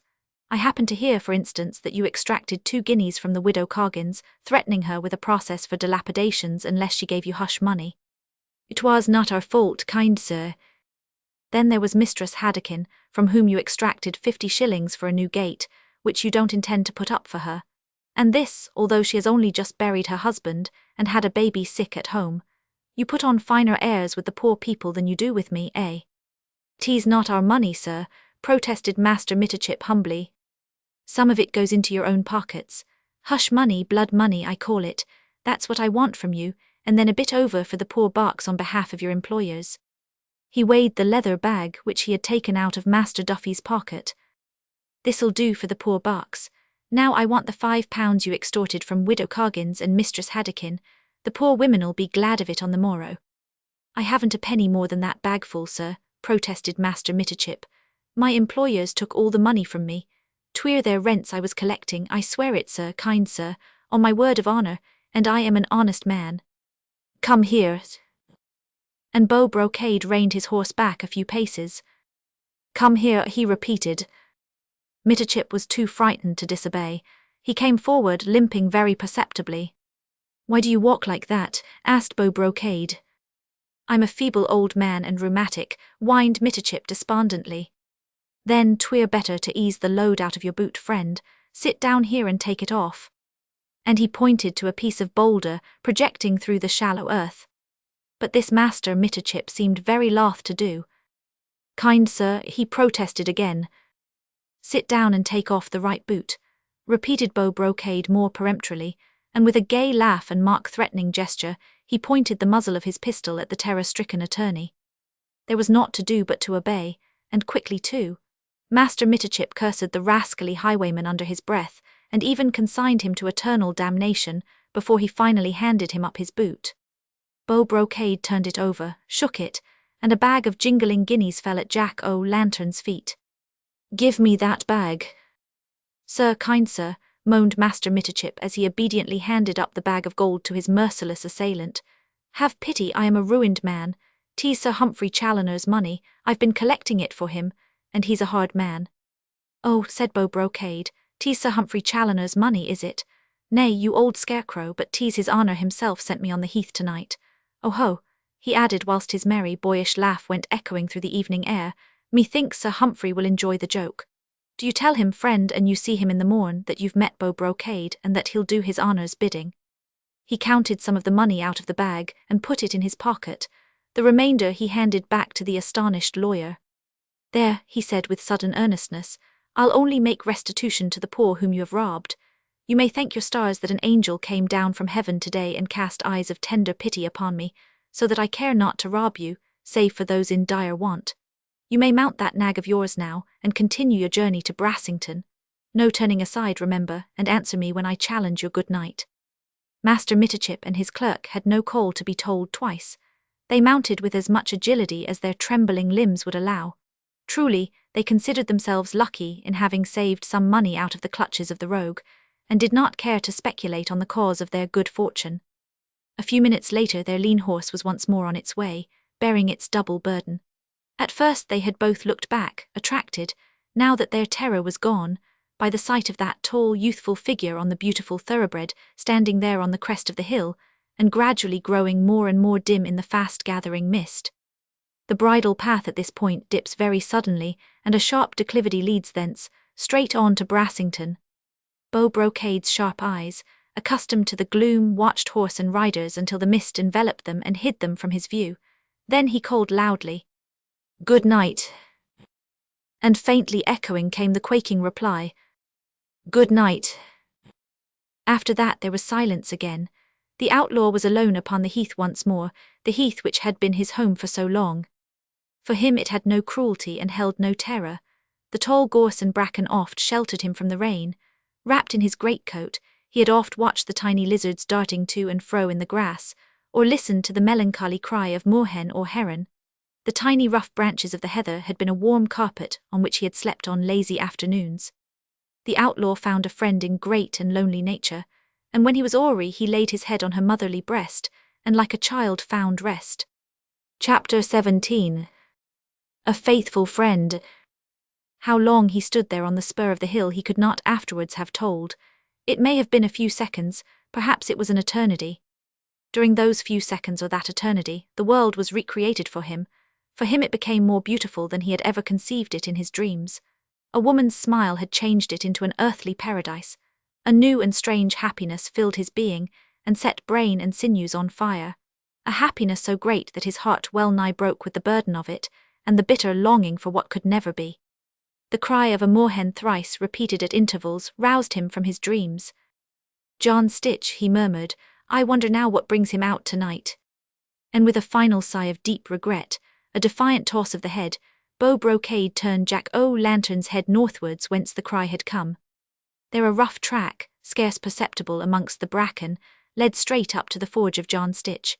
Horse and rider knew every inch of the way, although for the moment the fitful moon still hid her light behind a bank of clouds, and the mist now enveloped the moor in a thick mantle of gloom. Soon the sensitive ears of the highwayman, accustomed to every sound, had perceived heavy footsteps on the unbeaten track, and presently a burly figure detached itself from the darkness beyond and came rapidly forward. "Odds my life, but it's friend John," said Beau Brocade with a great show of severity. "Zounds, but this is rank insubordination. How dare you follow me on the heath, you villain, and leave your noble guest unprotected? What?" "His lordship is safe enough, Captain," said the smith, who at sight of the young man had heaved an obvious sigh of relief, "and I could not rest until I'd seen you again." "Faith, you can't do that in this confounded mist, John?" quoth Bathurst lightly, but his fresh young voice had softened with a quaint tenderness, whilst he looked down, smiling at the upturned face of his devoted friend. "Well, what about my friend the sergeant and the soldiers, he added gaily. "Oh, the sergeant is too sick to speak," rejoined the smith earnestly, "but the men vow you're a rebel lord. Those that were fit walked down to Brassington directly after you left. One man who was wounded in the arm started for Oldwark. They've gone to get help, Captain, either more soldiers or loafers from the villages who may be tempted by the reward. They'll scour this heath for you, from Oldwark to the crossroads, and from Brassington to Wirksworth, and so much the better, friend Stitch, for while they hunt for me his lordship will be safe. But have a care, Captain, they're determined men now, for you've fooled them twice. Be jye, but you've never been in so tight a corner before." "Pshaw," quoth Beau Brocade lightly, "life is none too precious a boon for me that I should make an effort to save it." "Captain," murmured Stitch reproachfully. "There, friend John," added the young man with that same touch of almost womanly tenderness that had endeared him to the heart of honest Stitch. There, have no fear for me. I tell thee, man, they'll not get me on this heath. Think you the furze and bracken, the heron or peewit would betray me? Me their friend, not they. I am safe enough," he continued while a strange ring of excitement made his young voice quiver.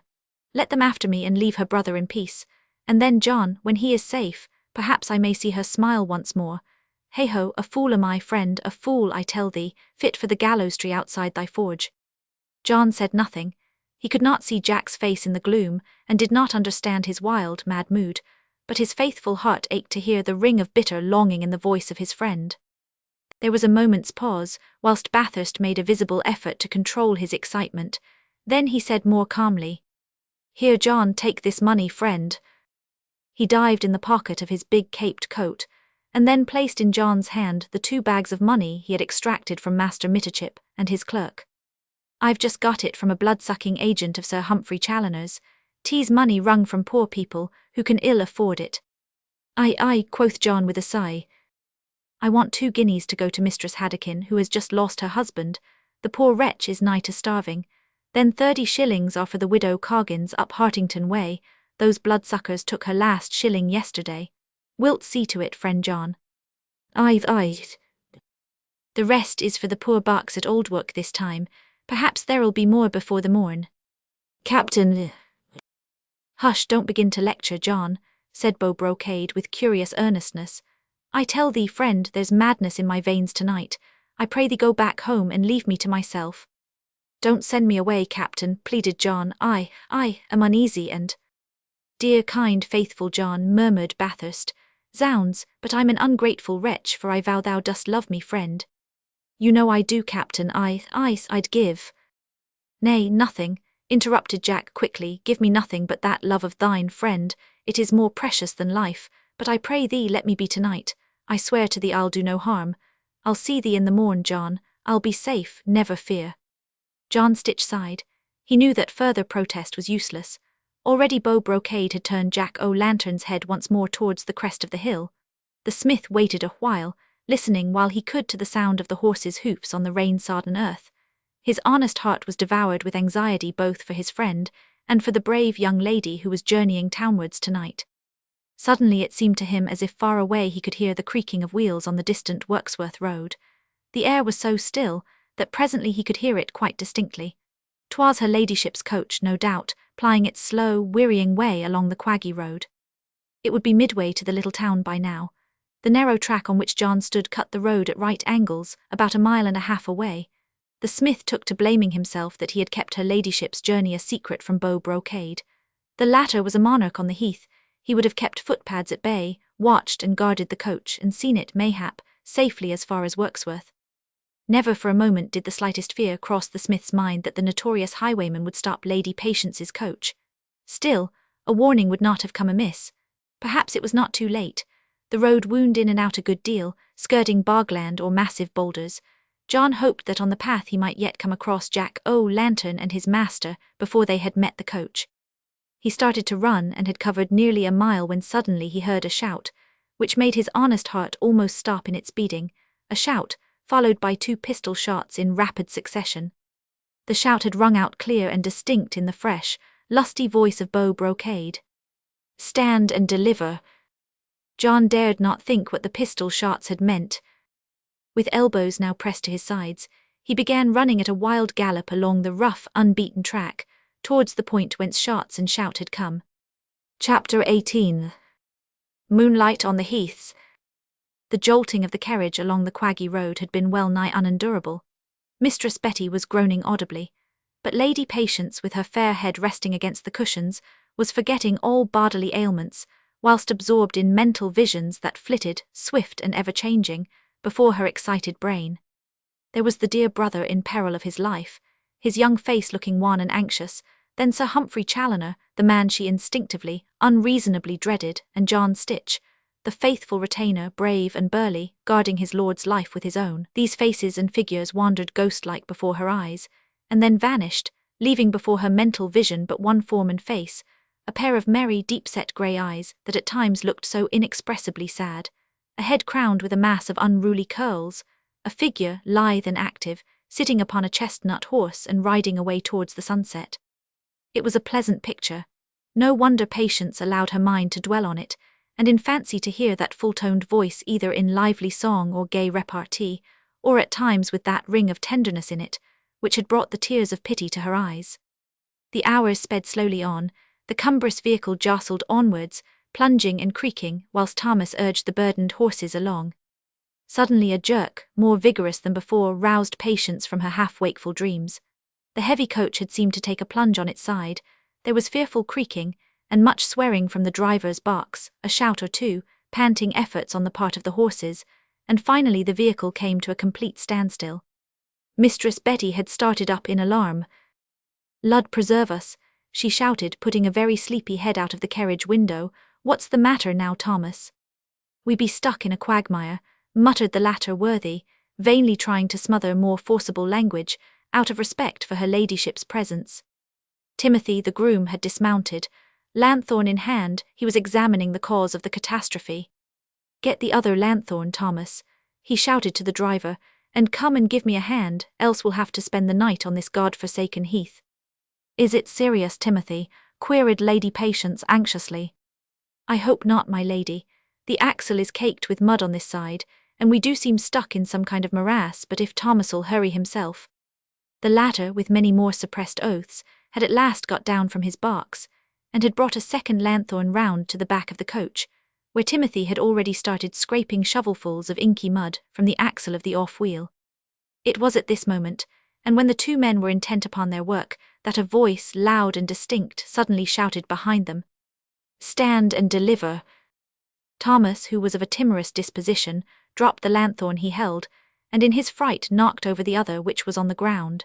He was a man of peace, and knew from past experience that 'tis safer not to resist these gentlemen of the roads.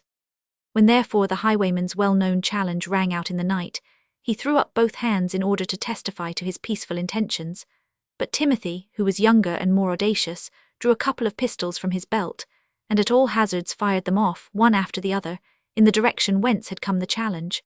The next moment he felt a vigorous blow on his wrists, and the pistols flew out of his hand. "Hands up or I shoot." Thomas was already on his knees. Timothy, thus disarmed, thought it more prudent to follow suit. From within the coach could be heard Mistress Betty's shrill and terrified voice. "Nay, nay, your ladyship shall not go," followed by her ladyship's peremptory command. "Silence, child, let me go, stay you within and you are afraid." There was a moment's silence, for at sound of her voice Beau Brocade had started, then he leaned forward on his horse, listening with all his might, wondering if indeed his ears had not misled him, if 'twas not a dream voice that came to him out of the gloom. "Have I the honour of addressing Lady Rounce?" he murmured mechanically. At this moment the darkness, which up to now had been intense, began slowly to give place to a faint, silvery light. The moon, pale and hazy, tried to pierce the mist that still enveloped her as with a cold, blue mantle, and one by one tipped blackthorn and gorse with a cluster of shimmering diamonds. Like a ghostly panorama, the heath revealed its thousand beauties, its many mysteries. The deep, dark tangle of bramble and ling, beneath which hide the gnomes and ghouls, the tiny blue cups of the harebells, wherein the pixies have their home. The fairy rings in the grass, where the sprites dance their wild saraband on nights such as this, with the crickets to play the tunes, and the glowworms to light them in their revels. But to Beau Brocade the dim radiance of the moon, shy and golden through her veil of mist, only revealed one great, one wonderful picture, that of his dream made real, of his heavenly vision come down to earth, the picture of her stepping out of the coach that she might speak to him. She came forward quickly, and the hood flew back from her face. She was looking at him with a half-puzzled, half-haughty expression in her eyes, and Beau Brocade thought he had never seen eyes that were so deeply blue. He murmured her name. "The Lady Patience." "Nay, sir, since you know my name," she said with a quaint, almost defiant toss of her small, graceful head. "I pray you, whoever you may be, to let me depart in peace. See," she added, holding a heavy purse out to him, "I have brought you what money I have. Will you take it and let me go?" But he dared not speak. He longed to turn Jack-o'-lantern's head and to gallop away quickly out of her sight, before she had recognized him and learnt that the man on whom she had looked with such tender pity and with such glowing admiration was the highway robber, the outlaw, the notorious thief. Yet so potent was the spell of her voice, the moist shimmer of her lips, the depth and glitter of her blue eyes, that he felt as if iron fetters held him fast to the ground, there enchained before her until at least she should speak again. He dismounted and she stepped a little closer to him, so close now that, had he stretched out his hand, he might have touched her cloak or even those white fingertips which— "Believe me, sir," she said a little impatiently, seeing that he did not speak, "I give you all I have freely and you molest me no more. I have urgent, very urgent business in London which brooks of no delay. Kindly allow my men to go free." She was pleading now, all the haughtiness vanished from her face. Her voice, too, shook perceptibly. The tall, silent figure before her was beginning to frighten her. Yet he dared not trust himself to speak, lest by a word he should dispel this dream. This golden vision of paradise that heaven had so unaccountably sent to him this night, it might vanish again amidst the stars and leave the poor outlaw to his loneliness. This moment was so precious, so wonderful. Madly he longed for the godlike power to stop time in its relentless way, to make sun, moon and stars, the earth and all eternity pause a while, whilst he looked upon her, as she stood there with the pleading look in her eyes, the honey-coloured moon above throwing a dim and flickering light upon her upturned face. Her golden hair, that tiny hand stretched out to him. She seemed to wait for his reply, and at last in a low voice which he tried to disguise, he murmured, "Madam, I entreat you, have no fear.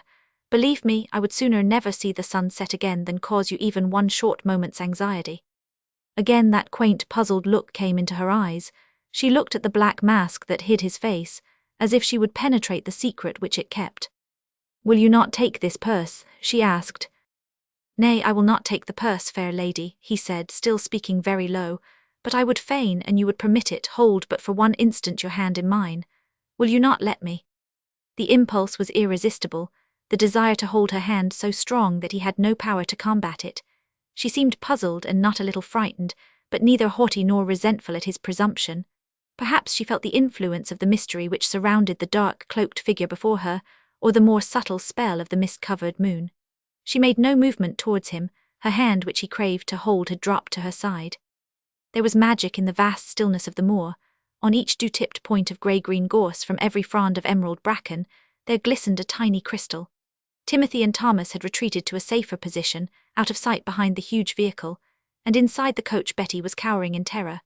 They stood alone, these two, away from all the world in a land all their own, a land of dreams, of poetry and romance, where men died for a look from women's eyes, and conquered the universe for a smile. How silent was the heath while he looked at her, and she returned his gaze half-trembling, wholly puzzled. "Will you not let me?" he pleaded, and instinctively his voice trembled in the pleading, and there came back to her mind the memory of this same voice, young and tender, as she had heard it in the forge, but she would not let him know that she had guessed. "Sir," she said with sudden, unaccountable shyness, "you have overpowered my men, they are but loutish cowards, and you are heavily armed. I am a defenceless woman. How can I refuse if you command?" He took the pistols from his belt, and laid them on the ground at her feet. "Nay, fair lady," he said, "there is no question of command. See, I am unarmed now, and your men are free. Give them the word, and I'll not stir hand or foot till you have worked your will with me. You see, 'tis I am at your mercy, yet I still crave to hold your hand, for one moment, in mine." For 1 second more she hesitated, not because she was afraid, but because there was a subtle sweetness in this moment of suspense, a delicious feeling of expectancy for the joy that was to come. Then she gave him her hand. "Why, how it trembles," he said, "like some tiny frightened bird. See how white it looks in my rough brown hand. You are not afraid?" "Afraid? Oh no, but the hour is late. I pray you let me depart. I must not tarry, for so much depends upon my journey. I pray you let me go." "No, no, don't go," he pleaded, clinging to the little hand whose cool touch had made his very senses reel. "Don't go, not just yet. See how glorious is the moon above those distant hills, and the mist-laden air which makes your hair glisten with 1,000 diamonds, whilst I, poor fool, holding your cool, white hand in mine, stand here gazing on a vision that whispers to me of things which can never, never be. No, no, don't go just yet. Let the moon hide her light once more behind the mist. Let the heath sink into darkness. Let me live in my dream one moment longer. It will be dispelled all too soon." He had spoken so low she scarce could hear, but she could feel his hand scorching hers with its fever heat, and when he ceased speaking she heard a sigh like a sob, a sigh of bitter longing, of hopeless regret, that made her heart ache with a new pain which was greater, more holy than pity. A strange excitement seemed to pervade him, madness was in his veins. He longed to seize her, to lift her up on Jack o'-lantern's back and gallop away with her over the moor, far, far out beyond bracken and heather, over those distant tors, on to the mountains of the moon, to the valley of the shadows, she lying passive in his arms, whilst he looked for ever into the clear blue depths of her eyes. Perhaps she too felt this excitement gradually creeping over her. She tried to withdraw her hand, but he would not let it go. To her also there came the sense of unreality, of a vision of dreamland, wherein no one dwelt but she and this one man, where no sound came save that of his voice, rugged and tender, which brought tears of joy and pity to her eyes. In the grass at her feet a cricket began to chirp, and suddenly from a little distance there came the quaint, sweet sound of a shepherd's pipe, playing an old-time rigadoon. "Hark," she whispered. The sound came nearer and nearer. She loved to hear the faint, elusive echo, the fairy accompaniment to her own dreamlike mood. "What a sweet tune," she murmured, as instinctively her foot began tapping the measure on the ground. "I mind it well. How oft have I danced to it beneath the maypole. Will you then dance it with me tonight?" "Nay, sir, you do but jest." But his excitement was at fever point now. The outlaw at least could work his will upon this heath, of which he alone was king. He could not carry her away on Jack o'-lantern's back, but he could make her stay with him a while longer, dance with him, here in the moonlight, her hand in his arm at times round her waist in the mazes of the dance, her cheeks flushed, her eyes bright, her breath panting, aye, for she should feel too that reckless fire that scorched him. All the fierce, untamed blood in him ran like molten lava in his veins. Aye, for one more brief half-hour he, the lonely dweller on the moor, the pariah, the outcast, would taste the joys of the gods. "I was never more earnest in my life," he vowed with that gay, mad, merry laugh of his, "a dance with you here in the moonlight. Aye, a dance in the midst of my dreams." "But indeed, sir," she pleaded, "the hour is late and my business in London is very urgent." "Nay, 10 minutes for this dance will not much delay your journey, and I swear by your sweet eyes that after that you shall go unmolested." "But if I refuse?" "And you refuse," he said, bending the knee before her and bowing humbly at her feet, "I will entreat you on my knees." "And if I still refuse," she murmured, "then will I uproot the trees, break the carriage that bears you away, tear up the heath and murder yon knaves. God in heaven only knows what I would not do and you refuse." "No, no, sir, I pray you," she said, alarmed at his vehemence, puzzled, fascinated, carried away by his wild, reckless mood and the potent spell of the witching moon. "Nay, how can I refuse? I am in your power, and must do as you bid me, and you really wish for a dance." She allowed him to lead her away to a short distance off the beaten track, there, where a carpet of ling and grass, and walls of bramble and gorse formed a ballroom fit for guards and goddesses to dance in. At the further end of this clearing, the quaint, shriveled figure of Jock Miggs, the shepherd, had just come into view. At a little distance to the left and close to the roadside, there was a small wooden shed, and beyond it a pen, used by the shepherds as a shelter on rough nights when tending their sheep on the heath. For the moment the pen was empty, and Jock Miggs was evidently making his way to the hut for a few hours' sleep, and had been playing his pipe for the sake of company. "A dance here," said Beau Brocade, "with the moon and stars to light us, a shepherd to play the tune, and the sprites that haunt the heath for company. What ho, there, friend shepherd," he shouted to Miggs. The worthy Jock caught sight of the two figures standing in the centre of the clearing, not 20 paces away from him. "Lud have mercy upon me," he gasped. "Robbery, violence, murder." "Nay, friend, only merry-making," quoth Beau Brocade gaily. "We want to dance upon this heath, and you to play the tune for us." What?" muttered the shepherd in his vague, apologetic way. "Dancing at this hour o' the night? Aye, and me to play for a parcel of mad folk." "Well said, honest shepherd, let us all be mad tonight, but you shall play for us, and here is the wherewithal to set your pipe in tune." He threw a heavy purse across to Miggs, who, still muttering something about lunatics on the heath, slowly stooped and picked it up. "Guineas," he muttered, weighing it in his hand, "guineas, as I live. Guineas for playing a dance tune. Nay, sir, you're mad, sure enough." "Wilt play the tune, shepherd?" shouted Beau Brocade in wild impatience. Jock Miggs shook his head with a determined air. "Nay, your madness is naught to me. You've paid for a tune, and you shall have the tune. But lordy, lordy, these be 'mazing times." He settled himself down on a clump of grass-covered earth, and stolidly began piping the same old-time rigadoon. These were a pair of lunatics, for sure, but since the gentleman had paid for this extraordinary pleasure, 'twas not for a poor shepherd to refuse to earn a few honest guineas. Beau Brocade bowed to his lady with all the courtly grace of a town gallant. "Madam, your most humble and most obedient servant." As in a dream, Patience began to tread the measure. It was all so strange, so unreal. Surely this was a dream, and she would wake anon. She turned and twisted in the mazes of the dance. Gradually, the intoxication of it all had reached her brain. She seemed to see round her in the grass pixie faces gazing curiously upon her. All the harebells seemed to tinkle. The shepherd's pipe sounded like fairy bells. Through the holes in the black mask she could see a pair of burning eyes watching her as if entranced. She felt like a creature of some other world, a witch mayhap, dancing a wild saraband with this man, her lord and master, a mad, merry sprite who had arranged this moonlight Sabbath.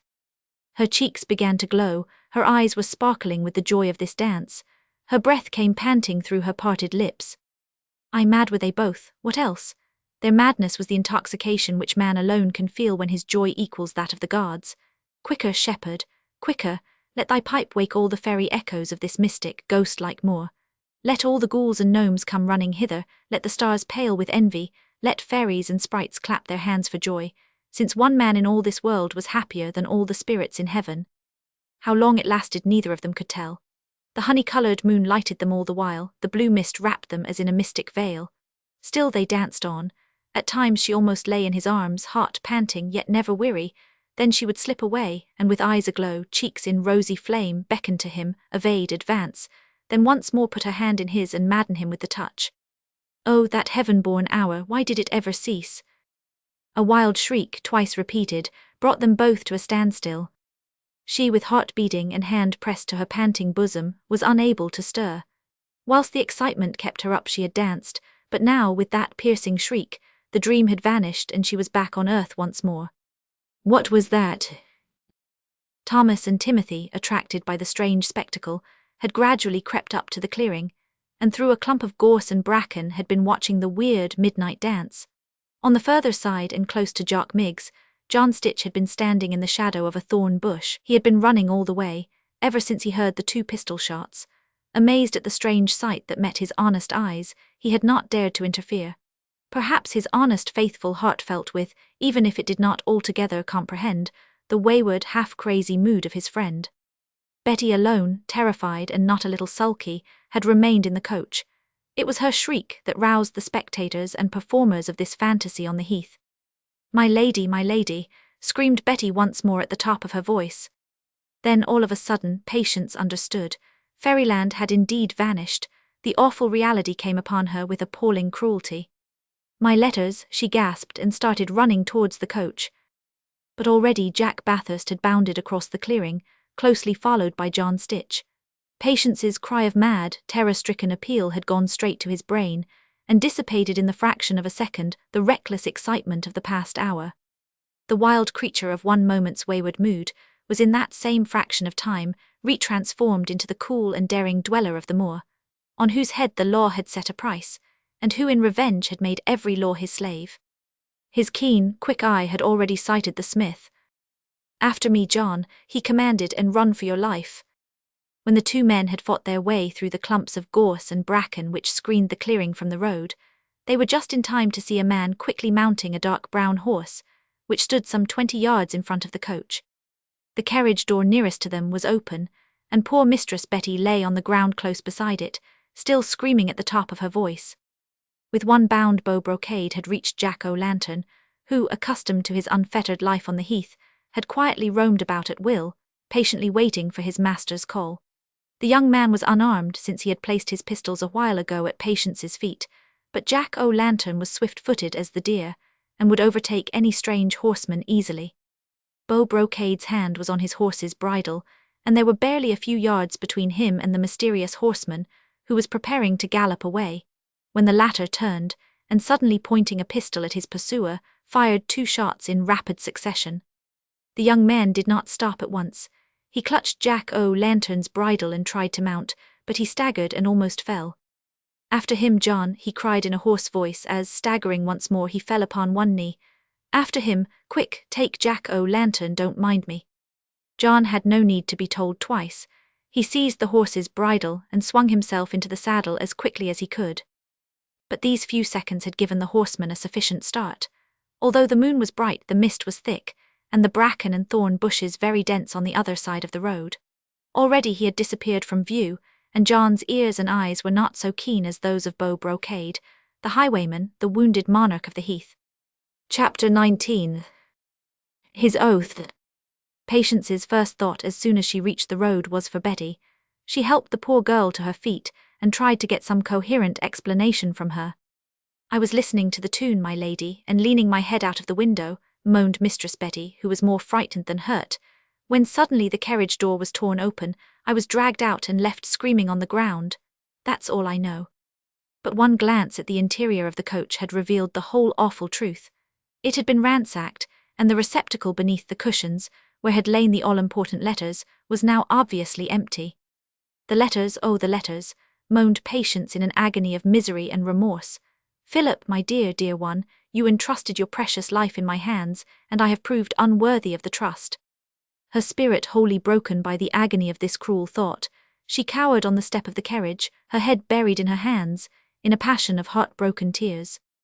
"My lady." She looked down, and by the dim light of the moon she saw a figure on its knees, dragging itself with a visibly painful effort slowly towards her. In a moment she was on her feet, tall, haughty, a world of scorn in her eyes. She looked down with horror at the prostrate figure before her. "Nay, sir," she said with icy contempt, "and you have a spark of honor left in you, take off that mask, let me at least see who you are." The agony of shame was more than she could bear. She who had deemed herself so proud, so strong, that she should have been thus fooled, duped, tricked, and by this man, this thief, this low-class robber who had dared to touch her hand. All the pride of race and caste rose in revolt within her. Who was he that he should dare to have spoken to her as he did? Her cheeks glowed with shame at the memory of that voice which she had loved to hear, the tender accent in it, and oh, she had been his plaything, his tool, for this infamous trick which had placed her dear, dear brother's life in peril worse than before. Meekly he had obeyed her, his own proud spirit bent before her grief. His face, ashy pale now and drawn with pain and weakness, looked up in mute appeal for forgiveness. "A poor wretch," he murmured feebly, "whose mad and foolish whim." But she turned from him in bitter loathing, drawing herself up to her full height, trying by every means in her power to show the contempt which she felt for him. So absorbed was she in her grief and humiliation, in her agony of remorse for her broken trust, that she did not realize that he was hurt, and fainting with loss of blood. You, she murmured with horror and contempt. "Nay, I pray you do not speak to me. You have duped and tricked me, and I, oh," she added with a wealth of bitter reproach, What wrong had I or my dear brother done to you that you should wish to do him so much harm? What price had his enemies set upon his head that you should sell it to them?" He tried to interrupt her, for her words hurt him 10,000 times more than the wound in his shoulder. With almost superhuman effort, he dragged himself to his feet, clinging to the bracken to hold himself upright. He would not let her see how she made him suffer, she, his beautiful white rose, whom unwittingly he had, it seemed, so grievously wronged. Her mind was distraught. She did not understand, and oh, it was impossible that she could realize the cruelty of her words, more hard to endure than any torture the fiendish brain of man could devise. "I'd have given you gold," she continued, whilst heavy sobs choked the voice in her throat, "if 'twas gold you wanted. Here is the purse you did not take just now. 200 guineas for you, sir, and you bring me back those letters." And with a last gesture of infinite scorn, she threw the purse on the ground before him. A cry escaped him then, the terrible, heart-rending cry of the wild beast wounded unto death. But it was momentary. That great love he bore her helped him to understand. Love is never selfish, always kind. Love always understands. He could scarcely speak now, and the seconds were very precious, but with infinite gentleness he contrived to murmur faintly, "Madam, I swear by those sweet lips of yours now turned in anger against me that you do me grievous wrong. My fault, alas, is great. I cannot deny it, since in this short, mad hour of the dance my eyes were blind, and mine ears deaf to all save to your own dear presence." "Aye, 'twas a clever trick," she retorted, lashing herself to scorn, wilfully deaf to the charm of that faint voice, turning away from the tender appeal of his eyes. "A trick from beginning to end. Your chivalry at the forge, your role of gallant gentleman of the road, the while you plotted with a boon companion to rob me of the very letters that would have saved my brother's life." "Letters that would have saved your brother's life? What letters?" "Nay, sir, I pray you fool me no further. Heaven only knows how you learnt our secret, for I'll vouch that John Stitch was no traitor. Those letters were stolen, sir, by your accomplice whilst you tricked me into this dance." He pulled himself together with a vigorous effort of will, forcing himself to speak quietly and firmly, conquering the faintness and dizziness which was rapidly overpowering him. "Madam," he said gently, "dare I hope that you will believe me when I say that I know not of those letters. John Stitch, as you know, is loyal and true. Not even to me would he have revealed your secret. Nay, more, it seems that I too have been tricked to further a villain's ends.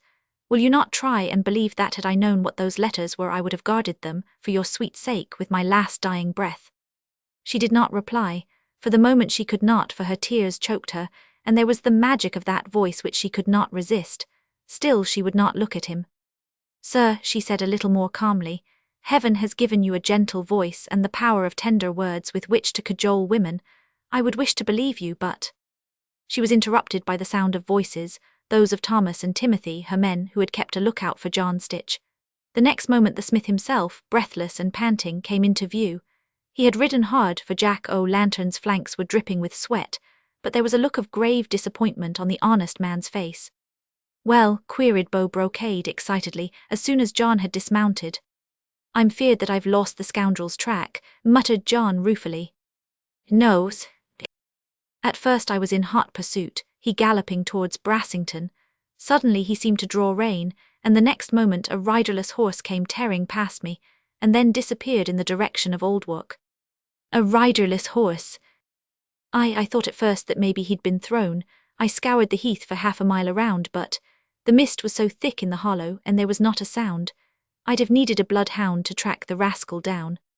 An exclamation of intense disappointment escaped from the lips of Lady Patience and of Beau Brocade. "Do you know who it was, John?" queried the latter. "No doubt of that, Captain. It was Sir Humphrey Challoner right enough." "Sir Humphrey Challoner?" cried Patience in accents of hopeless despair. "The man who covets my fortune now holds my brother's life in the hollow of his hand." Excitedly, defiantly, she once more turned to Beau Brocade. "Nay, sir," she said, "and you wish me to believe that you had no part in this villainy. Get those letters back for me from Sir Humphrey Challoner."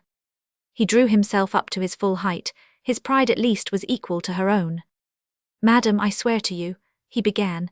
He staggered and would have fallen, but faithful Stitch was nigh and caught him in his arms.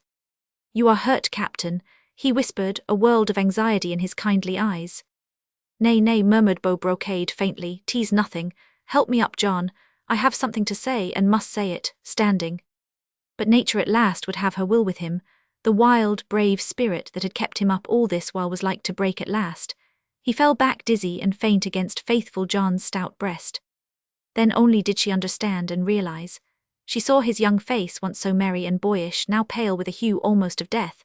She saw his once laughing eyes now dimmed with the keenness of his suffering. Her woman's heart went out to him.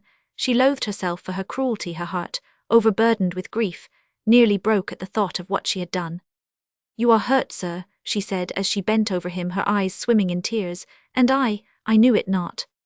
The spell of her voice brought his wandering spirit back to earth and to her.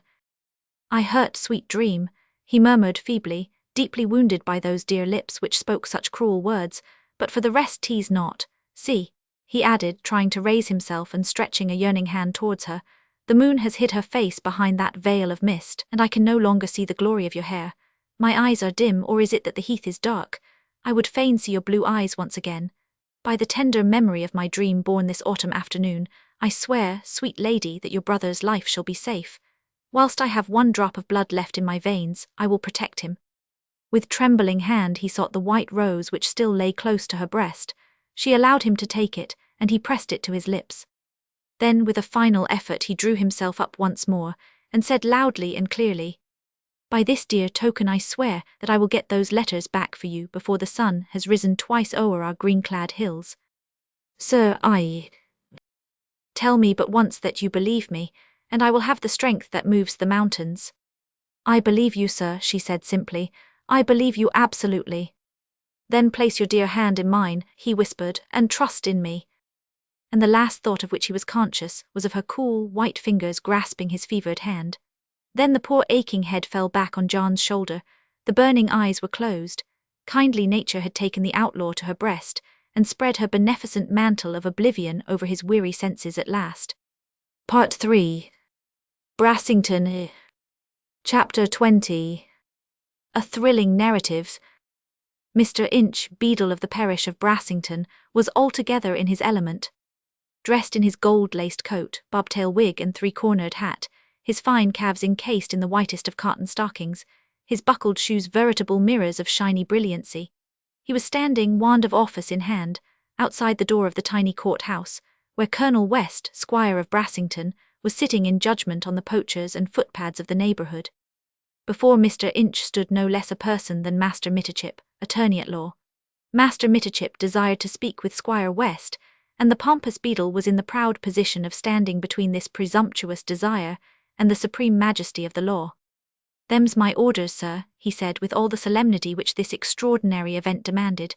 "Them's my orders, Squire West's own orders. Inch, he says to me, my name being Jeremiah Inch, sir. Inch, he says, the orders which perambulate the courtroom, and mind ye, sir, he didn't use such polite language either. The odors is more than I can endurate this hot morning. As a matter of fact, sir, truth compelates me to state that Squire West's own words were, 'Inch, this room stinks like hell, too many sweating yokels about.' Then he gave me his orders. 'The room is too full as it is, don't admit anyone else on any pretext or cause whatsoever.'" Master Mitterchip had made various misguided efforts to interrupt Mr. Inch's wonderful flow of eloquence. It was only when the worthy beadle paused to take breath that the attorney got in a word edgewise.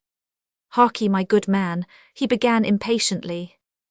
"I am extraordinarily grieved, sir," interrupted Master Inch, who had not nearly finished, "taking into consideration that I am somewhat dubersome, whether what his honour said about the odours could apply individually to you, but orders is orders, sir, and the squire as a legal luminosity must be obeyed in all things." Mr. Inch heaved a deep sigh of satisfaction. It was not often that he had the opportunity of showing off his marvellous eloquence and wonderful flow of language before so distinguished a gentleman as Master Mitterchip, attorney-at-law, but the latter seemed not to appreciate the elegance of the worthy beadle's diction. On the contrary, he had throughout shown signs of the greatest impatience, and now, directly Mr. Inch heaved this one sigh, Master Mitterchip produced a silver half-crown, and toying with it in apparent indifference said significantly, "I am sure, friend beadle, that if you were to acquaint Squire West that his honour Sir Humphrey Challoner desired to speak with him." Mr. Inch stroked his fat, clean-shaven chin, and eyed the silver half-crown with an anxious air. "Ah, perhaps," he suggested with as much dignity as the new circumstance allowed, "perhaps if I did so far contravene my orders." I feel sure that Sir Humphrey would see fit to reward you, suggested the attorney, still idly fingering that tempting half-crown. But Master Inch was still dubersome. But then, you understand, he said, it is against the regulations that I should vacate my post until after the sitting is over. So, Sir Humphrey Challoner is partaking of breakfast at the Royal George, Master Inch. He would wish Squire West to know that he'll attend on him here in half an hour. Master Inch closed one eye, and with the other keenly watched Master Mitterchip's movements. The attorney turned the half-crown over in his lean hand once or twice, then he made as if he would put it back in his pocket. This decided the beadle. I'll go and reconnoiterate, he said, and perhaps I can dispatch a menial to impart to the squire Sir Humphrey's wishes and cognomen. Thus the majestic beadle felt that his dignity had not been impaired.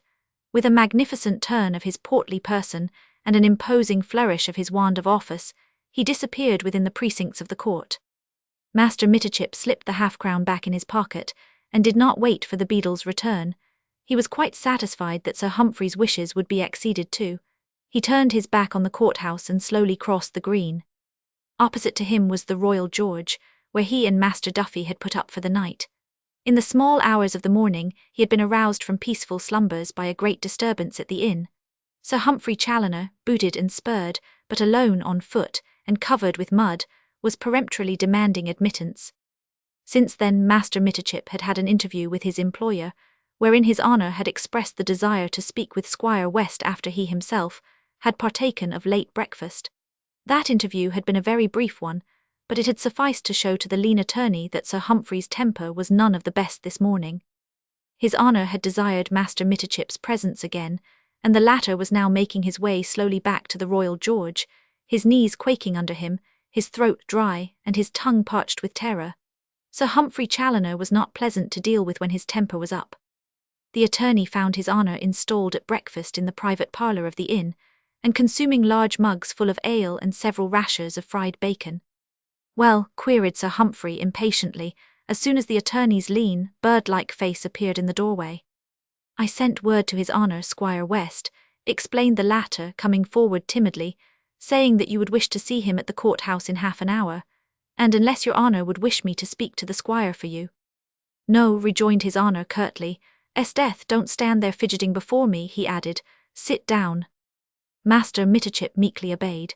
He selected the straightest chair in the room, placed it as far away from his honour as he could, and sat down on the extreme edge of it. Well, you lean-faced coward, began his honour, whose temper did not seem to have improved after his substantial breakfast, you allowed yourself to be robbed of my money last night, eh? Thus much Sir Humphrey knew already, for his first inquiry on meeting Mitterchip at the inn had been after his rents. Since then, the attorney had had half an hour in which to reflect on what he would say when his honour once more broached the subject. Therefore he began to protest with a certain degree of assurance. On my honour, Sir Humphrey, you misjudge me, he said deliberately. As my clerk and I passed the loneliest spot on the heath, and without any previous warning, 2 masked men leapt into the path in front of us and presented pistols. A third man called to us to stand. Here Master Mitterchip made an effective pause, the better to watch the impression which his narrative was making on his employer. The latter was quietly picking his teeth, and merely remarked quietly, "Well, and what did you do?" Thus encouraged, Mitterchip waxed more bold. "In a flash I drew a pistol," he continued glibly, "and so did Duffy. For I must say he bore himself bravely. We both fired, and my ball knocked the hat off the fellow nearest to me, but Master Duffy's ball unfortunately missed. I was drawing my other pistol, determined to make a desperate fight, and I believe Duffy did as much. I was amazed that the fellows did not fire upon us in return." He was distinctly warming up to his subject, but here he was interrupted by a loud guffaw. Sir Humphrey was evidently vastly amused at the thrilling tale, and his boisterous laugh went echoing along the blackened rafter of the old village inn. "Odds my life, 'tis perfect, marvellous I call it. And tell me, Master Mitterchip," added his honour, whose eyes were streaming and whose sides were shaking with laughter, "tell me, why did they not fire, eh?" From past experience Master Mitterchip should have known that when Sir Humphrey Challoner laughed his loudest, then was he mostly to be dreaded. Yet in this instance, the attorney's delight at his own realistic story drowned the wiser counsels of prudence. He took his honour's hilarity as a compliment to his own valour, and continued proudly. "The reason was not far to seek, for at that very moment we were both seized upon from behind by two big fellows. Then all 5 of them fell upon us and dragged us aside into the darkness. They tied scarves about our mouths so that we could not cry out. And had some difficulty in doing it, for believe me, Sir Humphrey, I fought like mad. Then they rifled us of everything, despoiled us absolutely. At this point it struck Master Mitterchip that his honour's continued gaiety was somewhat out of place. The narrative had become thrilling surely, exciting and blood-curdling too, and yet Sir Humphrey was laughing more lustily than ever. "Go on, man, go on," he gasped between his paroxysms of merriment. "Odds fish, but 'tis the best story I've heard for many a day." "I will swear to the truth o' it in any court of law," protested the attorney with somewhat less assurance. "The 5th man was Beau Brocade. I heard the others address him so, while I was lying gagged and bound." "You would lie anywhere," commented his honour, "gagged and bound or not." "From your observation, Sir Humphrey, I gather that you somewhat, doubt my story," murmured Master Mitterchip in a quavering voice. "Doubt it, man, doubt it," laughed his honour, holding his sides. "Nay, how can I doubt it? I saw it all." "You, Sir Humphrey?" "I was there, man, on the heath. I saw it all. Your vigorous defence, your noble valour, your—" Master Mitterchip's sallow face had assumed a parchment-like hue. He passed his dry tongue over his parched lips. Great drops of moisture appeared beneath his wig. That his fears were not unfounded was presently proved by Sir Humphrey's sudden change of manner. The hilarious laugh died down in his honour's throat, an ugly frown gathered above his deep-set eyes, and with a violent curse he brought his heavy fist down crashing upon the table. "And now, you lying, lumbering poltroon, where's my money?" But Sir Humphrey," stammered the attorney, now pallid with terror. "There's no but about it. You collected some rents for me, 30 guineas in all. That money must lie to my account in the bank at Wirksworth tomorrow, or by G, I'll have you clapped in jail like the thief that you are." But your honour."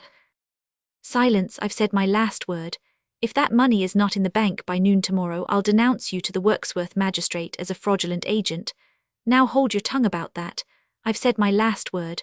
The rest is your affair, not mine. I've more important matters to think on."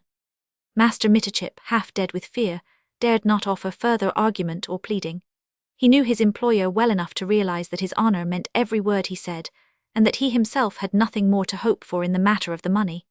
The deficiency extracted from him by that rascal Beau Brocade would have to be made good somehow, and Master Mitterchip bethought him ruefully of his own savings, made up of sundry little commissions extorted from his honour's tenants. No wonder the attorney felt none too kindly disposed towards the highwayman.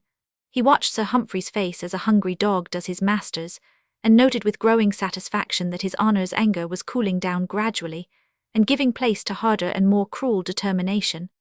As he watched, the look of terror died out of his bony, sallow face, and his pale, watery eyes began to twinkle with keen and vengeful malice. Chapter 21. Master Mitterchip's Idea. He waited a little while, and gradually a smile of the deepest satisfaction spread over his bird-like countenance. He rubbed his meagre knees up and down with his thin hands in obvious delight, and as soon as he saw his opportunity, he remarked slyly, "And your honour was on the heath last night. You can help me testify to highway robbery before Squire West. There are plenty of soldiers in this village. His honour'll have out a posse or two. The rascal can't escape hanging this time." Sir Humphrey's florid, sensual face suddenly paled with a curious intensity of hatred. He shall hang sure enough," he muttered with a loud oath. He dragged a chair forward facing Mitterchip and sat astride on it, drumming a devil's tattoo on the back. "Listen here, you old scarecrow," he said more quietly, "for I've not done with you yet. You don't understand, I suppose, what my presence here in Brassington means." "I confess that I am somewhat puzzled, your honour," replied the attorney meekly.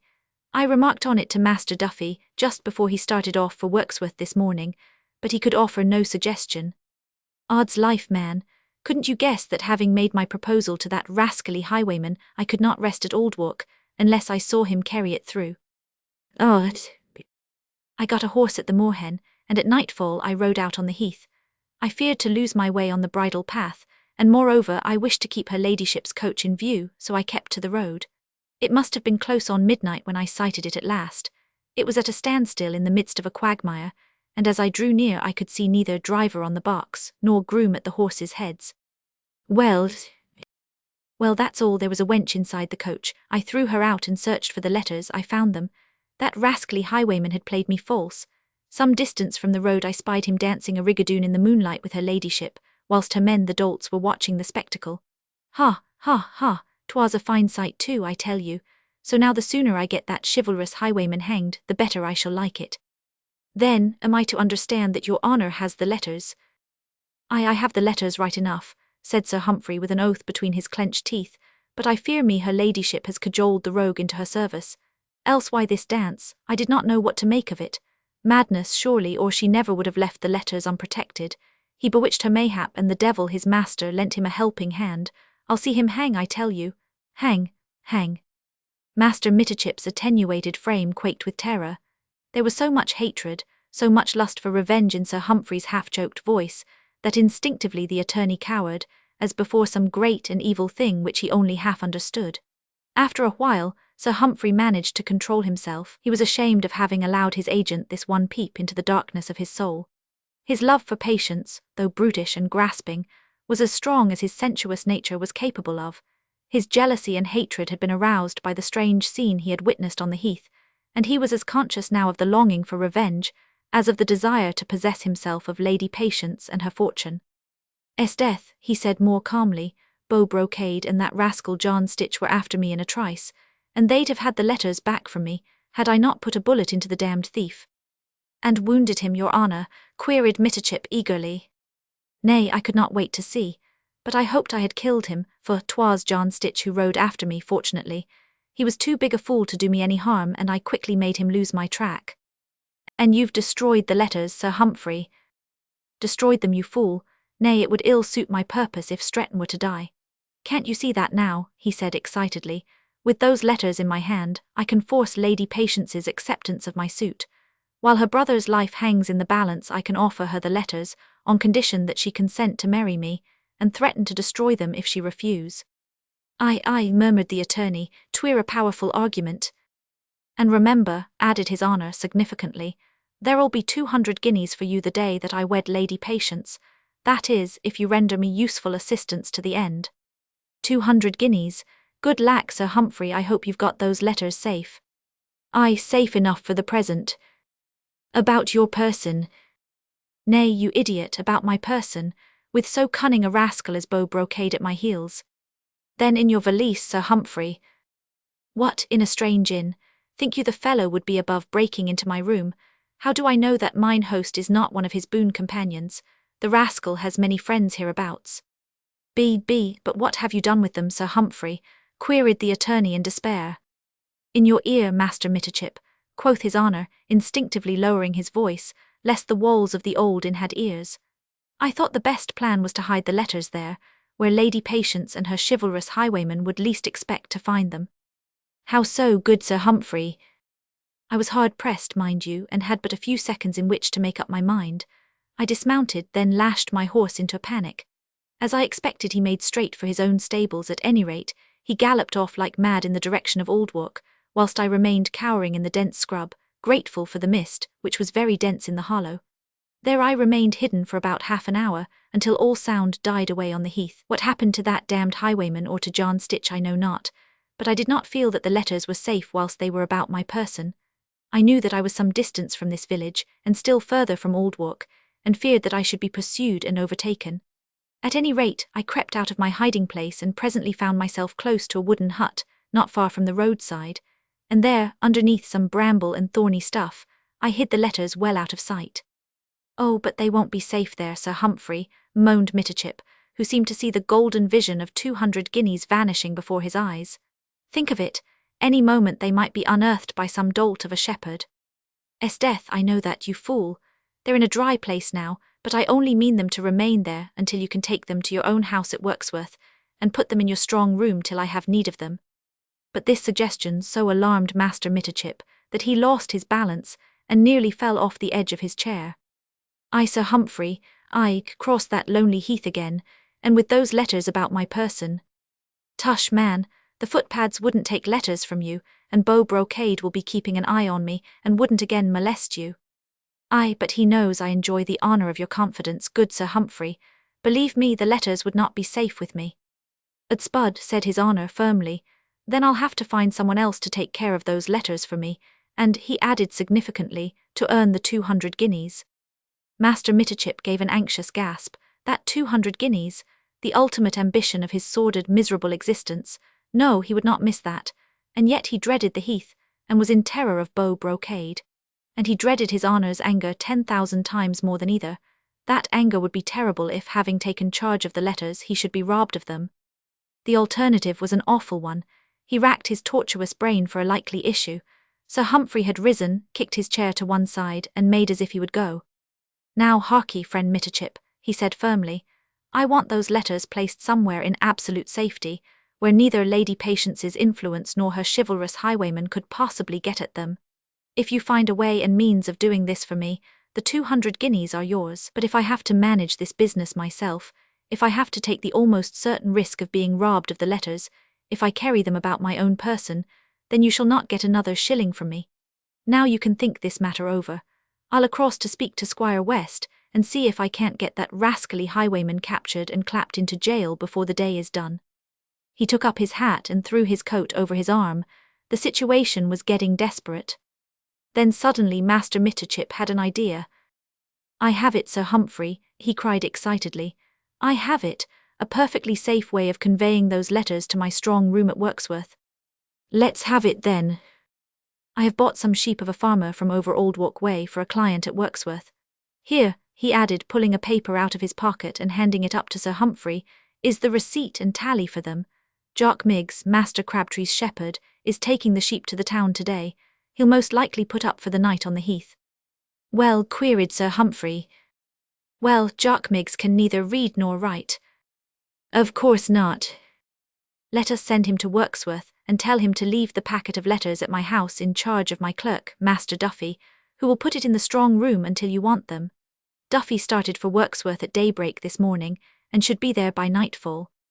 Pshaw, man, would you have me trust such valuable letters to a fool of a shepherd? Nay, Sir Humphrey, but that is our safeguard. Beau Brocade never touches the poor or the peasantry, and certainly would never suspect Jock Miggs of being in your honour's confidence, whilst the ordinary footpads would take no count of him. He is worth neither powder nor shot. That's true enough. I should tell Miggs that the papers are accounts for the sheep, and promise him a silver crown if he delivers them safely at my door. We can put the letters in a sealed packet. No one would ever suspect him. There was silence in the inn parlour for a while. His Honour stood with legs apart, opposite the tiny leaded window, gazing out into vacancy, whilst Master Mitterchip fixed his eyes meditatively on the broad back of his noble patron. What a deal depended on what was going on at the present moment in Sir Humphrey's active brain. Suddenly His Honour turned on his heel. Odds fish, Master Mitterchip, he said, but your plan is none so bad after all.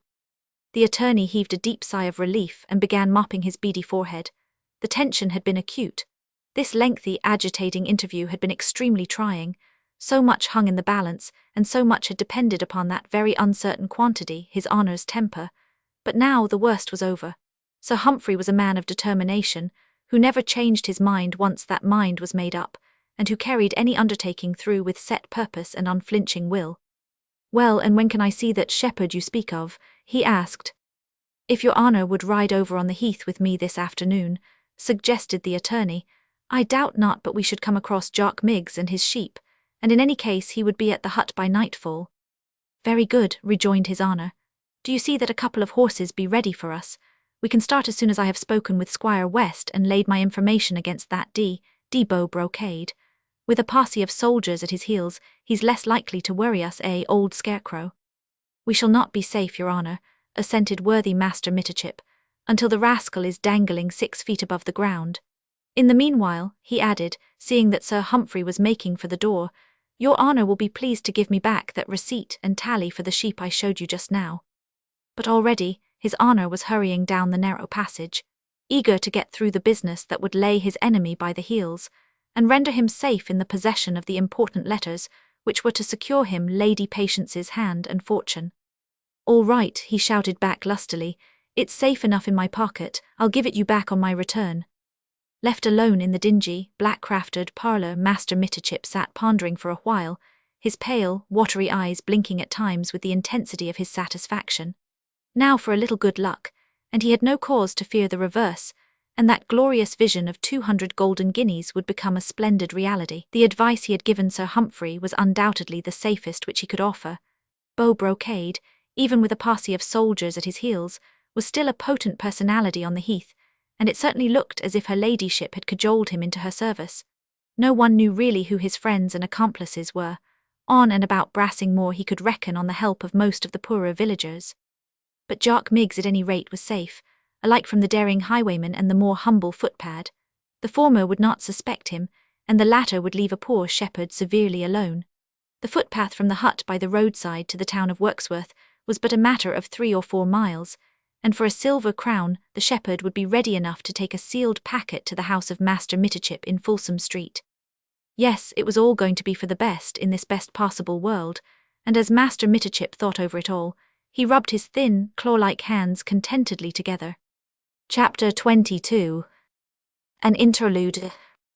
The Packhorse Inn, lower down the village, was not nearly so frequented as was the Royal George. Its meagre, dilapidated appearance frightened most customers away. A few yokels only patronized it to the extent of sipping their small ale there, in the parlour when it was wet, or outside the porch when it was fine.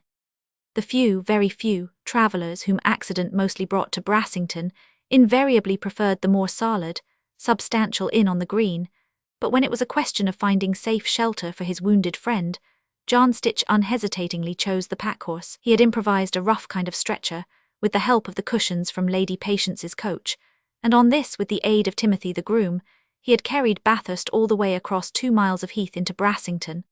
The march had been terribly wearisome. The wounded man, fevered with past excitement, had become light-headed, and during intervals of lucidity was suffering acutely from his wound. Lady Patience could not bring herself to leave him. A feeling she could not have described seemed to keep her enchained beside this man, whom but a few hours ago she had never seen, but in whom she felt now that all her hopes had centred. He had asked her to trust him, and since then had only recovered consciousness to plead to her with mute, aching eyes not to take away that trust which she had given him. Fortunately, the noted bad state of the roads on Brassingmoor, which at any time might prove impassable for the coach, had caused her to take her own saddle as part of her equipment for her journey to London. This John Stitch had fixed for her on Jack O'Lantern's back, and the faithful beast, as if guessing the sad plight of his master, carried her ladyship, with Mistress Betty clinging on behind, with lamb-like gentleness down the narrow bridle path to Brassington. Thomas, the driver, had been left in charge of the coach, with orders to find his way as quickly as may be along the road to Wirksworth. It had been Bathurst's firmly expressed wish that they should put up at Brassington, at any rate for the night. Besides being the nearest point, it was also the most central, whence a sharp lookout could be kept on Sir Humphrey Challoner's movements. Everything depended now on how serious the young man's wound turned out to be. Patience felt that without his help, she was indeed powerless to fight her cunning enemy. She was never for one moment in doubt as to the motive which prompted Sir Humphrey Challoner to steal the letters. He meant to hold them as a weapon over her to enforce the acceptance of his suit. This she knew well enough. Her instincts, rendered doubly acute by the imminence of the peril, warned her that the Squire of Harrington meant to throw all scruples to the wind, and would in wanton revenge sacrifice Philip by destroying the letters, if she fought or defied him openly. Patience bethought her of the scene at the forge, when Bathurst's ready wit had saved her brother from the officious and rapacious soldiers. Now that the terrible situation had to be met with keenness and cunning, she once more turned, with hope in her heart, to the one man who could save Philip again. But he, alas, lay helpless, and all along the weary way to Brassington she was listening with aching heart and throbbing temples to his wild, delirious words and occasional, quickly suppressed moans. However, they reached the Packhorse at last in the small hours of the morning. Money, lavishly distributed by Lady Patience, secured the one comfortable room in the inn for the wounded man. As soon as the day broke, John Stitch went in quest of Master Prosser, the leech, a gentleman famed for his skill and learning. Already the rest on a good bed, and Lady Patience's cool hand and gentle words had done much to soothe the patient. Youth and an iron constitution quickly did the rest. The leech pronounced the wound to be neither deep nor serious, and the extraction of the ball caused the sufferer much relief. Within an hour after the worthy man's visit, Jack Bathurst had fallen into a refreshing sleep, and at John Stitch's earnest pleading, Lady Patience had thrown herself on a bed in the small room which she had secured for herself and Mistress Betty, and had at last managed to get some rest. The sun was already well up in the heavens when Jack awoke. His eyes, as soon as they opened, sought anxiously for her dear presence in the room. "Feel better, Captain?" asked John Stitch, who had been watching faithfully by his side. "I feel a giant, honest friend," replied the young man. "Help me up, will you?" "The leech said you ought to keep quiet for a bit, Captain," protested the smith. "Oh ho, he did he?" laughed Jack gaily. "Well, go tell him, friend, from me, that he is an ass." "Where is she, John?" he asked quietly after a slight pause. "In the next room, Captain. Resting." "Aye, she never left your side since you fainted on the heath." I know, friend," said Jack with a short, deep sigh. "Think you I could not feel her hand?" He checked himself abruptly, and with the help of John Stitch raised himself from the bed. He looked ruefully at his stained clothes, and a quaint, pleasant smile chased away the last look of weariness and suffering from his face. "Nay, what a plight for Beau Brocade in which to meet the lady of his dreams, John? Here, help me to make myself presentable. Run down quickly to mine host, borrow brushes and combs, and anything you can lay hands on. I am not fit to appear before her eyes. Then will you keep quite still, Captain, until I return, and keep your arm quietly in the sling," the leech said. "Never mind what the leech said, run, John. The sight of myself in that glass there causes me more pain than this stupid scratch. Run quickly, John, for I hear her footstep in the next room. I'll not move from the edge of this bed, I swear it, if you'll only run." He kept his word and never stirred from where he sat, but he strained his ears to listen, for through the thin partition wall he could just hear her footstep on the rough wooden floor, and occasionally her voice when she spoke to Betty. Half an hour later, when John Stitch had done his best to valet and dress him, he waited upon her ladyship at breakfast in the parlour downstairs. She came forward to greet him, her dainty hand outstretched, her eyes anxiously scanning his face. "You should not have risen yet, sir," she said half shyly as he pressed her fingertips to his lips. "Your poor wounded shoulder." "Nay, with your pardon, madam," he said lightly, "'tis well already since your sweet hand has tended it. 'Twas my desire to nurse you a while longer, and not allow you to risk your life for me again." "My life, nay, I'll trust that to mine old enemy, Fortune. She has ta'en care of it all these years that I might better now place it at your service." She said nothing, for she felt unaccountably shy. She, who had had half the gilded youth of England at her feet, found no light bantering word with which to meet this man, and beneath his ardent gaze she felt herself blushing like a school miss at her first ball. "Will you honour me, sir," she said at last, "by partaking of breakfast with me?" All cares and troubles seemed forgotten. He sat down at the table opposite to her, and together they drank tea and ate eggs and bread and butter, and there was so much to talk about that often they would both become quite silent and say all there was to say just with their eyes. He told her about the heath which he knew and loved so well, the beauty of the sunrise far out behind the tors, the birds and beasts and their haunts and habits, the heron on the marshy ground, the cheeky robins on the branches of the bramble, the lizards and tiny frogs and toads, all that enchanting world which peopled the moor and had made it a home for him. And she listened to it all, for he had a deep, tender, caressing voice which was always good to hear, and she was happy for she was young, and the world in which she dwelt was very beautiful. Yet she found this happiness which she felt quite incomprehensible. She even chid herself for feeling it, for the outside world was still the same, and her brother still in peril. He, the man, alone knew whither he was drifting. He knew that he loved her with every fibre of his being, and that she was as immeasurably beyond him as the stars. He knew what this happiness meant, and that it could but live a day, an hour. Therefore he drained the cup to its full measure, enjoying each fraction of a second of this one glorious hour, watching her as she smiled as she sipped her tea, as she blushed when she met his eyes, and sometimes, for he was clumsy with his one arm in a sling, sometimes as she helped him in the 1,001 little ways of which women alone possess the enchanting secret, her hand would touch his, just for one moment like a bird on the wing, and he, the poor outlaw, saw heaven open before him, and seeing it was content. Outside an early September sun was flooding the little village street with its golden light. They did not dare to show themselves at the window, lest either of them should be recognized, so they had drawn the thin muslin curtain across the casement, and shut out the earth from this little kingdom of their own. Only at times the bleating of a flock of sheep, or the melancholy lowing of cattle would come to them from afar, or from the window-sill the sweet fragrance of a pot of mignonette. Chapter 23. A daring plan. It was close on 10 o'clock when they came back to earth once more. A peremptory knock at the door had roused them both from their dreams. Bathurst rose to open, and there stood John Stitch and Mistress Betty, both looking somewhat flurried and guilty, and both obviously brimming over with news. My lady," cried Betty excitedly as soon as she caught her mistress's eye, "I have just spied Sir Humphrey Challoner at the window of the Royal George, just over the green yonder." "Give me leave, Captain," added John Stitch, who was busy rolling up his sleeves above his powerful arms. "Give me leave, and I'll make the rogue disgorge those letters in a trice." "You'd not succeed, honest friend," mused Bathurst, "and might get yourself in a devil of a hole to boot." "Nay, Captain," asserted John emphatically, "'tis no time now for the wearing of kid gloves. I was on the green a moment ago, and spied that ravenous scarecrow, Mitterchip, conversing with the beadle outside the courthouse, where Squire West is sitting." "Well..." When the beadle had gone, Master Mitterchip walked across the green and went straight to the Royal George. "Bijay, what does that mean, Captain?" "Oh ho," laughed Jack, much amused at the smith's earnestness. "It means that Sir Humphrey Challoner intends to lay information against one Beau Brocade, the noted highwayman, and to see how nice he'll look with a rope round his neck and dangling 6 foot from the ground." An involuntary cry from Lady Patience, however, drowned the laughter on his lips. "Tush, man," he added seriously, "here's a mighty fine piece of work we're doing, frightening her ladyship." But John Stitch was scowling more heavily than ever. "If the scoundrel should dare," he muttered, clenching his huge fists.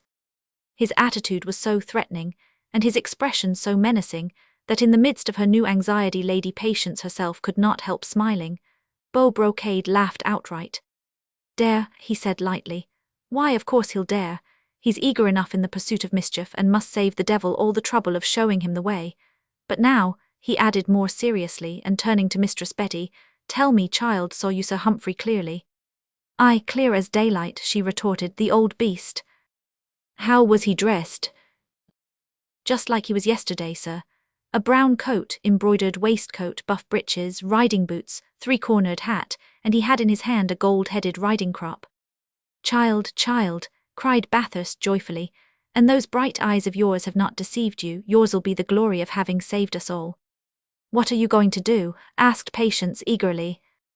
"Pit my poor wits against those of Sir Humphrey Challoner," he replied gaily. "I don't quite understand." He came up quite close to her and tried to meet her eyes. "But you trust me?" he asked. And she murmured, "Absolutely." "May heaven bless you for that word," he said earnestly. "Then will you deign to do as I shall direct?" "Entirely."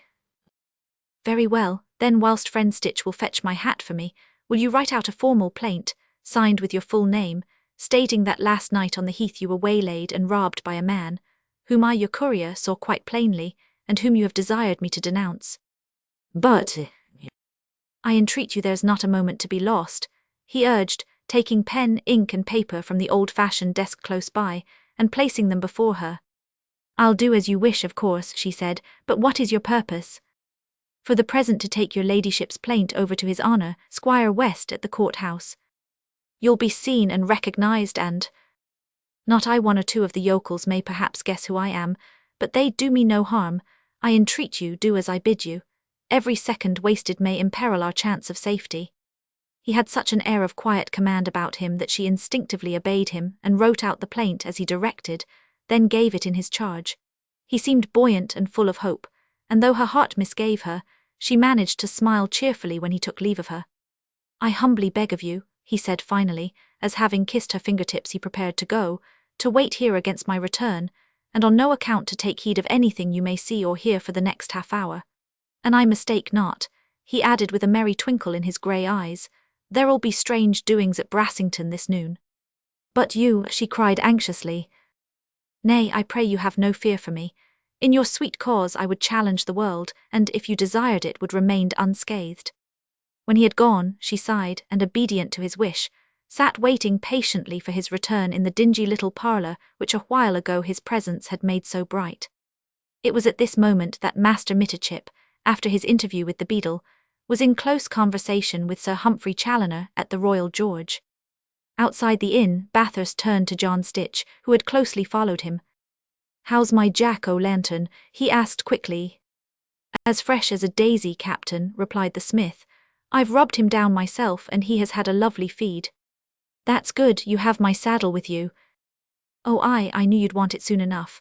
Jack-o'-lantern carried it for you himself, bless his eart, along with her ladyship and Mistress Betty."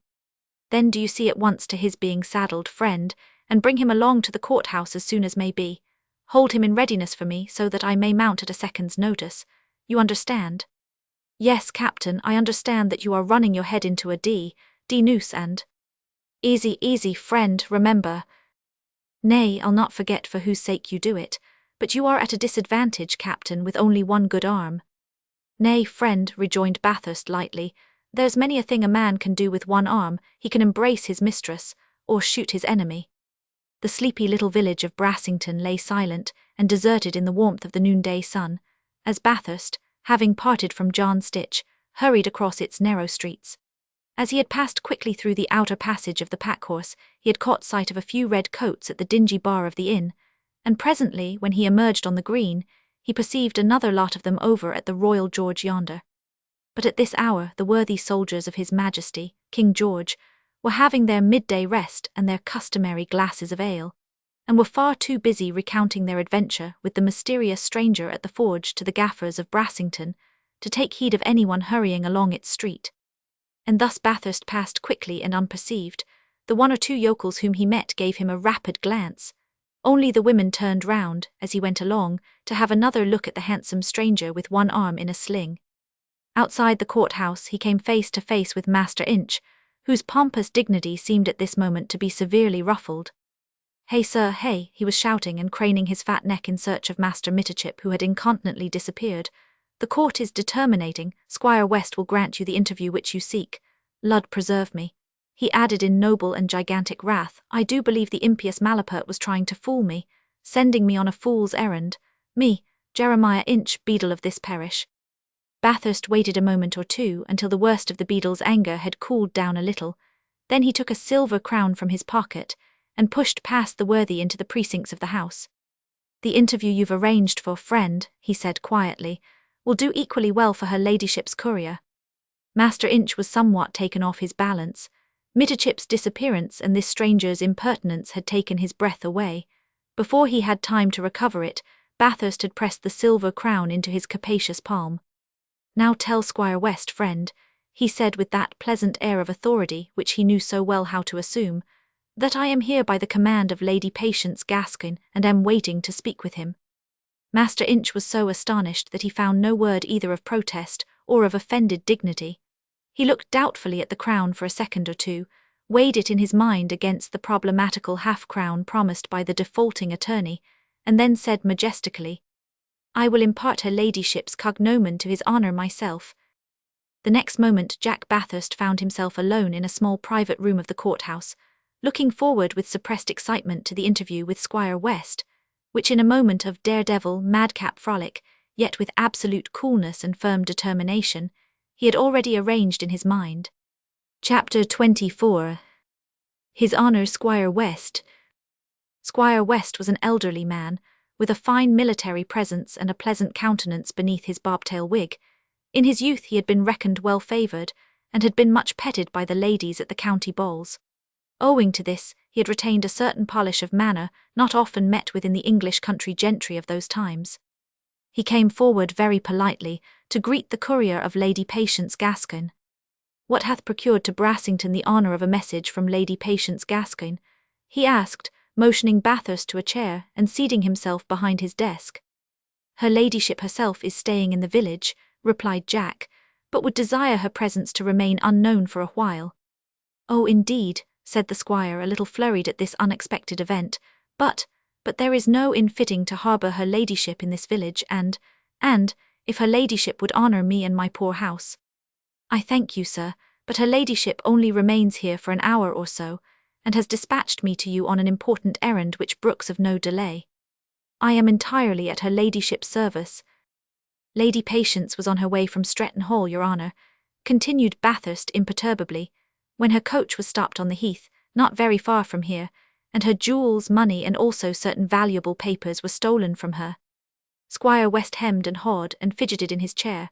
The matter seemed, strangely enough, to be causing him more annoyance than surprise. "Dear, dear," he muttered deprecatingly. "Her ladyship has written out her formal plaint," said Jack, laying the paper before his honour. "She has sent her coach on to Wirksworth, but thought your honour's help here at Brassington would be more useful in capturing the rogue." "Aye," murmured the worthy squire, still somewhat doubtfully and with a frown of perplexity on his jovial face. "We certainly have a posse of soldiers, a dozen or so at most, quartered in the village just now, but—" "But what, your honour?" "But to be frank with you, sir, I fear me that 'twill be no good, and I mistake not, 'tis another exploit of that rascal Beau Brocade, and the rogue is so cunning. Ah," he added with a sigh, "we shall have no peace in this district until we've laid him by the heels." It was certainly quite obvious that the squire was none too eager to send a posse of soldiers after the notorious highwayman. He had himself enjoyed immunity on the heath up to now, and feared that it would be his turn to suffer if he started an active campaign against Beau Brocade. But Bathurst, from where he sat, had a good view through the casement window of the village green, and of the Royal George beyond it. Every moment he expected to see Sir Humphrey Challoner emerging from under the porch and entering this courthouse, when certainly the situation would become distinctly critical. The squire's hesitancy nearly drove him frantic with impatience, yet perforce he had to keep a glib tongue in his head, and not to betray more than a natural interest in the subject which he was discussing. "Aye," he said gaily, "and it was that rogue Beau Brocade, your honour. He's the most daring rascal I've ever met. The whole thing was done in a trice. Odds fish, but the fellow would steal your front tooth whilst he parleyed with you. He fired at me and hit me," he added ruefully, pointing to his wounded shoulder. "You were her ladyship's escort on the heath, sir." "Aye, and would wish to be of assistance in the recovery of her property, more particularly of a packet of letters on which her ladyship sets great store. If the rogue were captured now, these might be found about his person." "Ah, I fear me," quoth his honour with singular lack of enthusiasm, "that 'twill not be so easy, sir, as you imagine." "How so?" "Beau Brocade is in league with half the countryside, and—" "Nay, you say you have a posse of soldiers quartered here. Gadzooks, if I had the chance with these and a few lusty fellows from the village, I'd soon give an account of any highwayman on this heath." "Dear, dear," repeated Squire West, sorely puzzled, "a very regrettable incident indeed." "Can I so far trespass on your honour's time?" queried Bathurst with a slight show of impatience, "as to ask you at least to take note of her ladyship's plaint?" "Certainly, sir, certainly. Of course we must after the rogue. The beadle shall cry him out on the green at once, and—" It was easy to see that the worthy squire would far sooner have left the well-known hero of Brassing more severely alone. Still, in his official capacity, he was bound to take note of her ladyship's plaint, and to act as justice demanded.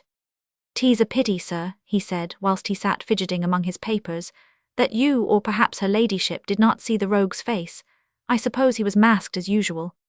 "Faix, he'd have frightened the sheep on the heath, maybe, if he was not. But her ladyship and I noted his hair and stature, and also the cut and colour of his clothes." "What was he like?" "Tall and stout of build, with dark hair turning to grey." "Nay," ejaculated Squire West in obvious relief, "then it was not Beau Brocade, who is young and slim, so I'm told, though I've never seen him. You saw him plainly, sir, did you say?" "Aye, quite plainly, your honour. And what's more," added Jack emphatically, "her ladyship and I both caught sight of him in Brassington this very morning." "In Brassington?" "Outside the Royal George," asserted Bathurst imperturbably. "Nay, sir," cried Squire West, who seemed to have quite lost his air of indecision, now that he no longer feared to come in direct conflict with Beau Brocade. "Why did you not say this before? Here, Inch, he added, going to the door and shouting lustily across the passage. "Where is that cursed beadle? In Brassington, did you say, sir?" "I'd almost swear to it, your honour." "Nay, then with a bit of good luck we may at least lay this rascal by the heels. I would I could rid this neighbourhood of these rogues. Here, Inch," he continued as soon as that worthy appeared in the doorway, "do you listen to what this gentleman has got to say. There's a D rascal in this village, and you'll have to cry out his description at once, and then collar him as soon as may be." Master Inch placed himself in a posture that was alike dignified and expectant. His honour, Squire West, too, was listening eagerly, whilst Jack Bathurst with perfect sang-froid gave forth the description of the supposed highwayman. "He wore a brown coat," he said calmly, "embroidered waistcoat, buff breeches, riding boots and three-cornered hat.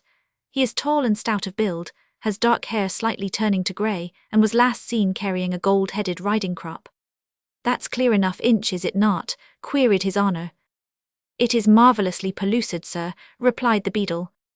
You may add, friend Beadle, continued Jack carelessly, that her ladyship offers a reward of 20 guineas for that person's immediate apprehension. And Master Inch, beadle of the parish of Brassington, flew out of the door, and out of the court-house, bell in hand, for with a little bit of good luck it might be that he would be the first to lay his hand on the tall, stout rascal in a brown coat, and would be the one to earn the 20 guineas offered for his immediate apprehension. Squire West himself was overpleased. It was indeed satisfactory to render service to so great a lady as Lady Patience Gascoigne, without interfering overmuch with that daredevil Beau Brocade. The depredations on Brassing Moor had long been a scandal in the county. It had oft been thought that Squire West had not been sufficiently active in trying to rid the heath of the notorious highwayman, whose exploits now were famed far and wide. But here was a chance of laying a cursed rascal by the heels, and of showing his zeal in the administration of the county. The squire in the interim busied himself with his papers, whilst Bathurst, who was vainly trying to appear serious and only casually interested, stood by the open window, watching Master Inch's progress across the green. Outside the courthouse faithful John Stitch stood waiting, with Jack O'Lantern pawing the ground by his side. Chapter 25. Success and Disappointment. Thus it was that when Sir Humphrey Challoner, after his lengthy interview with Mitterchip, stepped out of the porch of the Royal George on his way to the courthouse, he found the village green singularly animated. A number of yokels, including quite a goodly contingent of women and youngsters, were crowding round Master Inch, the beadle, who was ringing his bell violently and shouting at the top of his lusty voice. Oyez, oyez, oyez, take note that a robber, vagabond and thief is in hiding in this village. Interested in the scene, Sir Humphrey had paused a moment, watching the pompous beadle and the crowd of gaffers and women. He still carried his riding crop, and flicked it with a certain pleasurable satisfaction against his boot, eagerly anticipating the moment when the village crier would be giving forth in the same stentorian tones the description of Beau Brocade, the highwayman. Oyez, oyez, oyez, continued Master Inch with ever-increasing vigour. Take note that this vagabond is apparelled in a brown coat, embroidered waistcoat, buff nether garments and riding boots. Oyez, oyez, oyez, take note that he carried with him this morning a gold-headed riding whip, that he is tall and slightly rotund in his corporation, and has raven hair slightly attenuated with grey. Oyez, oyez, oyez, take note that if any of you observate such a person as I have just descriptioned, you are to apprise me of this instantaneously, so that I may take him by force and violence even into the presence of his honour. Oyez, oyez, oyez. The gaffers were putting their heads together, whilst the young ones whispered eagerly, brown coat, embroidered waistcoat, a gold-headed whip. Nay, 'twas often enough that Master Inch had to cry out the description of some wretched vagabond in hiding in the village, but it was not usual that such an one was attired in the clothes of a gentleman. It even struck Sir Humphrey as very strange, and he pushed through the group of yokels to hear more clearly Master Inch's renewed description of the rogue. Oyez, oyez, oyez. At first the interest in Master Inch's pompous words was so keen that Sir Humphrey remained practically unnoticed. One or two villagers, noting that a gentleman was amongst them, respectfully made way for him, then one youngster, struck by a sudden idea, stared at him and whispered to his neighbour, "He's got a brown coat on." "Aye," whispered the other in reply, "and an embroidered waistcoat too." Some of them began crowding around Sir Humphrey, so that he raised his whip and muttered angrily, "What the devil are ye all staring at?" It was at this very moment that Master Inch suddenly caught sight of him, just in the very middle of a stentorian. "Oh yes." He gave one tremendous gasp, the bell dropped out of his hand, his jaw fell, his round, beady eyes nearly bulged out of his head. "Tease him," murmured the yokel who stood close to his ear. This remark brought back Master Inch to his senses, and to the importance of his position. He raised his large hand above his head, and brought it down with a tremendous clap on Sir Humphrey Challoner's shoulder. "I tease him," he shouted lustily, "and be jai, he's got guilt writ all over his face and tease a mighty ugly surface." Sir Humphrey, taken completely by surprise, was positively purple with rage. "Death and hell," he cried, clutching his riding whip significantly, "what's the meaning of this?"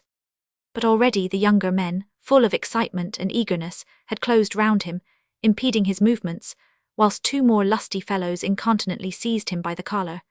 They felt neither respect nor sympathy for a vagabond attired in gentleman's clothes. Sir Humphrey tried to shake himself free, whilst the beadle majestically replied, "You'll have it explanated to you, friend, before his honour." The excitement and lust of capture was growing apace. "Got him," shouted most of the men. "Show in his ugly face in broad daylight," commented the women. "Hold him tight, beadle," was the universal admonition. "You rascal, you dare," gasped Sir Humphrey, struggling violently and shaking a menacing fist in the beadle's face. "Silence," commanded Master Inch with supreme dignity. "I'll have you whipped for this." But this aroused the beadle's most awesome ire. "To the stocks with him," he ordered, "he insultates the majesty of the law." "You low-born knave, aye, you'll hang for this." It was all this clamour that at last aroused Master Mitterchip in the parlour of the Royal George from the happy daydreams in which he was indulging. At first he took no count of it, then he quietly strolled up to the window and undid the casement, to ascertain what all the tumult was about. What he did see nearly froze the thin blood within his veins. He would have cried out, but his very throat contracted with the horror of the spectacle which he beheld.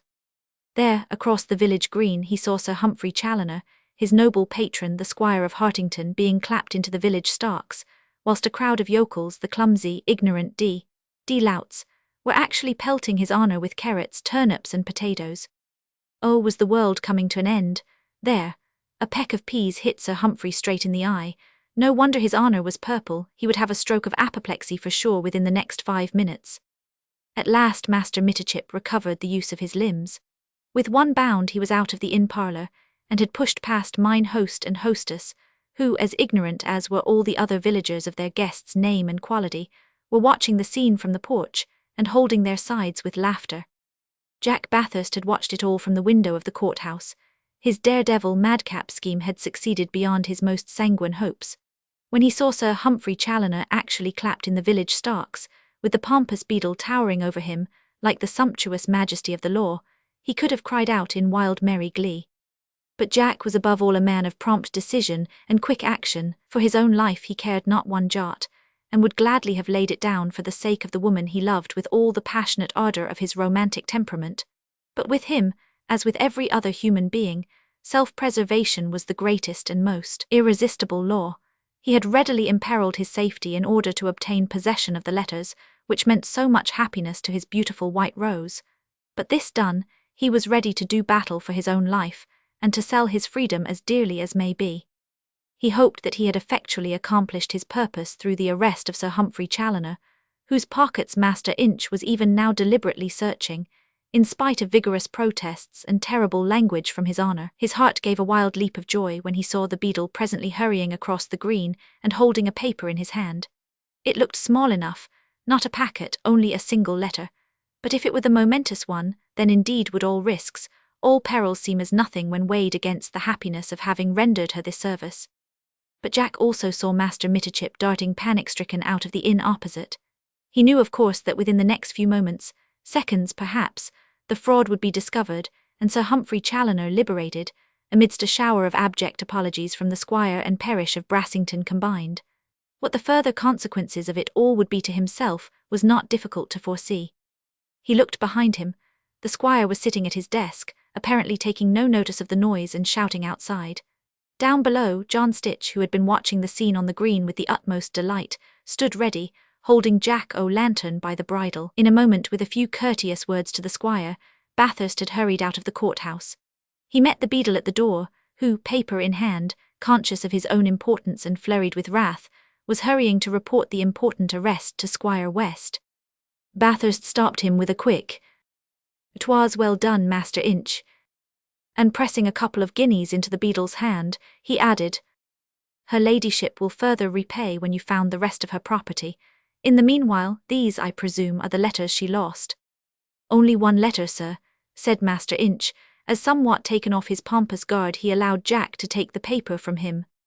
There was not a minute to be lost. Master Mitterchip, having vainly tried to harangue the yokels, who were still pelting his honour with miscellaneous vegetables, was now hurrying to the courthouse as fast as his thin legs would carry him. Bathurst took one glance at the paper which Master Inch had given him. A cry of the keenest disappointment escaped his lips. "What is it, Captain?" asked John Stitch, who had anxiously been watching his friend's face. "Nothing, friend," replied Bathurst, "only a receipt and tally for some sheep." John Stitch uttered a violent oath. "And the scoundrel'll escape with a shower of potatoes, and no more punishment than the Starks. And you've risked your life, Captain, for nothing." "Nay, not for nothing, honest friend," said Jack in a hurried whisper, as he mounted Jack O'Lantern with all the speed his helpless arm would allow. "Do you go back to her ladyship as fast as you can. Beg her from me not to give up hope, but to feign an illness, and on no account speak to anyone about the events of today until she has seen me again. You understand?" "Aye, aye, Captain." At this moment there came a wild cry from the precincts of the courthouse, and Master Mitterchip, accompanied by Squire West himself, and closely followed by the beadle, were seen tearing across the green towards the village Starks. "The truth is out, friend," shouted Jack, as pressing his knees against Jack O'Lantern's sides, and giving the gallant beast one cry of encouragement, he galloped away at breakneck speed out towards the moor. Chapter 26. The Manhunt. By the time Squire West and the whole of the parish of Brassington had realized what a terrible practical joke had been perpetrated on them by the stranger, the latter was far out of sight, with not even a cloud of dust to mark the way he went. But the hue and cry after him had never ceased the whole of that day. Squire West, profuse and abject in his apologies, had told off all the soldiers who were quartered in the village to scour the heath day and night, until that rogue was found and brought before him. The sergeant, who was in command of the squad, and the corporal too, had a score of their own to settle with the mysterious stranger, whom the general consensus of opinion declared to have been none other than that scoundrel unhung, the notorious highwayman Beau Brocade. Master Inch, as soon as he had recovered his breath, distinctly recollected now seeing a beautiful chestnut horse pawing the ground outside the courthouse during the course of the morning.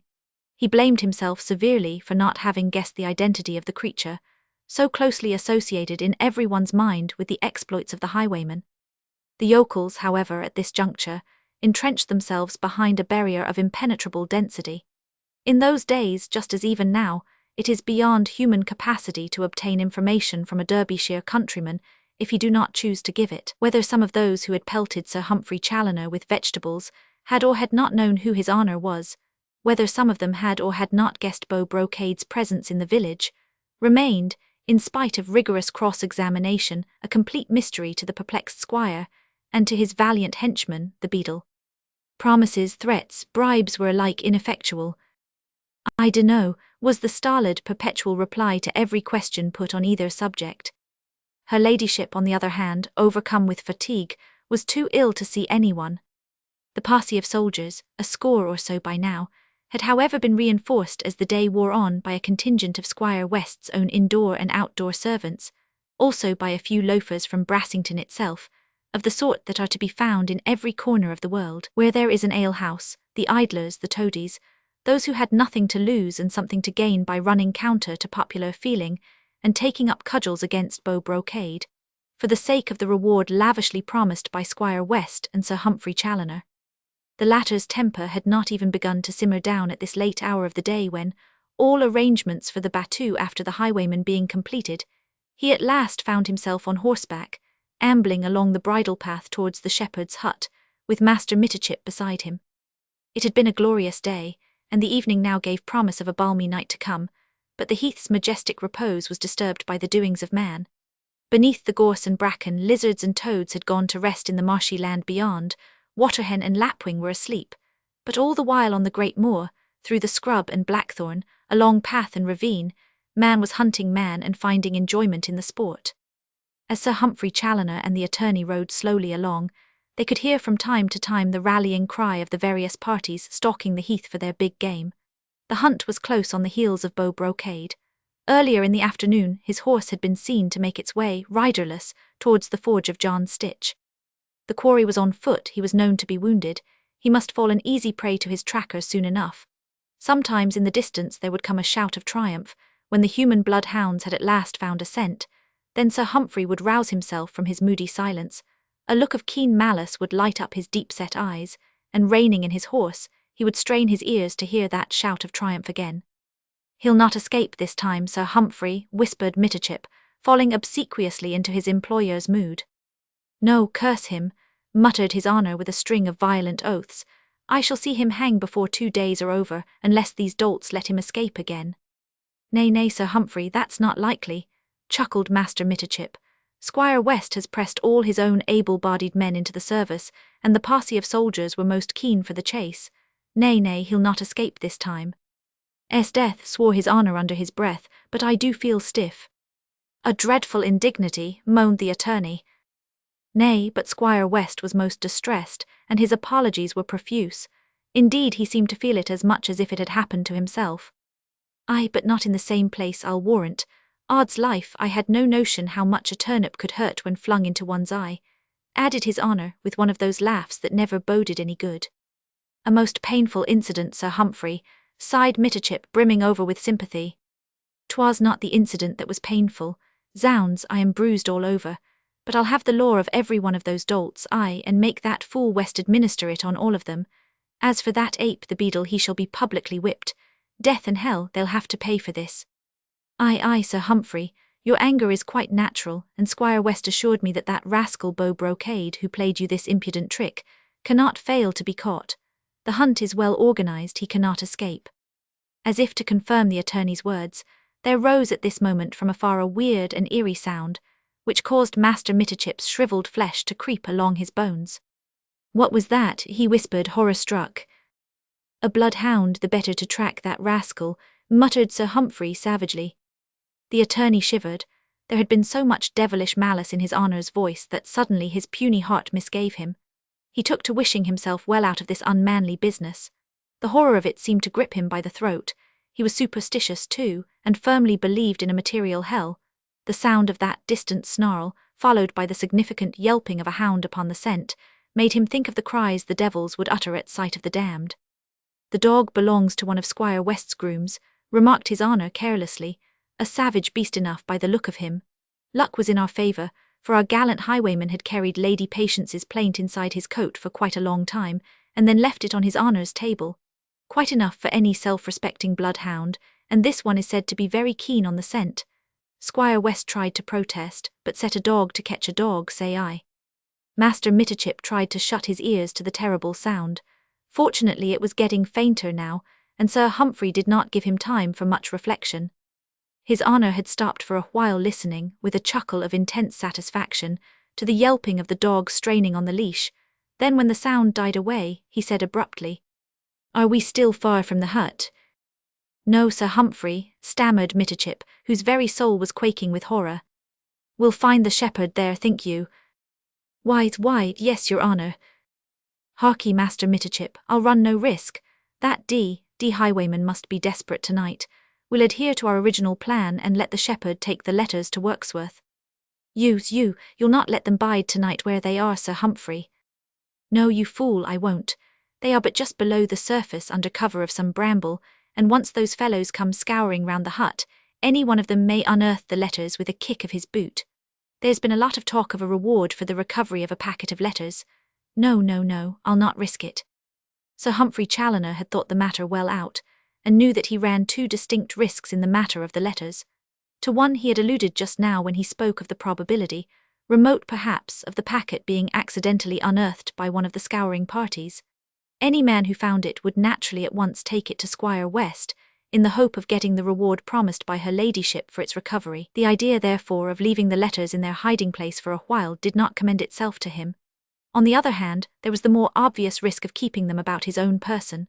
Sir Humphrey thanked his stars that he had not done so the day before, and even now kept in his mind a certain superstitious belief that Beau Brocade, wounded, hunted, and desperate, would make a final effort, which might prove successful, to wrench the letters from him on the heath. Chapter 27. Jock Miggs's Errand. Master Mitterchip had tried to utter 1 or 2 feeble protests, but Sir Humphrey had interrupted him emphatically. The rascal may hope to win his pardon through the Gascon influence by rendering her ladyship this service. Where'er he may be at this moment, I am quite sure that his eye is upon me and my doings. Mitterchip shuddered and closed his eyes. He dared not peer into the dark scrub beside him, and drew his horse in as close to Sir Humphrey's as he could. If you're afraid, you lumbering old coward, added his honour, go back and leave me in peace. I'll arrange my own affairs as I think best. But the prospect of returning to Brassington alone across this awful heath sent Master Mitterchip into a renewed agony of terror. Though his noble patron seemed suddenly to have become uncanny in this inordinate lust for revenge, he preferred his honour's company to his own, and therefore made a violent effort to silence his worst fears. The moor just now was comparatively calm. The shouts of the hunters and the yelping of the hound had altogether ceased. Perhaps they had lost the scent. Another half-hour's silent ride brought them to the spur of the hill, along the top of which ran the Wirksworth road, and as they left the steep declivity behind them, their ears were pleasantly tickled by the welcome and bucolic sound of the bleating of sheep. Your friend the shepherd seems to be at his post, quoth Sir Humphrey with a sigh of satisfaction. They were close to the point where on the previous night Lady Patience's coach had come to a halt, and the next moment brought them in sight of the shepherd's hut, with the pen beyond it, vaguely discernible in the gloom. Sir Humphrey gave the order to dismount. Master Mitterchip, feeling more dead than alive, had perforce to obey. They tied their horses loosely to a clump of blackthorn by the roadside, and then crept cautiously towards the hut. It suited their purpose well that the night was a dark one. The moon was not yet high in the heavens, and was still half veiled by a thin film of fleecy clouds, leaving the whole vista of the moor wrapped in mysterious grey-blue semitones.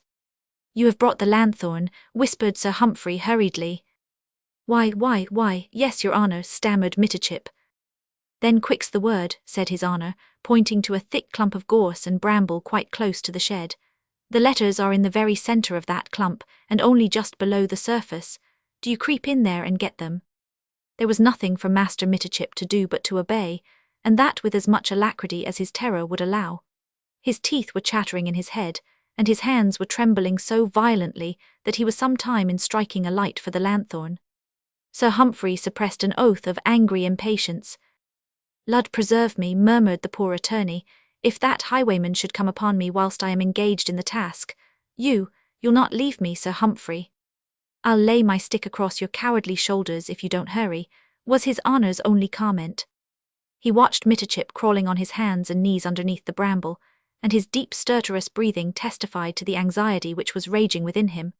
A few moments of intense suspense, and then Master Mitterchip reappeared from beneath the scrub, covered with wet earth, still trembling, but holding the packet of letters triumphantly in his hand. Sir Humphrey snatched it from him. Quick, find the shepherd now, don't waste time, he whispered, pushing the cowering attorney roughly before him. One feels as if every blade of grass had a pair of ears on this damned heath, he muttered under his breath. Jock Miggs, the shepherd, had counted over his sheep, closed the gate of the pen, and was just turning into the hut for the night, when he was hailed by Master Mitterchip. Shepherd, hey, shepherd. Miggs looked about him, vaguely astonished. Since his adventure of the previous night, when he had been made to play a tune for mad folks to dance to, he felt that nothing would seriously surprise him. When therefore he felt himself seized by the arm without more ado and dragged into the darkest corner of the hut, he did not even protest. Did you wish to speak with me, sir? He asked plaintively, rubbing his arm, for Sir Humphrey's impatient grip had been very strong and hard. Yes, said the latter, speaking in a rapid whisper. Here's Master Mitterchip, attorney-at-law, whom you know well, eh? Aye, murmured Jock Miggs, pulling at his forelock. Sheep belong to his honour, I believe. Exactly, Miggs, interposed Master Mitterchip, spurred to activity by a vigorous kick from Sir Humphrey. And I have come out here on purpose to see you, for it is very important that you should go at once on to Wirksworth for me, with a packet and a note for Master Duffy, my clerk. What now this time o' night? Quoth Jock vaguely. Aye, Miggs, you are not afraid, are you? Sir Humphrey had taken up his stand outside the hut, leaving Mitterchip to arrange this matter with the shepherd. He had leaned his powerful frame against the wall of the shed, and was grasping his heavily weighted riding crop, ready and alert in case of attack. The darkness round him at this moment was intense, and his sharp eyes vainly tried to pierce the gloom, which seemed to be closing in upon him, but his ears were keenly alive to every sound which came to him out of the blackness of the night. And all the while he tried not to lose one word of the conversation between Mitterchip and the shepherd. That's true, Jock, the attorney was saying. Well, then if you'll go to Wirksworth for me now at once there'll be a guinea for you. A guinea, came in bewildered accents from the worthy shepherd. Lordy, but these be mazing times. All I want you to do, Jock, is to take a packet for me to my house in Folsom Street. You understand? But here there was a pause. Miggs was evidently hesitating. Well, queried Mitterchip. I'm thinking, sir. What? How can I go on your errand when I have got to guard this sheep for you? Oh, damn the sheep, quoth Master Mitterchip emphatically. Well, sir, if you be satisfied. You know my house at Wirksworth. Aye, aye, sir. I'll give you a packet. You are to take it to Wirksworth now at once, and to give it to my clerk, Master Duffy, at my house in Folsom Street. You are quite sure you understand? I dunno as I do, quoth Jock vaguely. But with an impatient oath Sir Humphrey turned into the hut.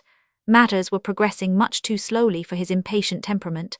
He pushed Mitterchip aside and said peremptorily, Look here, shepherd, you want to earn a guinea, don't you? Aye, sir, that I do. Well, here's the packet, and here's a letter for Master Duffy at Master Mitterchip's house in Folsom Street. When Master Duffy has the packet and reads the letter, he will give you a guinea. Is that clear? And he handed the packet of letters, and also a small note to Jock Miggs, who seemed to have done with hesitation, for he took them with alacrity. Oh, aye, that's clear enough, he said. 'Tis writ in this paper that I'm to get the guinea. In Master Mitterchip's own hand. But mind, no gossiping and no loitering, you must get to Wirksworth before cock crow. Jock Miggs slipped the packet and the note into the pocket of his smock. The matter of the guinea having been satisfactorily explained to him, he was quite ready to start. Noa, for sure, he said, patting the papers affectionately. Mum's the word, I'll do your bidding, sir, and the papers'll be safe with me, seeing it's writ on them that I'm to get a guinea. Exactly, so you mustn't lose them, you know. Noa, I bain't affiard o' that nor of the highwaymen, and Beau Brocade wouldn't touch the loikes o' me, bless I am, but lordy, these be 'mazing times. Already Sir Humphrey was pushing him impatiently out of the hut. And here, added his honour, pressing a piece of money into the shepherd's hand, here's half a crown to keep you on the go.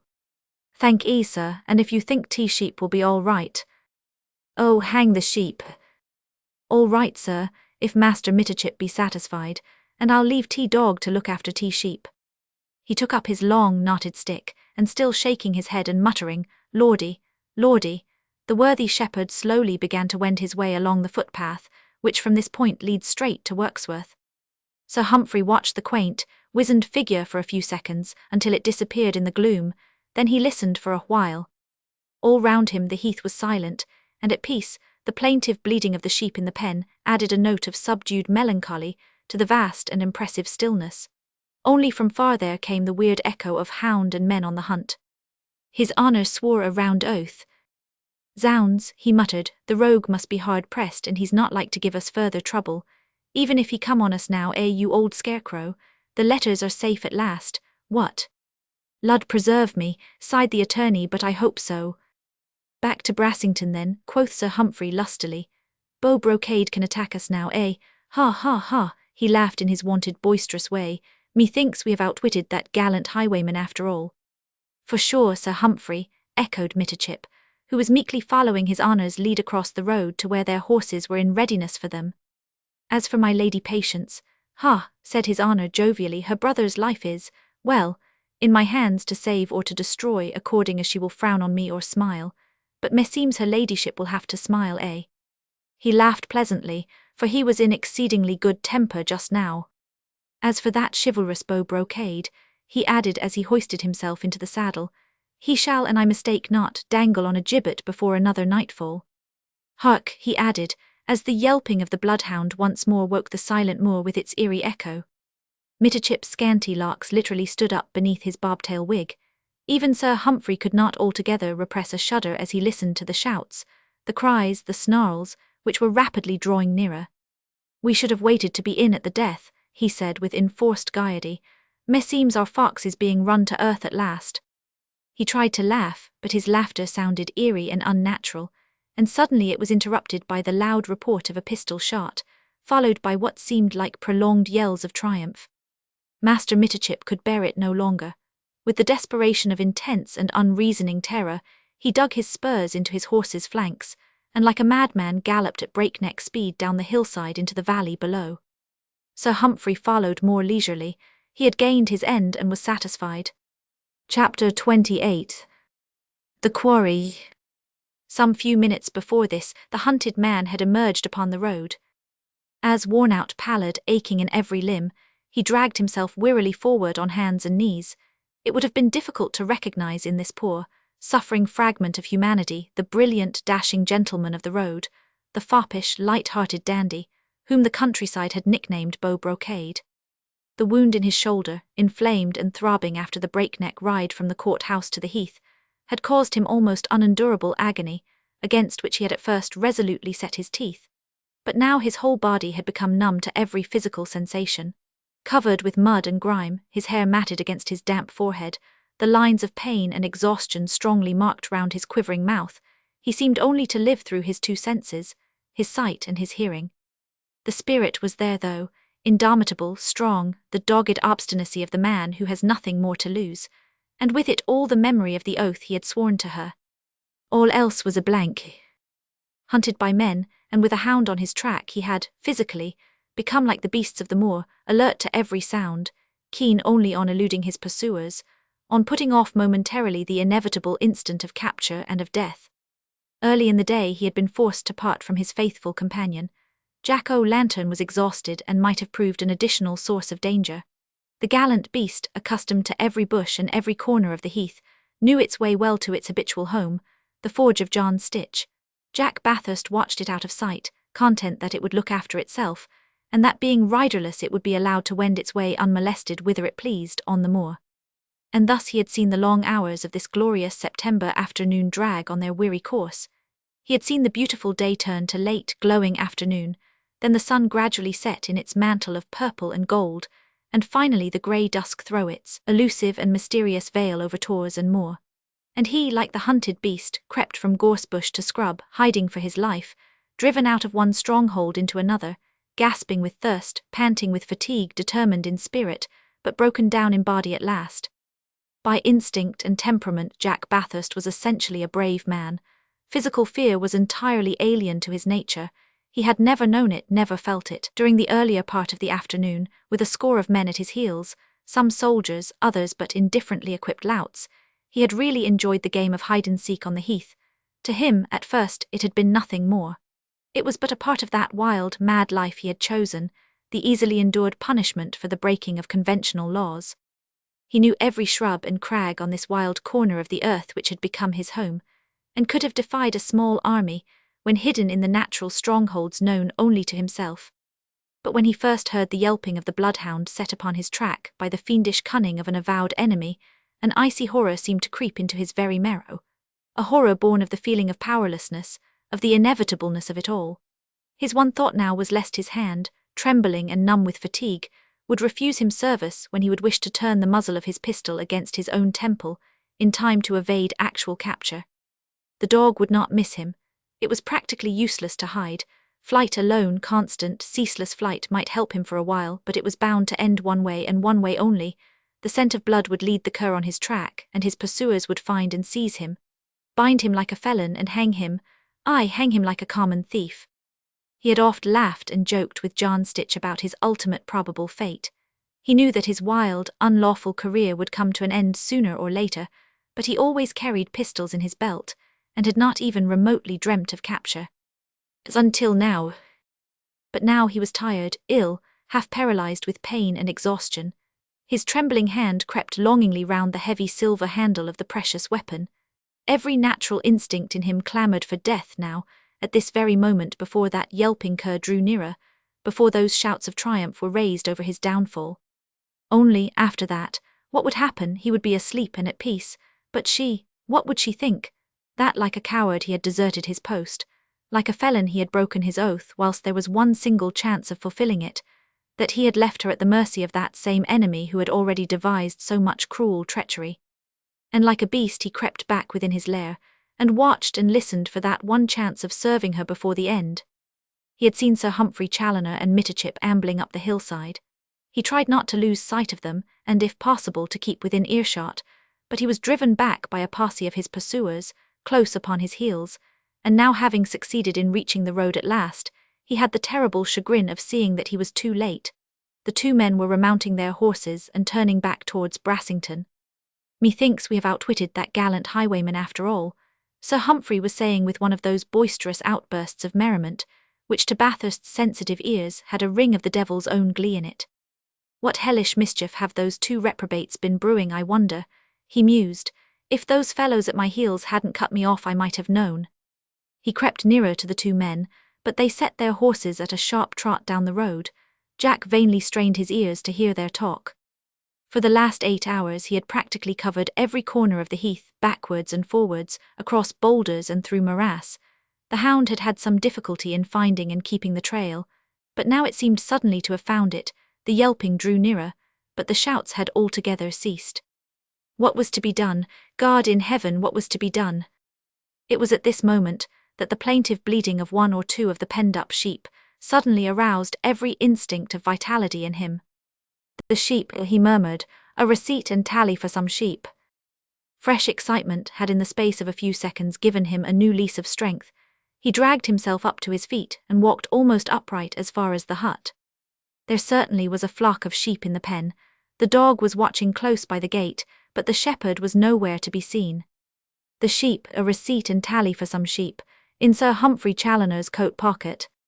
Oh, for one calm moment in which to think. The sheep, this one thought went on hammering in the poor tired brain, like the tantalizing, elusive whisper of a mischievous sprite. And with it all there was scarce a second to be lost. The hound, yelping and straining on the leash, was not half a mile away. The next 10 or perhaps 15 minutes would see the end of this awful manhunt on the moor.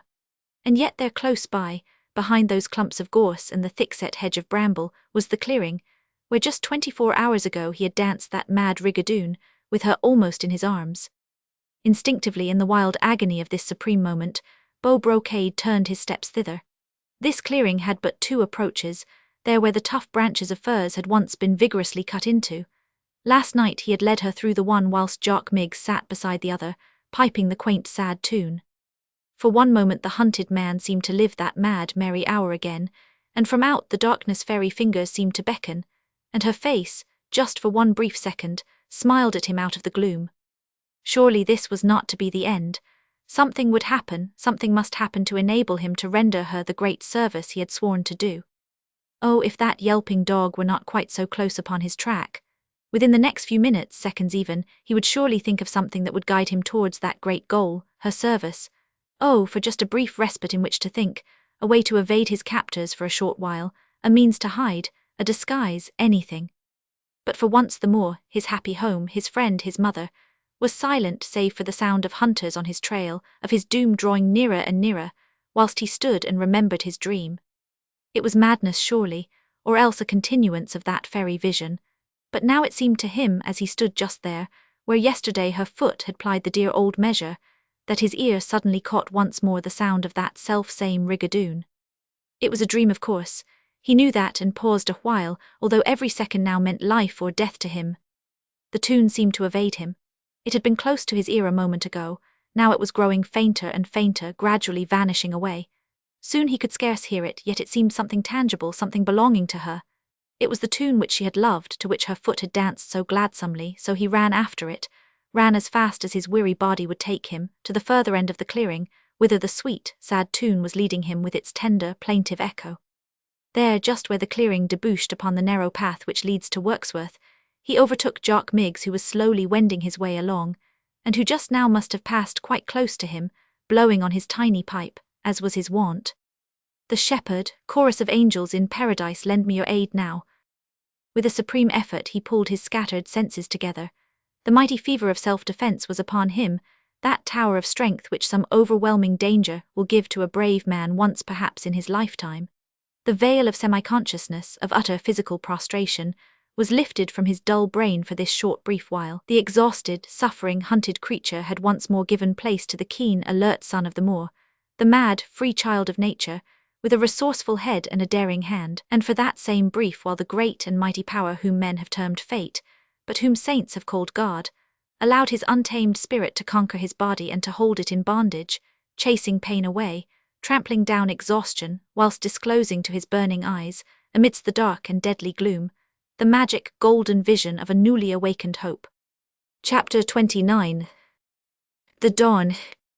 A while ago, in an agony of longing, he had cried out for a moment's respite, for a disguise, and now there stood before him Jock Miggs in smock and broad-brimmed hat, with pipe and shepherd's staff. His pursuers, headed by the yelping dog, were still a quarter of a mile away. 5 minutes in which to do battle for his life, for his freedom, for the power to keep his oath. The plan of action had surged in his mind at first sight of the wizened little figure of the shepherd beside the further approach to the clearing. Beau Brocade drew himself up to his full height, sought and found in the pocket of his coat the black mask which he habitually wore. This he fixed to his face, then drawing a pistol from his belt, he overtook Jock Miggs, clapped him vigorously on the shoulder, and shouted lustily, "Stand and deliver!" Jock Miggs, aroused from his pleasant meditations, threw up his hands in terror. "The Lud have mercy on my soul," he ejaculated as he fell on his knees. "Stand and deliver," repeated Beau Brocade in as gruff a voice as he could command. Jock Miggs was trying to collect his scattered wits. But, kind sir," he murmured, why, you wouldn't harm Jock Miggs the shepherd, would you? Quick's the word, now then." "But good sir, I've got nowt to deliver." Jock Miggs was pitiful to behold. At any other moment of his life Bathurst would have felt very sorry for the poor, scared creature, but that yelping hound was drawing desperately near, and he had only a few minutes at his command. "Not to deliver," he said with a great show of roughness and seizing poor Jock by the collar. "Look at your smock." "My smock, kind sir." I've a fancy for your smock, so off with it, quick." Jock Miggs struggled up to his feet. He was beginning to gather a small modicum of courage. He had lived all his life on Brassing Moor, and it was his first serious encounter with an armed gentleman of the road. Whether 'twas Beau Brocade or no, he was too scared to conjecture, but he had enough experience of the heath to know that poor folk like himself had little bodily hurt to fear from highwaymen. But of course it was always wisest to obey. As to his old smock, my old smock, sir," he laughed vaguely and nervously. "Why?" "I don't want to knock the poor old cuckoo down," murmured Bathurst to himself, "but I've just got 3 minutes before that cur reaches the top of the clearing, and off with your smock, man, or I fire," he added peremptorily, and pointing the muzzle of his pistol at the trembling shepherd. Miggs had in the meanwhile fully realized that the masked stranger was in deadly earnest. Why he should want the old smock was more than any shepherd could conceive, but that he meant to have it was very clear. Jock uttered a final plaintive word of protest. "Kind sir, but if I take off my smock, I shan't be quite decent, sir. Why, only my shirt." "You shall have my coat," replied Bathurst decisively. "Lud preserve me, your coat, sir." "Yes, it's old and shabby, and my waistcoat too. Now off with that smock, or—" Once more the muzzle of the pistol gleamed close to Jock Miggs's head. Without further protest, he began to divest himself of his smock. The process was slow and laborious, and Jack set his teeth not to scream with the agony of the suspense.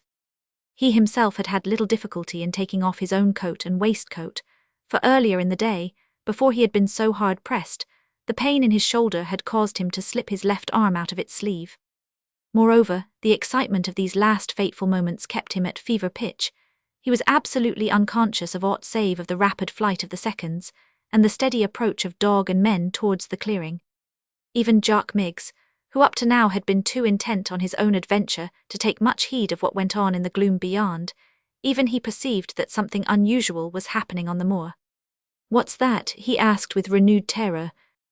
"A posse of soldiers at my heels," said Beau Brocade decisively.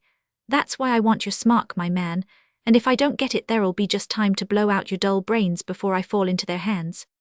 This last argument was sufficiently convincing. Miggs thought it decidedly best to obey.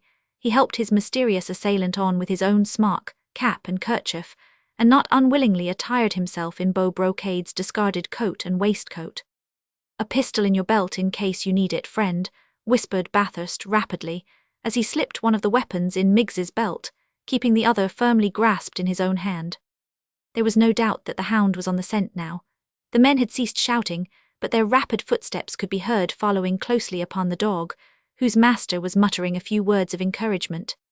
Anon there came a whisper, louder than the rest. "This way."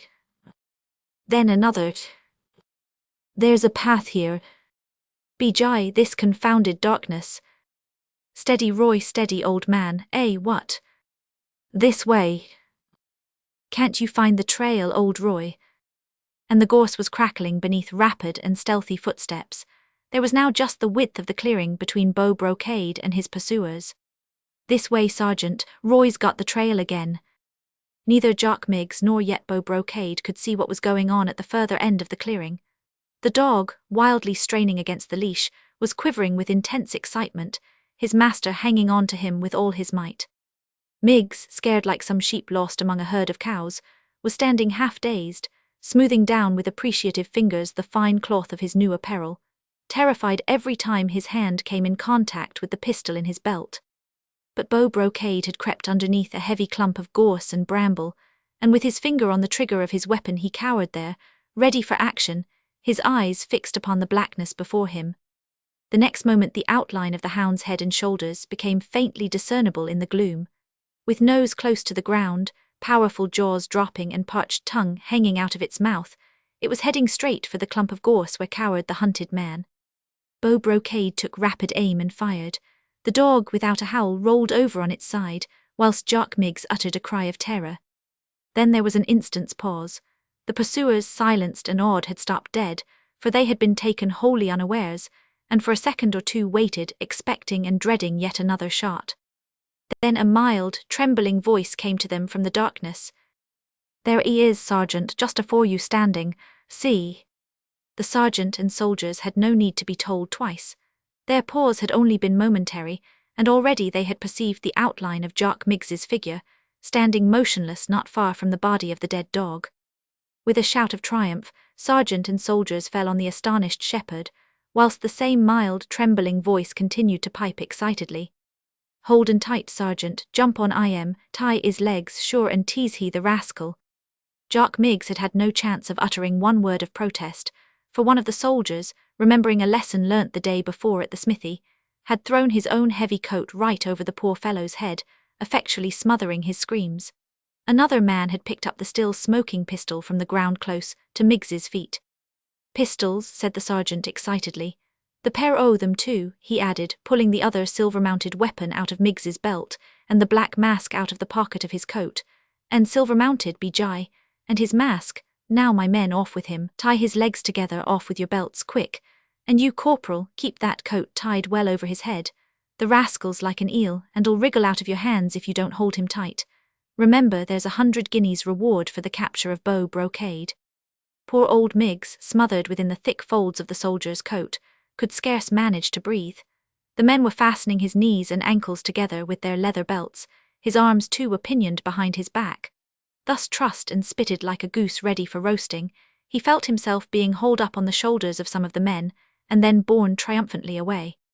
"We've gotten Beau Brocade. Hips, hips, hooray!" And so they marched away, shouting lustily, whilst Beau Brocade remained alone on the heath. The excitement was over now.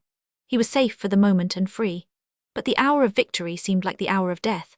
As the last shouts of triumph, the last cry of hurrah, died away in the distance, he fell back against the wet earth. His senses were reeling, the very ground seemed to be giving way beneath his feet, a lurid red film to be rising before his closing lids, blotting out the darkness of the moor, and that faint, very faint, streak of grey which had just appeared in the east. God, to whom he had cried out in his agony, had given him the respite for which he had craved. He was safe and free to think of her, and yet now his one longing seemed to be to lie down and rest, and sleep. Many a night he had lain thus on the open moor, with the soft, sweet-scented earth for his bed, and the tender buds of heather as a pillow for his head. But tonight he was only conscious of infinite peace, and his trembling hands drew the worthy shepherd's smock closer round him. His wandering spirit paused a while to dwell on poor Miggs in his sorry plight.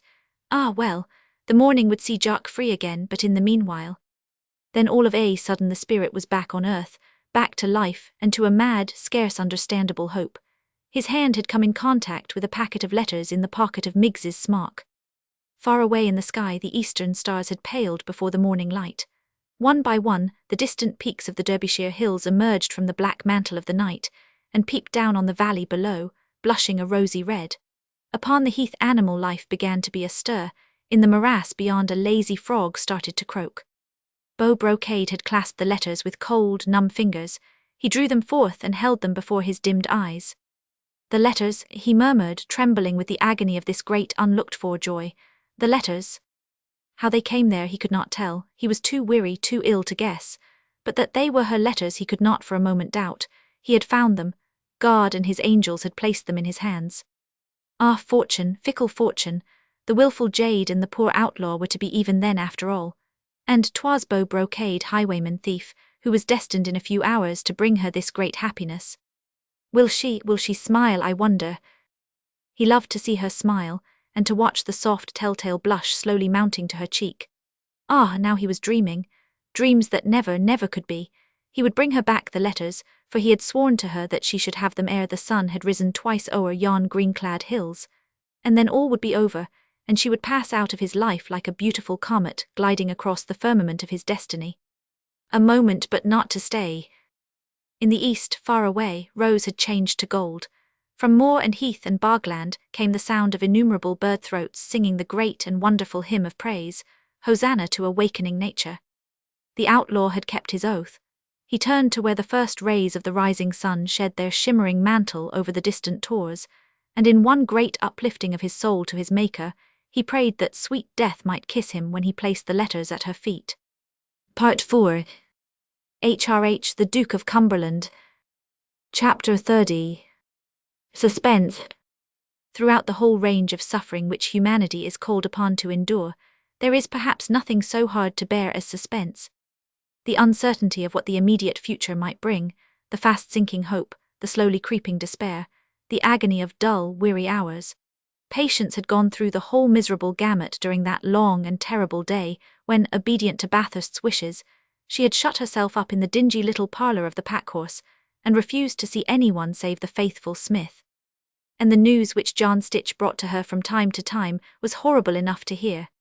He tried to palliate as much as possible the account of that awful battue organised against Beau Brocade, but she guessed from the troubled look on the honest Smith's face, and from the furtive, anxious glance of his eyes, that the man whom she had trusted with her whole heart was now in peril, even more deadly than that which had assailed her brother.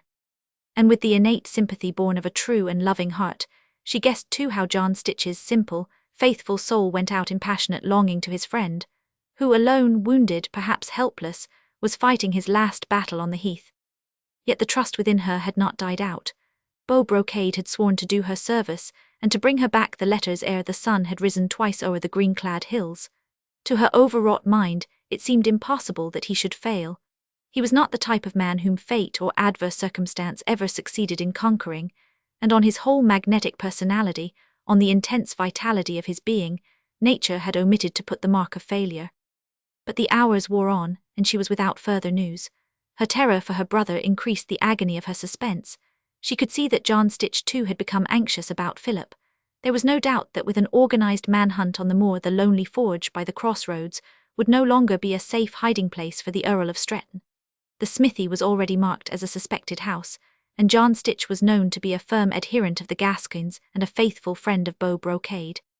During the course of this eventful day, the attention of the sergeant and soldiers had been distracted, through Bathurst's daring actions, from Stitch's supposed nephew out o' Nottingham, but as the beautiful September afternoon turned to twilight and then to dusk, and band after band of hunters set out to scour the heath, it became quite clear both to Patience and to the Smith that Philip must be got away from the forge at any cost. He could remain in temporary shelter at the packhorse, under the guise of one of Lady Patience's serving men, at any rate until another nightfall, when a fresh refuge could be found for him, according as the events would shape themselves within the next few hours. Therefore, as soon as the shadows of evening began to creep over Brassing Moor, Stitch set out for the crossroads. He walked at a brisk pace along the narrow footpath which led up to his forge, his honest heart heavy at thought of his friend, all alone out there on the heath. The weird echo of the manhunt did not reach this western boundary of the moor, but even in its stillness the vast immensity looked hard and cruel in the gloom. The outlines of gorse bush and blackthorn seemed akin to gaunt, Cassandra-like spectres foreshadowing some awful disaster. Within the forge Philip too had waited in an agony of suspense, whilst twice the glorious sunset had clothed the tors with gold. Driven by hunger and cold out of the hiding-place on the moor which Bathurst had found for him, he had returned to the smithy the first night, only to find John Stitch gone and no trace of his newly found friend. His sister, he knew, must have started for London, but he was without any news as to what had happened in the forge, and ignorant of the gallant fight made therein by the notorious highwayman. The hour was late then, and Philip was loth to disturb old Mistress Stitch, John's mother, who kept house for him at the cottage. Moreover, he had the firm belief in his heart that neither Bathurst nor Stitch would have deserted him, had they thought that he was in imminent danger. Tired out with the excitement of the day, and with a certain amount of hope renewed in his buoyant young heart, he curled himself up in a corner of the shed, and forgot all his troubles in a sound sleep. The next morning found him under the care of old Mistress Stitch at the cottage. She had had no news of John, who had wandered out, so she said, about 2 hours after sunset, possibly to find the captain, but she thrilled the young man's ears with the account of the daring fight in the forge. "Nay, but they'll never get our captain," said the worthy dame with a break in her gentle old voice, "and if the whole countryside was after him they'd never get him, leastways so says my John." "God grant he may speak truly," replied the young man fervently. "'Tis shame enough on me that a brave man should risk his life for me, whilst I have to stand idly behind a cupboard door." The absence of definite news weighed heavily upon his spirits, and as the day wore on and neither John Stitch nor Bathurst reappeared, his hopes very quickly began to give way to anxiety and then to despair. Philip always had a touch of morbid self-analysis in his nature. Unlike Jack Bathurst, he was ever ready to bend the neck before untoward fate, heaping self-accusation on self-reproach, and thus allowing his spirit to bow to circumstance, rather than to attempt to defy it. And throughout the whole of this day he sat, moody and silent, with the ever-occurring thought hammering in his brain. "I ought not to have allowed a stranger to risk his life for me. I should have given myself up. 'Twas unworthy a soldier and a gentleman." By the time the shadows had lengthened on the moor, and Jack O'Lantern covered with sweat had arrived riderless at the forge, Philip was formulating wild plans of going to Wirksworth, and there surrendering himself to the local magistrate. He worked himself up into a fever of heroic self-sacrifice, and had just resolved only to wait until dawn to carry out his purpose, when John Stitch appeared in the doorway of his smithy. One look in the honest fellow's face told the young Earl of Stretton that most things in his world were amiss just now. A few eager questions, and as briefly as possible Stitch told him exactly how matters stood: the letters stolen by Sir Humphrey Challoner, Bathurst's determination to recapture them, and the organised hunt proceeding this very night against him. "Her ladyship and I both think, my lord, that this place is not safe for you just now," added John finally, "and she begs you to come to her at Brassington as soon as you can. The road is safe enough," added the smith with a heavy sigh. "No one notice us, they are all after the captain, and God knows but perhaps they've got him by now." Philip could say nothing, for his miserable self-reproaches had broken his spirit of obstinacy. His boyish heart was overflowing with sympathy for the kindly smith. How gladly now would he have given his own life to save that of his gallant rescuer. Obediently he prepared to accede to his sister's wishes. He knew what agony she must have endured when the letters were filched from her. He guessed that she would wish to have him near her, and in any case he wanted to be on the spot, hoping that yet he could offer his own life in exchange for the one which was being so nobly risked for him. Quite quietly, therefore, and without a murmur, he prepared to accompany Stitch back to Brassington. At the packhorse, a serving-man's suit could easily be found for him, and he would be safe enough there for a little while at least. John Stitch, having tended Jack O'Lantern with loving care, took a hasty farewell of his mother. While his friend's fate and that of his young lord hung in the balance, he was not like to get back quietly to his work. "The captain may come back here for shelter mayhap," he said with a catch in his throat as he kissed the old dame good-bye. "You'll tend to him, mother." "Aye, you may be sure o' that, John," replied Mistress Stitch fervently. "He'll need a rest mayhap and some nice warm water. He's such a dandy, mother, you know." Aye. "And you might lay out his best clothes for him. He may need 'em mayhap." "Aye, I've got him laid in lavender for him. That nice sky-blue coat, think you, John?" "Aye, and the fine broidered waistcoat, and the black silk bow for his hair, and the lace ruffles for his wrists, and—" Stitch broke down. A great lump had risen in his throat. Would the foppish young dandy, the handsome, light-hearted gallant, ever gladden the eyes of honest John again? Chapter 31. We've gotten Beau Brocade. The presence of Philip at the inn had done much to cheer Patience in her weary waiting. He and John Stitch had reached the packhorse some time before cock-crow, and the landlord had been only too ready to do anything in reason to further the safety of the fugitive, so long as his own interests were not imperilled thereby. This meant that he would give Philip a serving man's suit and afford him shelter in the inn, for as long as the authorities did not suspect him of harbouring a rebel. Beyond that he would not go. Lady Patience had paid him lavishly for this help and his subsequent silence. It was understood that the fugitive would only make a brief halt at Brassington. Some more secluded shelter would have to be found for him on the morrow. For the moment, of course, the thoughts of everyone in the village would be centred in the capture of Beau Brocade. The highwayman had many friends and adherents in the village, people whom his careless and open-handed generosity had often saved from penury. To a man almost, the village folk hoped to see him come out victorious from the awful and unequal struggle which was going on the heath. So strong was this feeling that the beadle, who was known to entertain revengeful thoughts against the man who had played him so impudent a trick the day before, did not dare to show his rubicund face in the bar parlour of either inn on that memorable night. No one had gone to bed. The men waited about, consuming tankards of small ale, whilst discussing the possibility of their hero's capture. The women sat at home with streaming eyes, plaintively wondering who would help them in future in their distress, if Beau Brocade ceased to haunt the heath. Patience herself did not close an eye. Her hand clinging to that of Philip, she sat throughout that long, weary night watching and waiting, dreading the awful dawn with the terrible news it would bring. And it was when the first rosy light shed its delicate hue over the tiny old-world village that the sweet-scented morning air was suddenly filled with the hoarse triumphal cry. "We have gotten Beau Brocade! Hips, hips, hips, hooray!" Wearied and dazed with the fatigue of her long vigil, Patience had sunk into a torpor when those shouts, rapidly drawing nearer to the village, roused her from this state of semi-consciousness. She hardly knew what she had hoped during these past anxious hours. Now that the awful certainty had come, it seemed to stun her with the unexpectedness of the blow. "We've gotten Beau Brocade." The village folk turned out in melancholy groups from the parlour of the inn. They too had entertained vague hopes that their hero would emerge unscathed from the perils which encompassed him. To them too, the news of his capture came as that of a sad, irretrievable catastrophe. They congregated in small, excited numbers on the village green, their stolid heads shaking sadly at sight of the squad of soldiers, who were bringing in a swathed-up bundle of humanity, smothered about the head in a scarlet coat, and with hands and legs securely strapped down with a couple of military belts. Only the fine brown cloth coat, the beautifully embroidered waistcoat and silver-mounted pistol proclaimed that miserable, helpless bundle to be the gallant Beau Brocade. The soldiers themselves were in a wild state of glee. They had carried their prisoner in triumph all the way from the heath, and had never ceased shouting until they had deposited him on the green. Owing to the unusual hour, and to the absence of his honour Squire West, the pinioned highwayman was to be locked up in the pound until noon. In the small private parlour of the packhorse Patience had sat rigid as a statue, while those shouts of triumph seemed to strike her heart as with a hammer. Her fist pressed against her burning mouth, she was making desperate efforts to smother the scream of agony which would have rent her throat.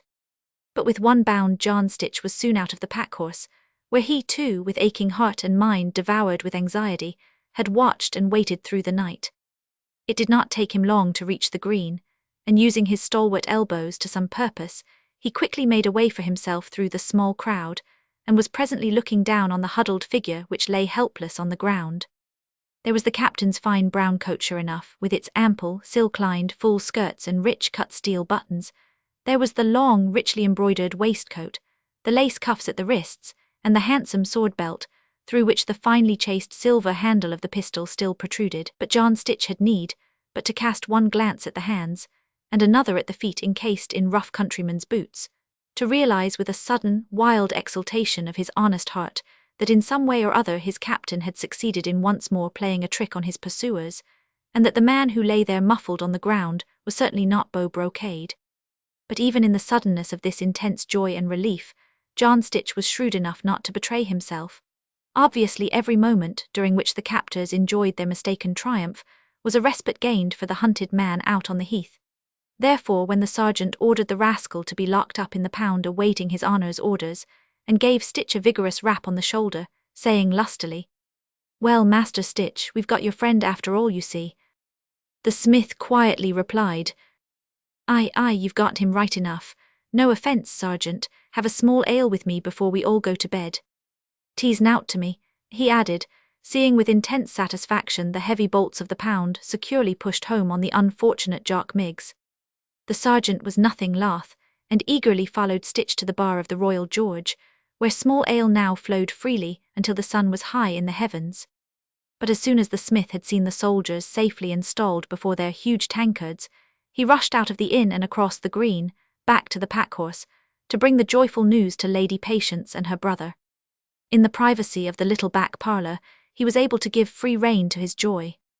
"They'll never get the captain," he shouted, tossing his cap in the air, "and, saving your ladyship's presence, we was all fools to think they would." Patience had said nothing when the smith first brought the news.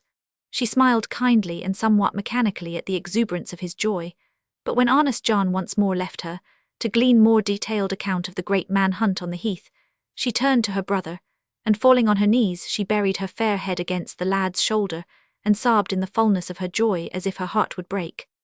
Chapter 32. A painful incident. A few hours later, when hunters and watchers had had a little rest, came the rude awakening after the hour of triumph. Jock Miggs, still trussed and pinioned, had been hauled out of the pound.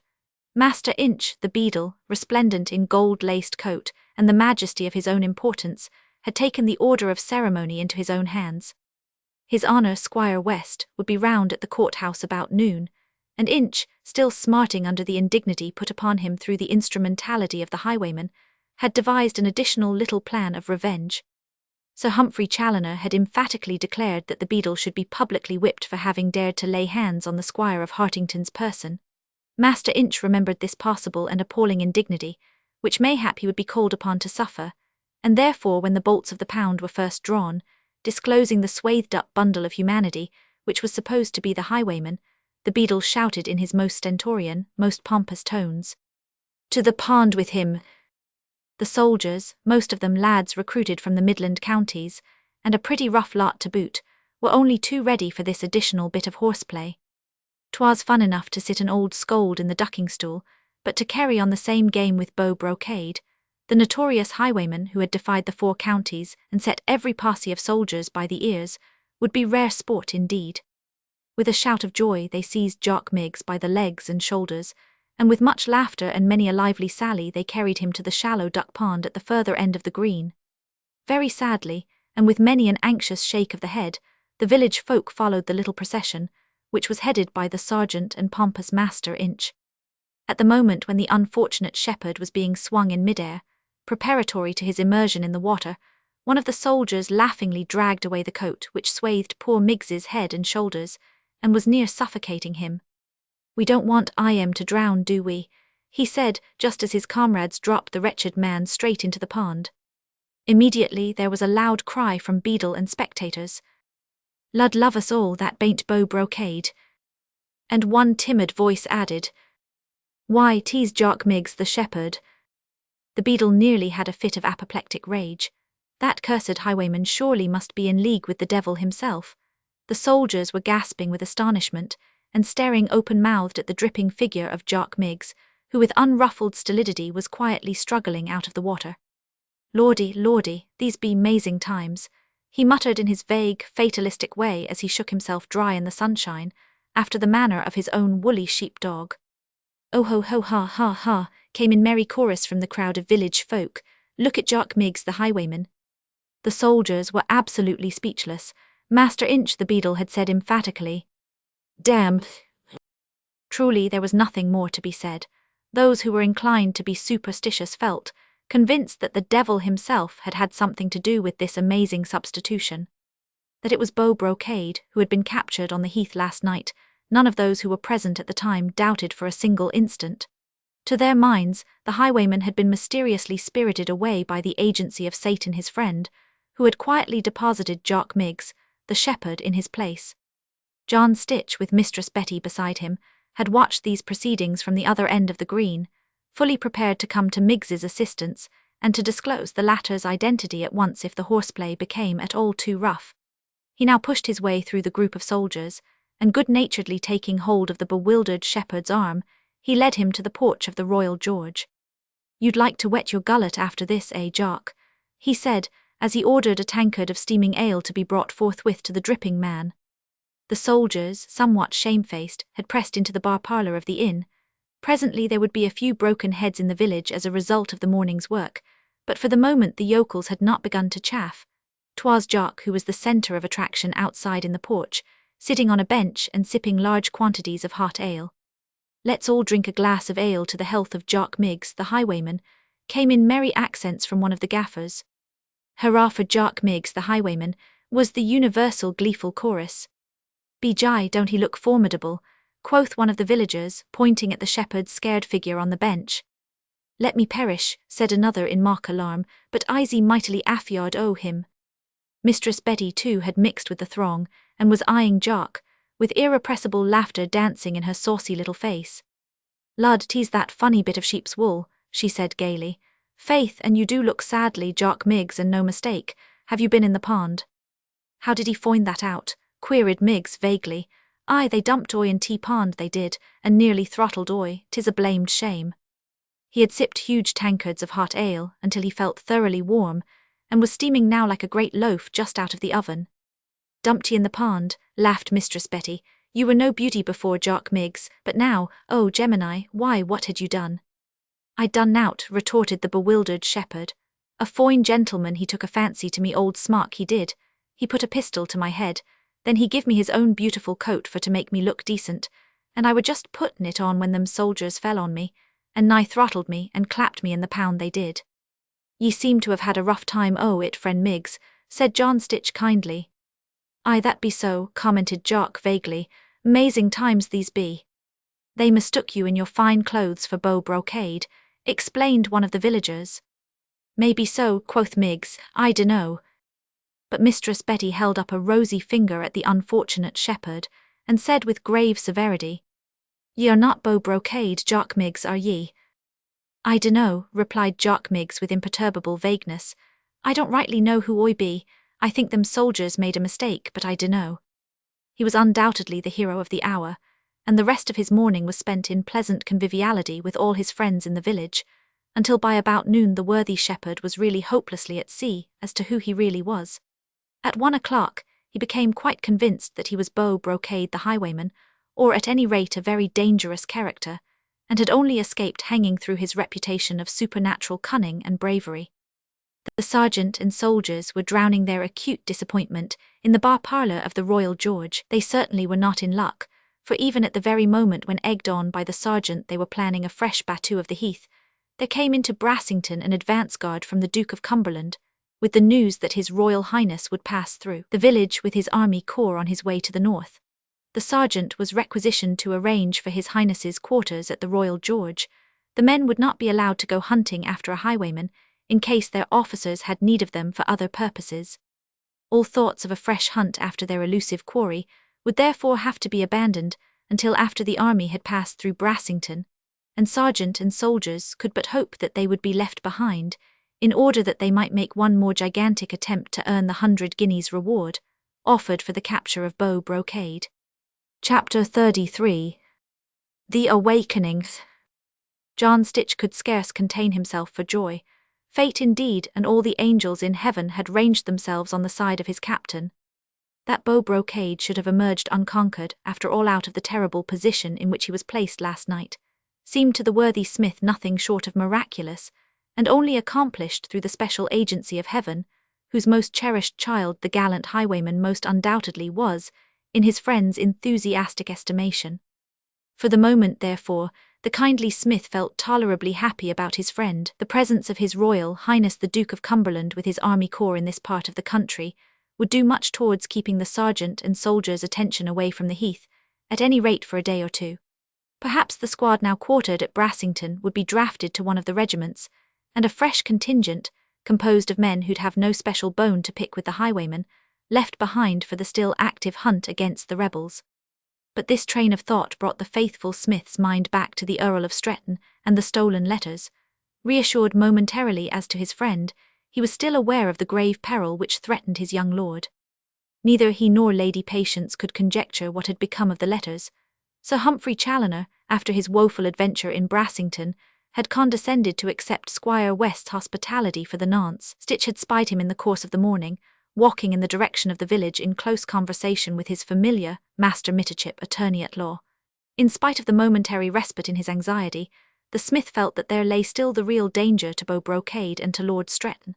Moreover, by now he longed to see his friend, and to learn how he'd fared. Vaguely in his honest heart, he feared that the young man had succumbed on the heath to pain and fatigue, and mayhap had failed to reach the forge. When he saw the entire population of Brassington busy with Jock Miggs, and the soldiers intent on the news from the Duke of Cumberland's advance guard, he determined to set out for the crossroads, in the hopes of finding the captain at the forge. He had just crossed the green and turned into the narrow bridle path which led straight to his smithy, when he spied a yokel, dressed in a long smock and wearing a broad-brimmed hat, coming slowly towards him. The man was leaning heavily on a thick knotted stick, and seemed to be walking with obvious pain and fatigue. Some unexplainable instinct caused the smith to wait a while, until the yokel came a little nearer. This corner of the village was quite deserted. The laughter of the folk assembled round the Royal George could be heard only as a distant echo from across the green. The next moment the smith uttered a quickly suppressed cry of astonishment as he recognized Bathurst's face underneath the broad-brimmed hat. "SH, whispered the young man hurriedly, "Her ladyship, can I see her?" "Yes, yes," replied John, whose honest eyes were resting anxiously on his friend's pallid face. "But you, Captain, you—" He did not like to formulate the question, and Bathurst interrupted him quickly. "I've rested a while at the forge, John. Your mother was an angel, and now I want to see her ladyship." John's honest heart misgave him. His friend's fresh young voice sounded hoarse and unnatural. There was a restless, feverish glitter in his eyes, and the slender, tapering hand which rested on the stick trembled visibly. "You ought to be in bed, Captain," he muttered gruffly, "and well nursed too. You are ill." "I am sufficiently alive, friend, at any rate to serve Lady Patience to the end." "I'll go tell her ladyship," said the smith with a sigh. "Say a man from the village would wish to speak with her. Don't mention my name, John. She'll not know me, I think. 'Tis best that she should not. And I look a miserable object enough, don't I?" he added with a feeble laugh. "Her ladyship would command you to rest if she knew." "I don't wish her to know, friend," said Jack, smiling in spite of himself at the good fellow's vehemence. "Her tender pity would try to wean me from my purpose, which is to serve her with the last breath left in me. And now, quick, John, don't worry about me, old friend. I am only a little tired after that scramble on the heath, and the wound that limb of Satan dealt me is at times rather troublesome. But I am very tough, you know. All my plans are made, and I'll follow you at a little distance. Beg her ladyship to speak with me in the passage of the inn.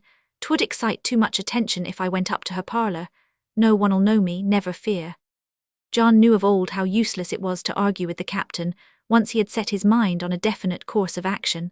Without further protest, therefore, and yet with a heavy heart, he turned and quickly walked back through the village to the pack-horse, followed at some little distance by Bathurst.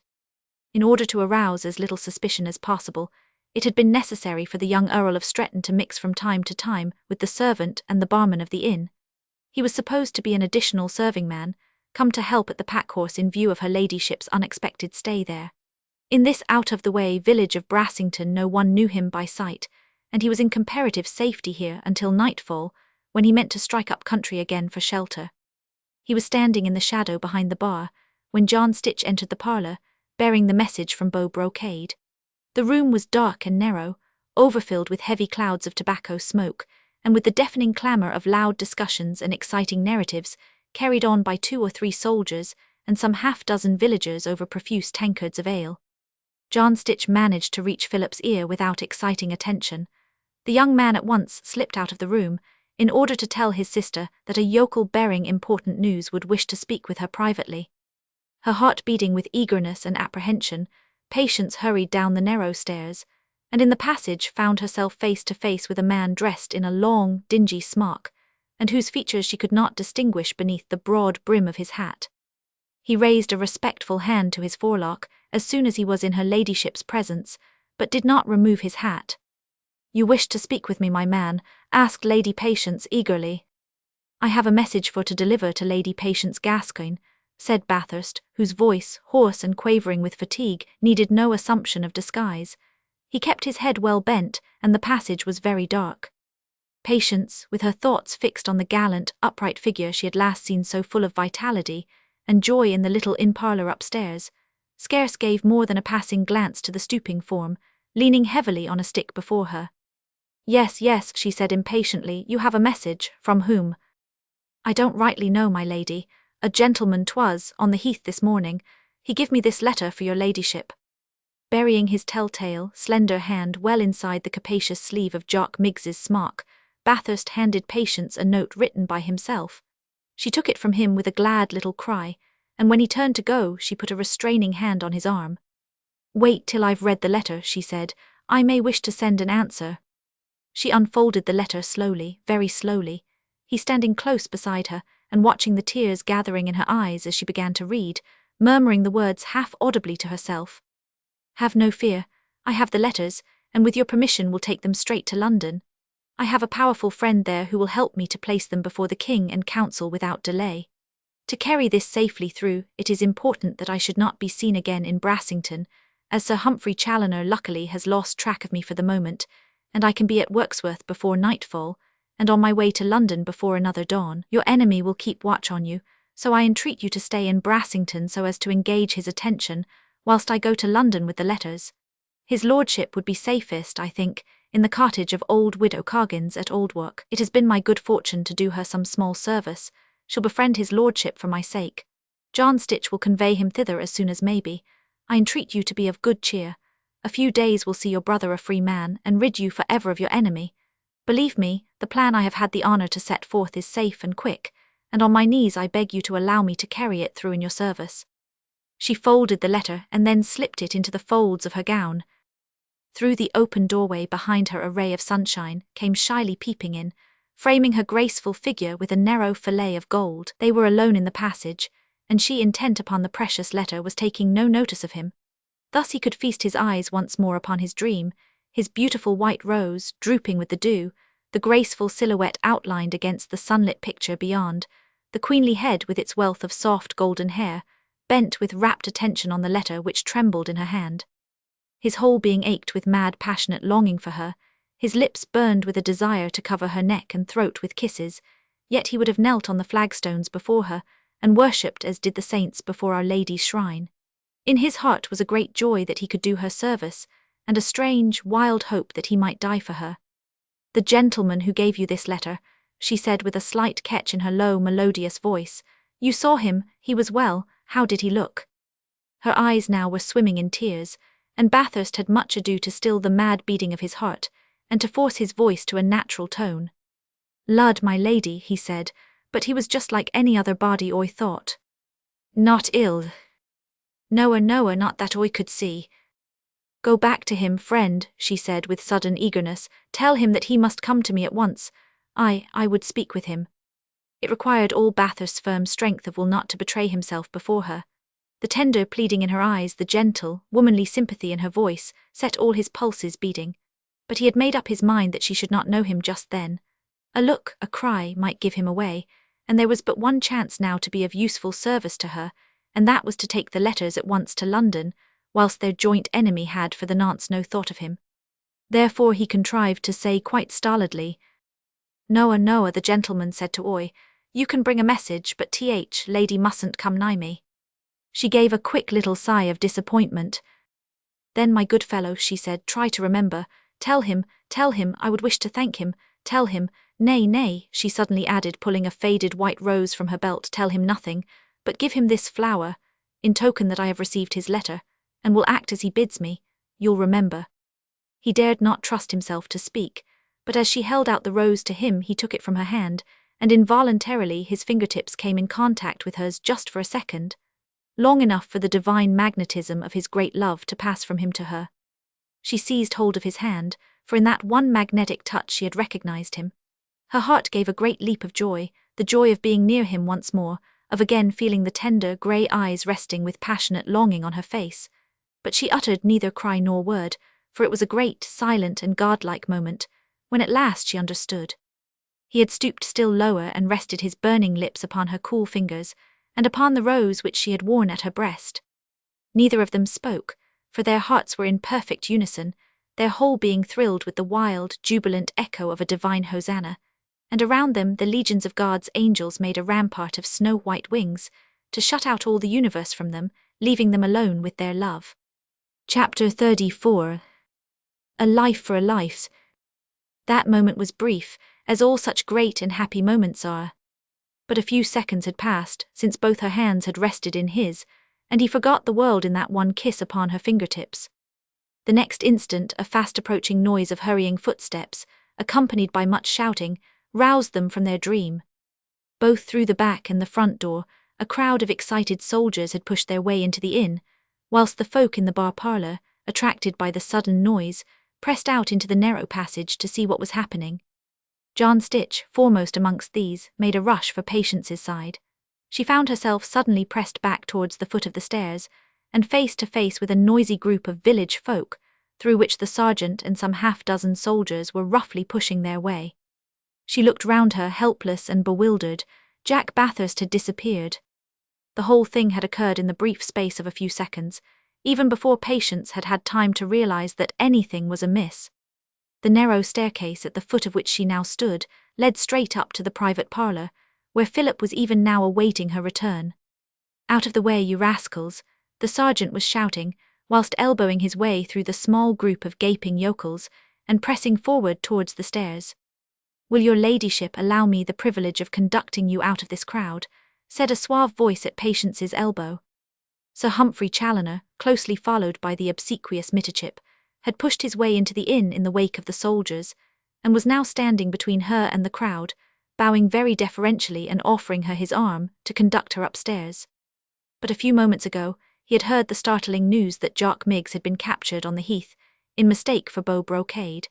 As far as Sir Humphrey could ascertain, nothing of importance had been found on the shepherd's person, and in a moment he realised that, through almost supernatural cunning, the highwayman must have succeeded in filching the letters, and by now had no doubt once more restored them to Lady Patience. All the scheming, the lying, the treachery of the past few days had therefore been in vain, but Sir Humphrey Challoner was not the man to give up a definite purpose after the first material check to his plans. If her ladyship was once more in possession of the letters, they must be got away from her again. That was all. And if that cursed highwayman was still free today, death, but he'll have to hang on the morrow. In the meanwhile, Philip's momentary safety was a matter of the greatest moment to Sir Humphrey Challoner. If that clumsy lout of a sergeant got hold of the lad, all Sir Humphrey's schemes for forcing Lady Patience's acceptance of his suit by means of the precious letters would necessarily fall to the ground. But instinctively Patience recoiled from him. His suave words, his presence near her at this terrible crisis, frightened her more effectually than the sergeant's threatening attitude. She drew close to John Stitch, who had interposed his burly figure between the soldiers and the foot of the stairs. "Out of the way, John Stitch," shouted the sergeant peremptorily. "This is not your forge, remember, and by G, I'll not be tricked again." "Those are her ladyship's private rooms," retorted the smith without yielding 1 inch of the ground. "Landlord," he shouted at the top of his voice, "I call upon you to protect her ladyship from these ruffians." "You insult his majesty's uniform," quoth the sergeant briefly, "and do yourself no good, smith. As for the landlord of this inn, he interferes 'tween me and my duty at his peril." "But by what right do you interfere with me, Master Sergeant?" here interposed Lady Patience, trying to assume an indifferent air of calm haughtiness. "Do you know who I am?" "Aye, that I do, my lady," responded the sergeant gruffly, "and that's what's brought me here this morning.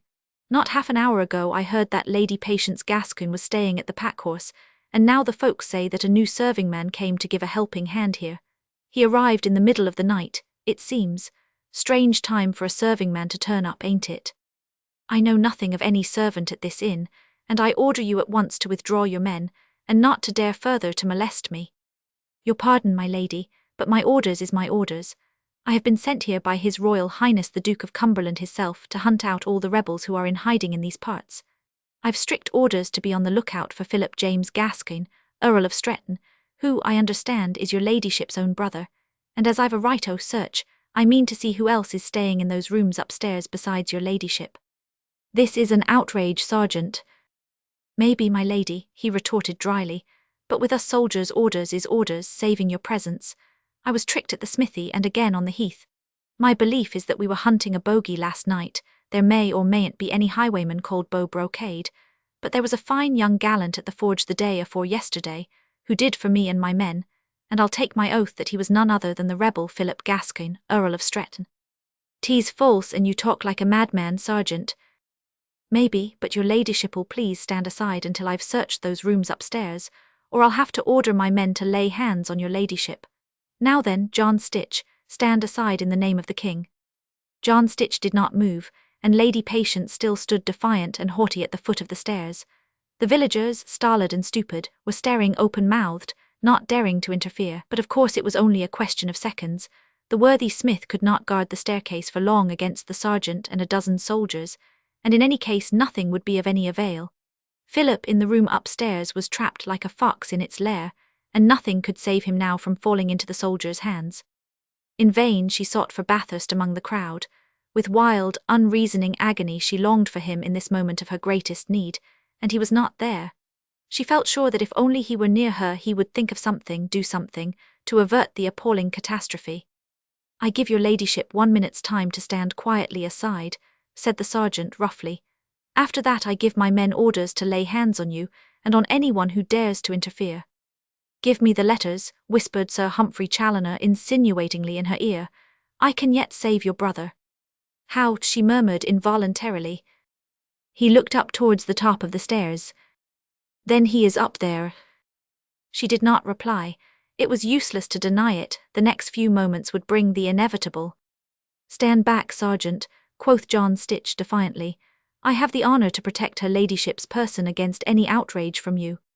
"Good words, Smith," retorted the sergeant, "but I tell ye I've been tricked twice by you, and I mean to know the reason why.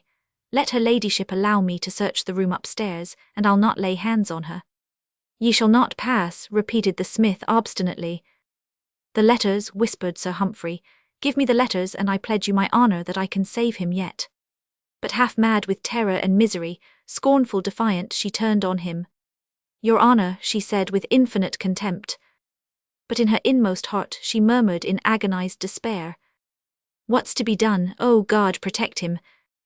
"Stand back, John Stitch," repeated the sergeant for the third time, "or I give my men the order to charge. Now then, my men."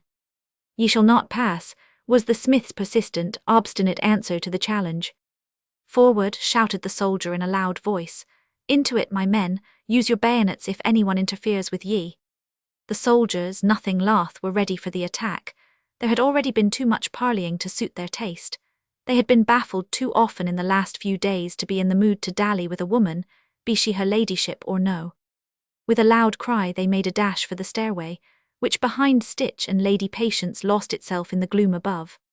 And it was from out this darkness that at this moment a light-hearted, fresh young voice struck upon the astonished ears of all those present.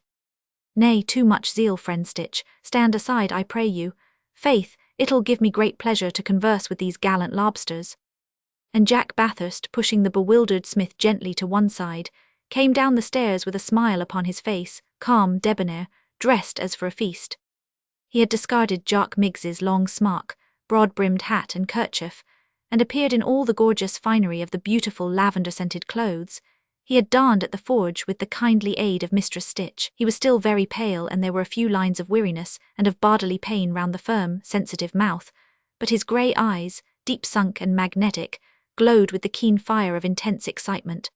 The coat of fine blue cloth set off his tall, trim figure to perfection. His left hand was tucked into the opening of his exquisitely embroidered waistcoat, and dainty ruffles of delicate Mechlin lace adorned his neckcloth and wrists.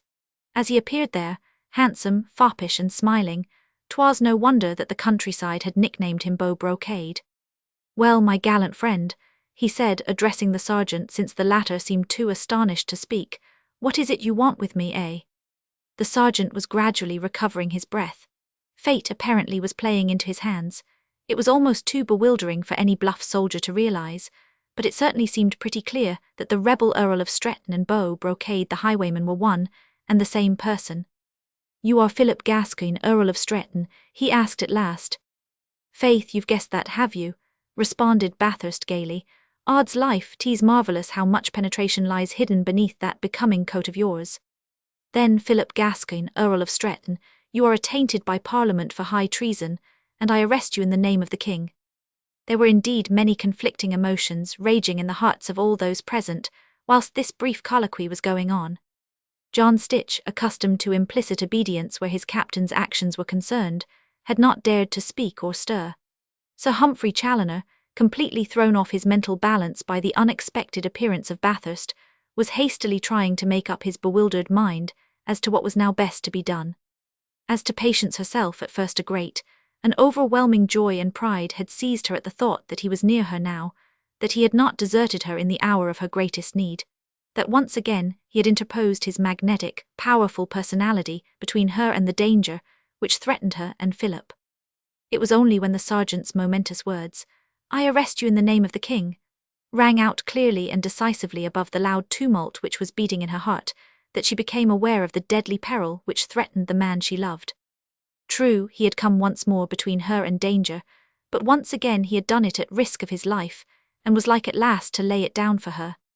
She had been standing a little to one side, turning, as all had done, toward the elegant, foppish figure in the fine clothes and dainty ruffles of lace, but now she stepped forward with mad, unreasoning impulse, thrusting herself between him and the sergeant, and trying to shield him behind the folds of her cloak.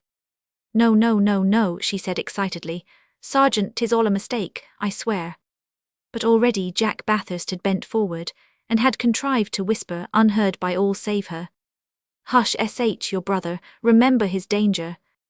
"Your pardon, lady," said the sergeant, seeing that she paused, irresolute, not knowing what to do in face of this terrible alternative which was confronting her.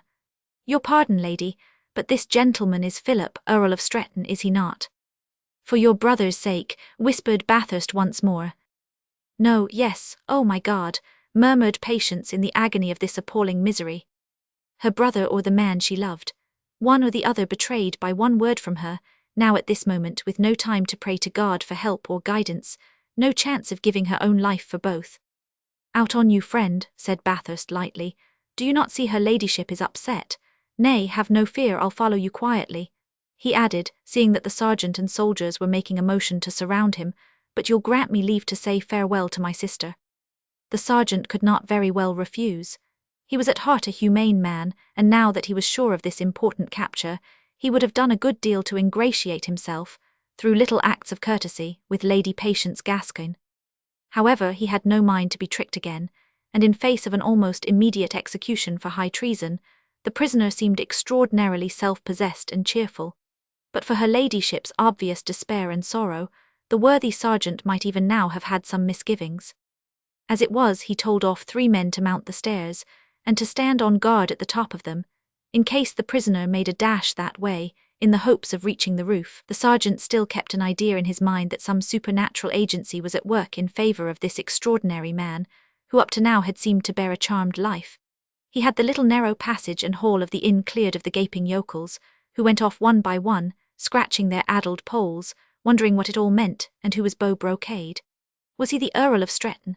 Was he the highwayman, or some pixie from the heath with power to change himself at will? Sir Humphrey Challoner retired within the shadow of the stairway. On the whole, he preferred to leave the events to shape their own course. In one way fate had befriended him, whether hanged in his own name or in that of the Earl of Stretton. The highwayman would within the next few hours be safely out of the way, and then it would be easier, no doubt, to obtain possession of the letters once again. He too, like the sergeant and soldiers, felt an instinctive dread of supernatural agency in connection with Beau Brocade. In these days there existed still a deeply rooted belief in witchcraft, and the educated classes were not altogether proof against the popular superstitions. Sir Humphrey had a curious, intense hatred for the man who had so chivalrously championed Lady Patience's cause. His own love for her was so selfish and lustful that overpowering jealousy formed its chief characteristic. He was frantically, madly jealous of Jack Bathurst, for with the keen eyes of the scorned suitor, he had noted the look of joy and pride in her face when the young man first appeared on the stairs, and he alone of all those present knew how to interpret her obvious despair, her terrible misery, when brought face to face with the awful alternative of giving up her brother or the man she loved. Sir Humphrey swore some heavy oaths under his breath at thought of the scorn with which she had rejected him. Womanlike, she had yielded to the blandishments of that thief, and proud Lady Patience Gascoigne had fallen in love with a highwayman. But now fate meant to be kind to Sir Humphrey. With that chivalrous coxcomb out of the way, Lady Patience would be once more at his mercy. Philip was still a fugitive under the ban of attainder, and the letters could be got hold of once again, unless indeed the devil, with an army of witches and evil sprites, came to the assistance of that rascal Beau Brocade. Chapter 35. Quit. Hemmed in by a compact little group of soldiers at the foot of the stairs, and with 3 men on guard at the head of it, Bathurst and Patience had but a few minutes in which to live these last brief moments of their love. She clung passionately to him, throwing aside all the haughty reserve of her own proud nature, conquered by her great love, a woman only whose very life was bound up in his. "They shall not take you," she moaned in the agony of her despair. "They shall not, I will not let you go." And he held her in his arms now, savouring with exquisite delight this happiest moment of his life, the joy of feeling her tender form clinging to him in passionate sorrow, to see the tears gathering in her blue eyes one by one for him, and to know that her love, her great, measureless, divine love, was at last wholly his. But the moments were brief, and the sergeant below was already waxing impatient. He drew her gently into a dark angle of the stairs, up against the banisters, and taking the packet of letters from his pocket, he pressed them into her hand. "The letters, quick," he whispered. "God guard you and him." "The letters," she murmured mechanically. I can do nothing now, but try to see the Duke of Cumberland before you go to London. Show him the letters. He may be in this village today. If not, you can see him at Wirksworth. He has power to stay execution even if your brother is arrested. He might use it if he had seen the letters." "Yes, yes," she murmured. Sorrow seemed to have dazed her. She did not quite know what she was doing, but her left hand closed instinctively over the precious packet, then dropped listlessly by her side. Neither she nor Bathurst had perceived a thin, attenuated figure hoisting itself monkey-wise over the dark portion of the banisters. "Try and hear what those two are saying," Sir Humphrey had whispered, and the attorney, obedient and obsequious, had made a desperate effort to do as he was bid. The staircase was but partially lighted by a glimmer of daylight, which came slanting round the corner from the passage. The banisters were in complete shadow, and the sergeant and soldiers were too intent on watching their prisoner to notice Master Mitterchip or Sir Humphrey. The next moment Patience felt a terrific wrench on all her fingers. Even as she uttered a cry of pain and alarm, the packet of letters was torn out of her hand from behind, and she was dimly conscious of a dark figure clambering over the banisters and disappearing into the darkness below. But with a mad cry of rage Jack Bathurst had bounded after that retreating figure. Wholly taken by surprise, he only saw the dim outline of Mitterchip's attenuated form, as the latter hastily dropped the packet of letters at Sir Humphrey Challoner's feet, who stooped to pick them up. Like an infuriated wild beast, Jack fell on Sir Humphrey. "You limb of Satan," he gasped. You, give me back those letters. Stitch, stitch, quick." The force of the impact had thrown both men to the ground. Bathurst was gripping his antagonist by the throat with fingers of steel. But already the sergeant and his men had come to the rescue, dragging Jack away from the prostrate figure of Sir Humphrey, whilst the soldiers from above had run down and were forcibly keeping John Stitch in check. Freed from his powerful antagonist, his honour quietly picked himself up, readjusted his crumpled neckcloth, and flicked the dust from off his coat. He was calmly thrusting the packet of letters in his pocket, whilst the sergeant was giving orders to his men to bind their prisoner securely if he offered further resistance. "Sergeant," said Bathurst despairingly, "that miscreant has just stolen some letters belonging to her ladyship." "Silence, prisoner," commented the sergeant. "You do yourself no good by this violence." It seemed as if fate meant to underline this terrible situation with a final stroke of her ironical pen, for just then the quiet village street beyond suddenly became alive with repeated joyous shouts and noise of tramping feet. In a moment the dull, monotonous air of Brassington was filled with a magnetic excitement which seemed to pervade all its inhabitants at once, and even penetrated within the small dingy inn, where the last act of a momentous drama was at this moment being played. "It must be the Duke of Cumberland's army," quoth the sergeant, straining his ears to catch the sound of a fast-approaching cavalcade. "Then you'll please His Royal Highness with the smart capture you've made, sergeant," said Sir Humphrey with easy condescension. This was indeed fate's most bitter irony. The Duke has power to stay execution, and would use it if you showed him the letters. These were the last words of counsel Bathurst had given Patience, and now with freedom for her brother almost within her grasp, she was powerless to do aught to save him. "The letters, Sir Humphrey," she murmured imploringly, "and you've a spark of honour left in you." "Nay," he retorted under his breath with truly savage triumph, "and you don't close your lover's mouth, I'll hand your brother over to these soldiers too, and then destroy the letters before your eyes." He turned, and for a moment regarded with an almost devilish sneer the spectacle of his enemy rendered helpless at last.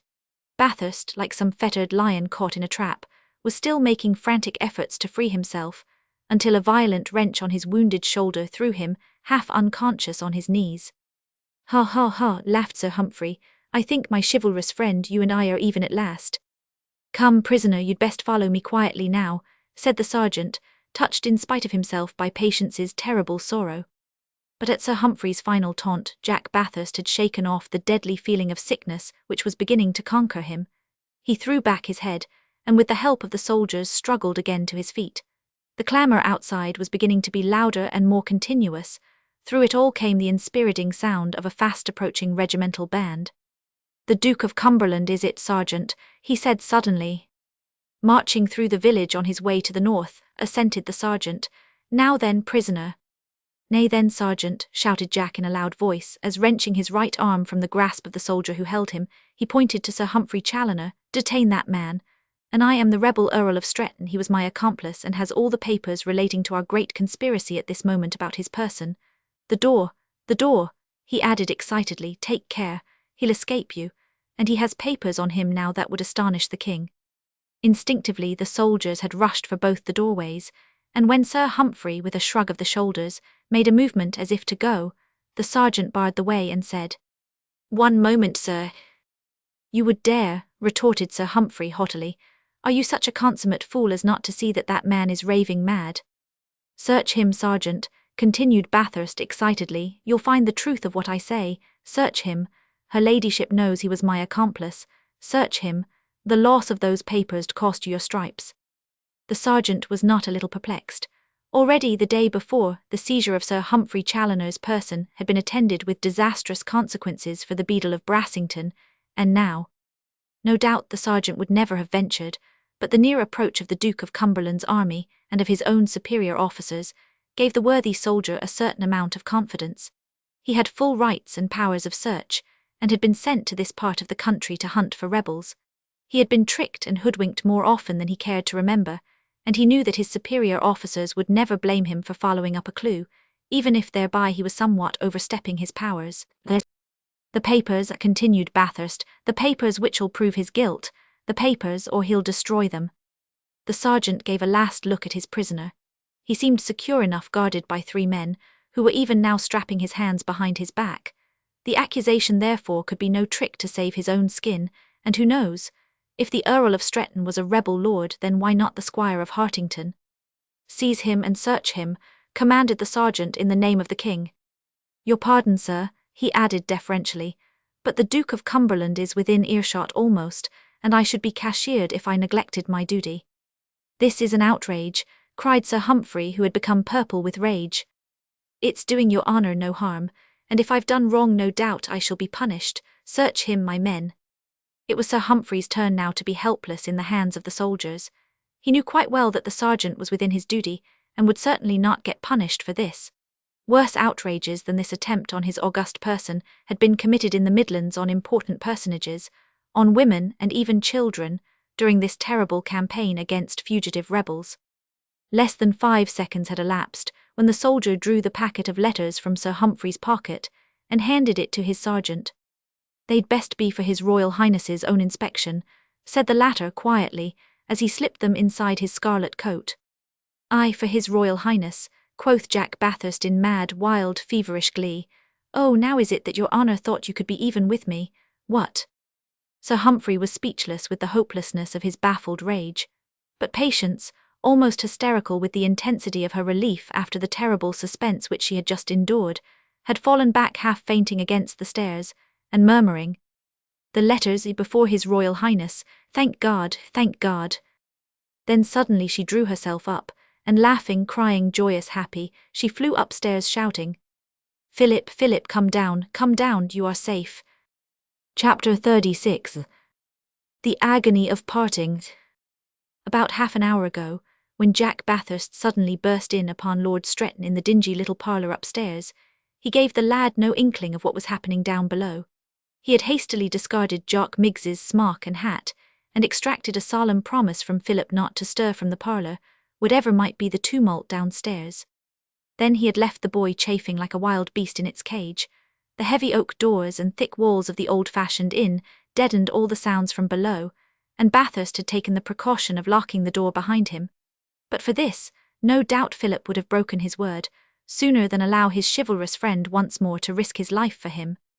As the noise below grew louder and louder, Stretton became more and more convinced that some such scene as had been enacted a day or two ago at the forge was being repeated in the hall of the packhorse. He tried with all his might to force open the door which held him imprisoned, and threw his full weight against it once or twice, in a vain endeavour to break the thick oaken panels.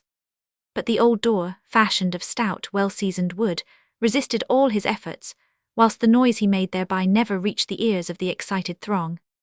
Like a fettered lion, he paced up and down the narrow floor of the dingy inn parlour, chafing under restraint, humiliated at the thought of being unable to join in the fight that was being made for his safety. His sister's cry came to him in this agonizing moment like the most joyful, the most welcome call to arms. "The door, quick," he shouted as loudly as he could, "it is locked." She found the bolt and tore open the door, and the next instant he was running downstairs, closely followed by Patience. The sergeant and soldiers had been not a little puzzled at hearing her ladyship suddenly calling in mad exultation on her brother, whom they believed they were even now holding prisoner. The appearance of Philip at the foot of the stairs, and dressed in a serving-man's suit, further enhanced their bewilderment. But already Patience stood proud, defiant, and almost feverish in her excitement, confronting the astonished group of soldiers. "This sergeant," she said, taking hold of her brother's hand, "is Philip Gascoigne, Earl of Stretton, my brother. Arrest him if you wish, he surrenders to you willingly, but I call upon you to let your prisoner go free." The sergeant was sorely perplexed. The affair was certainly getting too complicated for his stolid, unimaginative brain. He would have given much to relinquish command of this puzzling business altogether. "Then you, sir," he said, addressing Philip, "you are the Earl of Stretton." "I am Philip James Gascoigne, Earl of Stretton, your prisoner, sergeant," replied the lad proudly. "But then, saving your ladyship's presence," said the soldier in hopeless bewilderment, "who the devil is my prisoner?" "Surely, sergeant," quoth Sir Humphrey with a malicious sneer, "you've guessed that already." Jack Bathurst, exhausted and faint after his long fight and victory, had listened motionless and silent to what was going on around him. With the letters safely bestowed in the sergeant's wallet, and about to be placed before His Royal Highness the Duke of Cumberland himself, he felt that indeed his task was accomplished. Fate had allowed him the infinite happiness of having served his beautiful white rose to some purpose. Philip now would be practically safe. What happened to himself after that he cared but little. At sound of Sir Humphrey's malicious taunt, an amused smile played round the corners of his quivering mouth, but Patience, with a rapid movement, had interposed herself between Sir Humphrey and the sergeant. "Your silence, Sir Humphrey," she commanded excitedly, "and you've any chivalry left in you." "Aye," he replied in her ear, "my silence now, at a price." "Name it." "Your hand." So low and quick had been questions and answers that the bewildered sergeant and his soldiers had not succeeded in catching the meaning of the words, but Sir Humphrey's final eager whisper, "Your hand," reached Jack Bathurst's sensitive ear. The look, too, in the Squire of Hartington's face had already enabled him to guess the purport of the brief colloquy. "Nay, Sir Humphrey Challoner," he said loudly, "but 'tis not a marketable commodity you are offering to this lady for sale. I'll break your silence for you. What is the information that you would impart to these gallant lobsters? That besides being my mother's son, I am also the highwayman Beau Brocade." "No, no, no," protested Patience excitedly. "Odds my life," quoth the sergeant, "but methought—" "I Beau Brocade," said Sir Humphrey with a sneer, "robber, vagabond and thief, that's what this gentleman means." "Faith, is that what I meant?" retorted Jack Bathurst lightly. "I didn't know it for sure." But with a wild cry Patience had turned to the sergeant. "It's a lie, sergeant," she repeated, "a lie, I tell you. This gentleman is my friend, my—" "Well, whichever you are, sir," quoth the sergeant, turning to Beau Brocade decisively, "rebel, lord or highwayman, you are my prisoner." And he added roughly, for many bitter remembrances of the past 2 days had surged up in his stolid mind, "and either way you hang for it." "I hang for it," continued Sir Humphrey savagely. "So now methinks, my chivalrous young friend, that we can cry quits at last. And now, sergeant," said his honour peremptorily, "that you've found out the true character of your interesting prisoner, you can restore me my letters which he caused you to filch from me." But the sergeant was not prepared to do that. He had been tricked and hoodwinked so often that he would not yield one iota of the advantage which he had contrived to gain. "Your pardon, sir," he said deferentially yet firmly. "I don't exactly know the rights o' that. I think I'd best show them to His Royal Highness, and you, sir, will be good enough to explain yourself before His Honour Squire West." "You'll suffer for this insolence, Sergeant," retorted Sir Humphrey, purple with rage. "I command you to return me those letters, and I warn you that if you dare lay hands on me or hinder me in any way, I'll have you degraded and publicly whipped along with that ape the beadle." But the sergeant merely shrugged his shoulders and ordered off 3 of his men to surround Sir Humphrey Challoner and to secure his hands if he attempted to resist. His Honour's wild threats of revenge did not in the least frighten the soldier, now that he felt himself on safe ground at last. The rapid approach of the army gave him a sense of security. He knew that if he had erred through excess of zeal, a reprimand would be the only punishment meted out to him, whilst he risked being degraded if he neglected his duty. Whether the Squire of Hartington had or had not been a party to the late rebellion, he neither knew nor cared, but certainly he was not going to give up a packet of letters over which there had been so much heated discussion on both sides. The fast-approaching tumult in the street confirmed him in his resolve. He turned a deaf ear to all Sir Humphrey's protestations and only laughed at his threats. Already the soldiers were chafing with eagerness to see the entry of His Royal Highness with his staff. The village folk one by one had gone out to see the more joyful proceedings, and left the sergeant and his prisoners to continue their animated discussion. "Are you ready, my lord?" asked the sergeant, turning to Philip. "Quite ready," replied the lad cheerfully as he prepared to follow the soldiers. He gave his sister a look of joy and hope, for he was going to temporary imprisonment only. Within a few moments perhaps his safety would be assured. Lady Patience Gascoigne, in virtue of her rank and position, could easily obtain an audience of the Duke of Cumberland, and in the meanwhile the letters proving Philip's innocence would have been laid before His Royal Highness. No wonder that as the lad, marching light-heartedly between 2 soldiers, passed close to Jack Bathurst, he held out his hand to his brave rescuer in gratitude too deep for words. "Are you ready, sir?" quoth the sergeant now as he turned to Beau Brocade.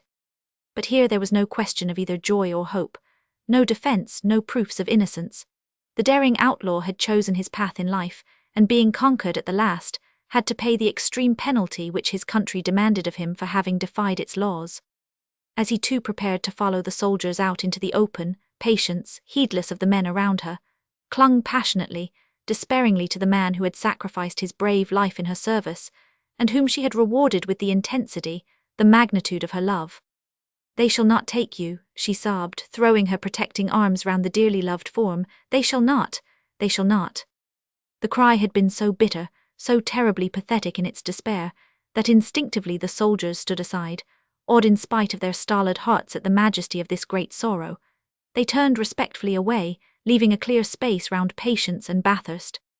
Thus for a moment he had her all to himself, passive in her despair, half crazed with her grief, clinging to him with all the passionate abandonment of her great love for him. "What, tears?"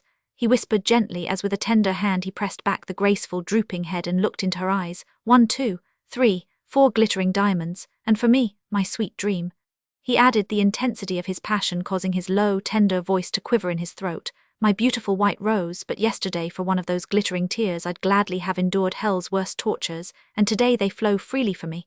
Why, I would not change places with a king. Your life, your brave, noble life, thus sacrificed for me, oh, why did I ever cross your path?" "Nay, my dear," he said with an infinity of tenderness and an infinity of joy. "Faith, it must have been because God's angels took pity on a poor vagabond and let him get this early glimpse of paradise." His fingers wandered lovingly over her soft golden hair. He held her close, very close to his heart, drinking in every line of her exquisite loveliness, rendered almost ethereal through the magnitude of her sorrow. Her eyes shining with passion through her tears, the delicate curve of throat and chin, the sensitive, quivering nostrils, the moist lips on which anon he would dare to imprint a kiss. "And life now to me," she whispered twixt heartbroken sobs, "what will it be? How shall I live but in one long memory?" "My life, my saint," he murmured. "Nay, lift your dear face up to me again. Let me take away as a last memory the radiant vision of your eyes, your hair, your lips." His arms tightened round her. Her head fell back as if in a swoon, she closed her eyes, and her soul went out to him in the ecstasy of that first kiss. "Ah, it is a lovely dream I dreamt," he whispered, "and 'tis meet that the awakening shall be only in death." He tried to let her go, but she clung to him passionately, her arms round him in the agony of her despair. "Take me with you," she sobbed, half fainting. "I cannot bear it, I cannot." Gently he took hold of both her hands, and again pressed them to his lips. "Farewell, sweet dream," he said. "There, dry those lovely tears. If you only knew how happy I am, you would not mourn for me. I have spun the one thread in life which was worth the spinning, the thread which binds me to your memory. Farewell." The sergeant stepped forward again. It was time to go. "Are you ready, sir?" he asked kindly. "Quite ready, Sergeant." She slid out of his arms, her eyes quite dry now, her hands pressed to her mouth to smother her screams of misery. She watched the soldiers fall into line, with their prisoner in their midst, and turned to the doorway of the inn, through which the golden sunshine came gaily peeping in. Outside a roll of drums was heard and shouts of the Duke. The Duke! The excitement had become electrical. His Royal Highness, mounted on a magnificent white charger, was making his entry into the village at the head of his general staff, and followed at some distance by the bulk of his army corps, who would camp on the heath for the night. Squire West, his stiff old spine doubled in two, was in attendance on the green, holding a parchment in his hand, which contained his loyal address and that of the inhabitants of Brassington. The beadle, more pompous than ever, and resplendent in blue cloth and gold lace, stood immediately behind his honour. In the midst of all this gaiety and joyful excitement, the silent group, composed of the soldiers with their 3 prisoners, appeared in strange and melancholy contrast. Philip and Bathurst were to be confined in the court-house, under a strong guard, pending his honour the squire's decision, and as the little squad emerged upon the green, 'twas small wonder that they caught his Royal Highness's eye. He had been somewhat bored by Squire West's long-winded harangue, and was quite glad of an excuse for cutting it short. "Odds buds," he said, "and what have we here, eh?" The sergeant and soldiers stood still at attention, some 20 yards away from the brilliant group of His Highness's general staff. The little diversion had caused Squire West to lose the thread of his speech, and much relieved, the Duke beckoned the sergeant to draw nearer. "Who are your prisoners, Sergeant?" queried His Highness, looking with some interest at the 2 young men, one of whom was a mere lad, whilst the other had a strange look of joy and pride in his pale face, an air of aloofness and detachment from all his surroundings, which puzzled and interested the Duke not a little. "'Tis a bit difficult to explain, your Royal Highness," replied the sergeant, making the stiff military salute. "Difficult to explain who your prisoners are," laughed the Duke incredulously. "Saving your Highness's presence," responded the sergeant, "one of these gentlemen is Philip Gascoigne, Earl of Stretton." "Oh ho, the young reprobate rebel who was hand in glove with the Pretender. I mind his case well, Sergeant, and the capture does your zeal great credit. Which of your prisoners is the Earl of Stretton?" "That's just my trouble, your Royal Highness, but I hope that these papers will explain." And the sergeant drew from his wallet the precious packet of letters, and handed them respectfully to the Duke. "What are these letters?" "They were found on the person of that gentleman, sir," replied the sergeant, indicating Sir Humphrey Challoner, who stood behind the 2 younger men, silent and sulky, and nursing desperate thoughts of revenge. "He is said to be an accomplice, and I thought 'twas my duty to bring him before a magistrate, if I've done wrong." "You've done quite right, Sergeant," said the Duke firmly. "You were sent here to rid the country of rebels, whom an Act of Parliament has convicted of high treason, and it had been gross neglect of duty not to refer such a case to the nearest magistrate. Give me the papers, I'll look through them anon, see your prisoners safely under guard, then come back to my quarters." "Damnation," muttered Sir Humphrey, as he saw the Duke take the packet of letters from the sergeant's hand, and then turn away to listen to the fag end of Squire West's loyal address. Throughout his chagrin, however, the Squire of Hartington was able to gloat over one comforting idea. He had now lost all chance of pressing his suit on Lady Patience. His actions in the past 3 days would inevitably cause her to look upon him with utter hatred and contempt. But the man who was the cause of his failure, the chivalrous and meddlesome highwayman, Beau Brocade, would, as sure as the sun would set this night, dangle on the nearest gibbet tomorrow. Chapter 37. Reparation. It was in the middle of the afternoon when His Royal Highness, having attended to other important affairs, and partaken of a hasty meal at the Royal George, finally found leisure to look through the letters handed up to him by the sergeant. As he read one through, and then the other, Lord Lovat's letter urging the Earl of Stretton to join the rebellion, that of Kilmarnock upbraiding the lad for holding aloof, and finally the autograph of Charles Edward himself at the end of a long string of reproaches, calling Philip a traitor for his loyalty to King George. "There has been a terrible blunder here," quoth his Royal Highness emphatically. "Bring the Earl of Stretton to me at once," he added, speaking to his orderly. 10 minutes later Philip, with Patience by his side, was in the presence of the Duke of Cumberland, who, on behalf of his country and its government, was tendering apologies to the Earl of Stretton for grievous blunders committed. "It seems you have suffered unjustly, my lord," said his Highness with easy graciousness. "It will be my privilege to keep you under my personal protection until these letters have been placed before the King and Council. I myself will guarantee your brother's safety, Lady Patience," he added, turning with a genial smile to her. "You will entrust him to my care, will you not? Your father and I were old friends, you know. In my young days I had the pleasure of staying at Stretton Hall and the privilege of dandling you on my knees, for you were quite a baby then. I little thought I should have the honour of being of service to you in later years." With courtly gallantry, the Duke raised her cold fingertips to his lips. He looked at her keenly, for he could not understand the almost dead look of hopeless misery in her face which she bravely, but all in vain, tried to hide from him. Evidently she was quite unable to speak. When her brother had been brought before his Highness, she had begged for and easily obtained the favour of being present at the interview, but even at the Duke's most genial and encouraging words she had not smiled. "It was lucky," added his Royal Highness, kindly patting her hand, "that so strange a fate should have placed these letters in my hand." But at these gentle, almost fatherly words, Patience's self-control entirely gave way. With a heartbroken sob she threw herself at the Duke's feet.